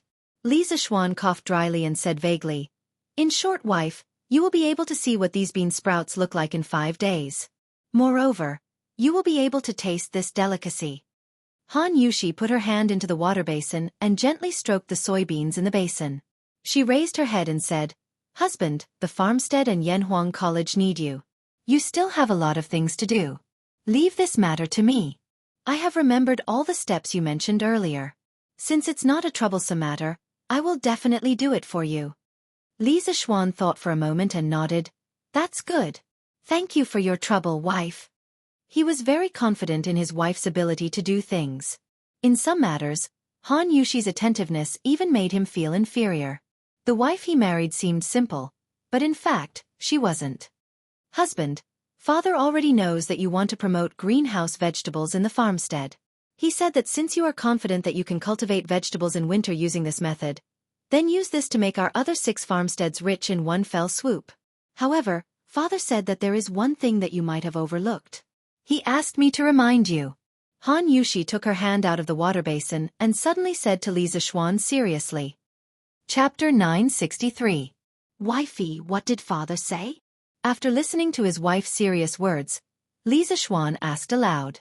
Han Yushi pursed her lips and said softly, Husband, in the afternoon, Father asked me to tell you that letting the people grow vegetables in greenhouses is a good deed, but you have to consider things more thoroughly. For example, the oilcloth needed to build greenhouses. Husband, there are thousands of people in your fief. Even if only 50% of the people are willing to build greenhouses and grow vegetables, the amount of coarse cloth needed will be quite large. When the time comes, the unscrupulous cloth merchants in Chang and will see a business opportunity and will definitely wait for the opportunity to raise prices. Although husband has given the people an interest-free loan of 500 copper coins per household, who knows how much the coarse cloth will cost? Maybe 500 copper coins won't even be enough to build a greenhouse. With Han Yushi's explanation and analysis, Li Zishuan's brows gradually wrinkled. Han Yushi saw this and said, But husband, you don't have to worry. Father has already informed shopkeeper son of our family's ready-made clothing store to prepare a supply of coarse cloth in case of an emergency. Presumably, it will alleviate the situation of the shortage of coarse cloth in Chang'an. Li Zishuan couldn't help but sigh. Father has considered everything thoroughly. I almost neglected this matter. Previously, when we lent money to the farmers, it wasn't just for them to buy greenhouses, but also for the seeds. If the price of cloth in Chang'an soars, even if the people have enough money, they may not be able to afford the seeds. Han Yushi saw that Li Zixuan's face revealed some disappointment and hurriedly comforted him. Husband, this is your first time doing this kind of thing. How can you be so considerate? Even a wise man will make a mistake once in a while. Li Zixuan heard this and laughed. Hee, wifey, you don't have to comfort me. I'm not that weak. Actually, with shopkeeper son's connections, he may not be able to gather so much coarse cloth in such a short time. If we want to solve this matter quickly, we have to rely on the Chamber of Commerce. Wifey, you go ahead with your work. I'll go arrange it. Husband, go ahead with your work. Li Zixuan went to the front yard and found Wang Zhong. He asked him to send someone to invite someone over. About an hour later, when the sun was about to set, an old man in luxurious clothes came to the Li residence. San Bao, who had been waiting at the entrance, quickly went up to welcome him. Boss Zhao, my family's marquis is waiting for you in the front hall. That's right, this well-dressed old man was Chao Wendong, the largest silk and cloth merchant in Chang'an City. He was also the third largest shareholder of the Yanhuang Chamber of Commerce. Please lead the way. Chao Wendong politely cupped his hands and said. Under San Bao's lead, Chao Wendong came to the front hall of the Li residence. When he saw Li Zixuan sitting at the head of the table, he quickly cupped his hands and greeted, Greetings, Marquis. Li Zixuan waved his hand and said, No need to be so courteous. Then, without even exchanging pleasantries, he went straight to the point. Mr. Chao, I'm looking for you today because I need your help with something. I hope I'm not bothering you. Chao Wendong shook his head. No. I don't have anything to do at home. How am I bothering you? Marquis, if you need anything, feel free to tell me. Chao Wendong was so polite that Li Zixuan felt a little embarrassed to come. Whenever he needed help with something, he would drag him out. If he didn't need help, he would put him aside. No matter how he looked at it, it was a little unkind. Actually, he was thinking too much. His thinking was still stuck in the ways of the modern world, but he forgot that he was in the ancient times. In this era of scholars, farmers, businessmen, there was a strict hierarchy. If he didn't do this, Chao Wendong would find it strange. It's like this. Recently, the people of the Marquis Manor want to buy a large batch of coarse cloth. The amount is huge, but the people have limited money. Therefore, I intend to ask Mr. Chao to help me transport a batch of coarse cloth from other places to prevent the other cloth merchants in Chang'an City from increasing their prices. Li Zixuan asked someone to pour a cup of tea for Chao Wendong and said. Hearing this, Chao Wendong felt strange in his heart. Why did the farmers of Li Zixuan's manor need a large amount of coarse cloth? However, he didn't ask the question in his heart. After experiencing all kinds of ways of the world, he knew that there were some things that he shouldn't ask. Marquis, how much coarse cloth do you need me to prepare? Chao Wendong pondered for a moment and asked. Li Zixuan calculated a little in his heart and stretched out 5 fingers. 50,000 bolts. And all of them are white cloth. If they can't be sold out, I'm willing to buy them all at the market price. If each of the farmers under him was willing to build a greenhouse, he would need at least 100,000 bolts of coarse cloth. Moreover, this didn't take into account the situation like Old Hu's family who had built multiple greenhouses. The reason why he only asked Chao Wendong to prepare 50,000 bolts was mainly because he considered that not all of the 8 farms would be willing to build greenhouses. Moreover, in the existing stock market in Chang'an City, there was a considerable amount of coarse cloth in stock. If Chao Wendong prepared 50,000 bolts, it would be enough to control the price of coarse cloth in Chang'an City. Chao Wendong was secretly shocked. He didn't expect Li Zixuan to ask for so much cloth. He would be lying if he said that he wasn't curious. However, this kind of question, if Li Zixuan didn't take the initiative to ask, he wouldn't and couldn't take the initiative to ask. Marquis, don't worry. I can definitely gather 50,000 bolts of coarse cloth within a day. If I can't sell them in a short time, I don't need Marquis to buy them. I naturally have my own channels to sell them to other provinces and counties. Chao Wendong said with a confident smile. The reason why he could become the largest cloth merchant in Chang'an City was because of his extensive and high-quality supply channels. Li Zixuan's request might be a little difficult for others, but for him, it wasn't difficult at all. He only needed to move his mouth. Okay. Then I won't force you. Thank you, Boss Chow. Li Zishuan stood up and cupped his hands. Chow Wendong quickly stood up and said, "You flatter me. If there's nothing else, Marquis, I'll go back and make arrangements." Li Zishuan nodded and said, "Take care, Boss Chow." The next day, the cloth merchants in Chang'an City welcomed a large number of special customers. The reason why it was special was that these people only came to buy 2 bolts of coarse cloth near the new year. However, there was still more than a month before the new year, and these people came in groups. Not only did they come, but they also bought cloth by cart. The craziness of this made many cloth merchants secretly speechless. When these people were asked why they bought so much coarse cloth, most of them were vague or gave very strange reasons. It was obvious that they were deliberately deceiving people. This strange phenomenon made the merchants very puzzled. Some cloth merchants saw a business opportunity. On one hand, they slightly raised the price. On the other hand, they urgently mobilized coarse cloth from other places. Although coarse cloth was less profitable than silk and fine silk, it couldn't be relied on the large quantity. An undercurrent of price increase was rapidly brewing. Chapter 964. Shopkeeper. Do you have any more coarse cloth? Do you want white cloth? No more, no more. Just now, 3 people came and bought all of it. Do you want black cloth? I still have some black cloth here. No need.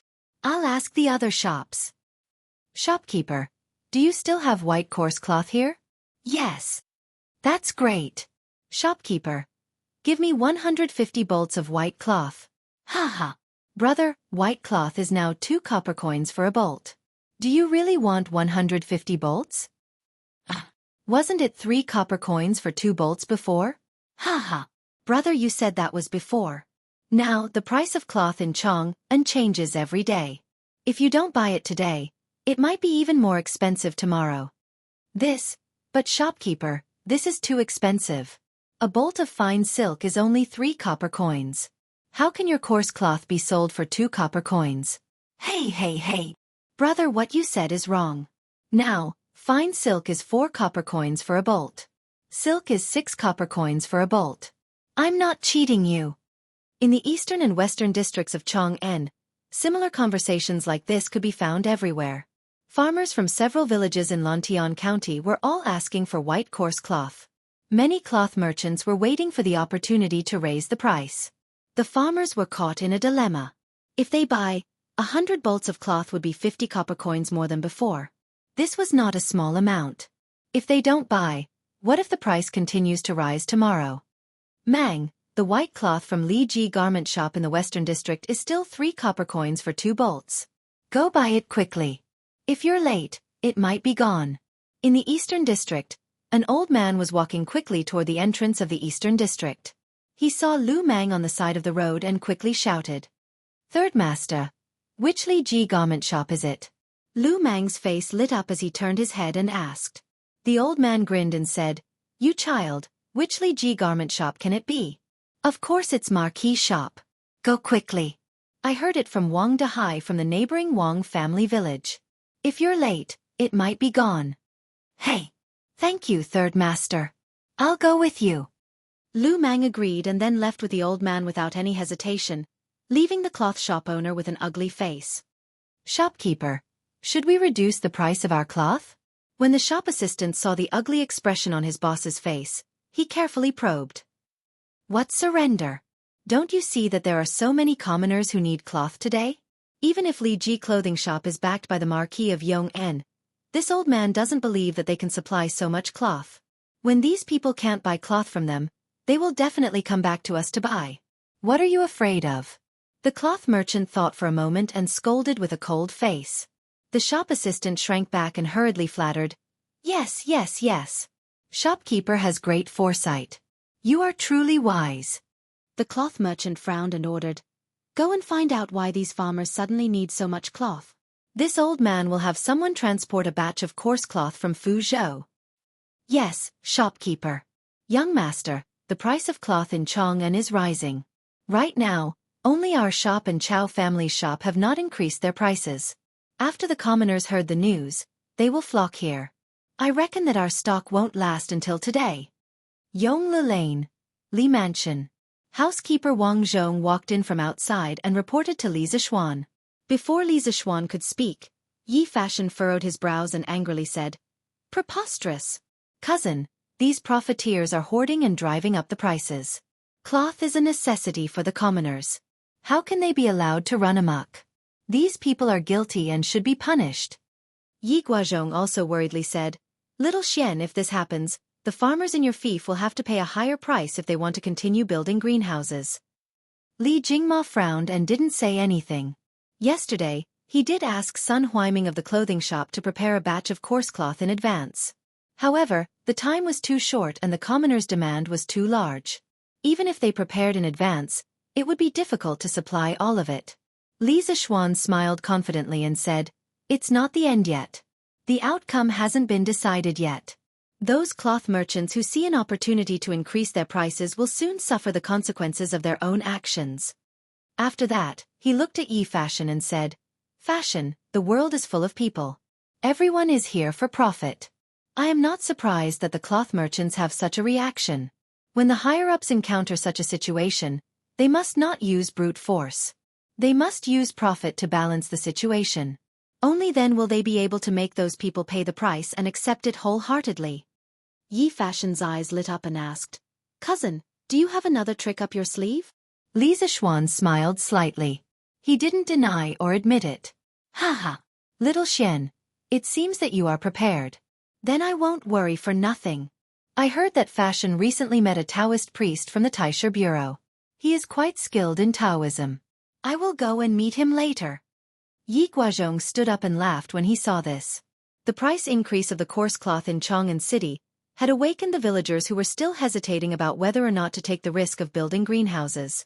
In this situation, if they continued to hesitate and missed the opportunity, there would be no medicine for regret. Therefore, the number of villagers who went to the Han family village to borrow money suddenly increased. The number of villagers who went to the Han family village to borrow money suddenly increased from 200 to 600. The queue stretched from the Han family village's courtyard to the entrance of the village. With so many people flocking to the village, the Han family village suddenly became very crowded. Of course, when they saw the new houses that the Han Manor's commoners lived in, the new clothes that the Han Manor's children wore, and the extravagant village school, the commoners from other villages who came to borrow money were all the more determined to follow Li Zixuan and grow vegetables in greenhouses. Only by following Li Zixuan would they have the chance to live as blissful a life as the Han Manor's residents. Faced with so many villagers who came to borrow money, Han Lijing suddenly felt that Alexandria was too big. He knew that he could not solve this problem alone. Moreover, there was no one in the village who knew how to keep accounts. He could only ask for help from Yanhuang College. Fortunately, Mr. Li Gang was very open-minded. He also agreed with Li Zixuan's teaching philosophy of combining knowledge and practice. Therefore, when he heard that Han Lijing had sent people to the college to ask for help, he immediately informed the head of the mathematics department, Su Hongji, to send 10 students with excellent results to the Han family village to help. Su Hongji had recently heard that Li Zixuan wanted to encourage the villagers to grow dapeng vegetables. This kind of good deed that would benefit the people. He naturally raised both hands in approval. Thus, the top 10 students in the entrance exam were sent to the Han village. Han Lijing immediately heaved a sigh of relief. The burden on his body suddenly became lighter. However, when he heard that the price of cloth in Chang'an had skyrocketed, he suddenly became worried again.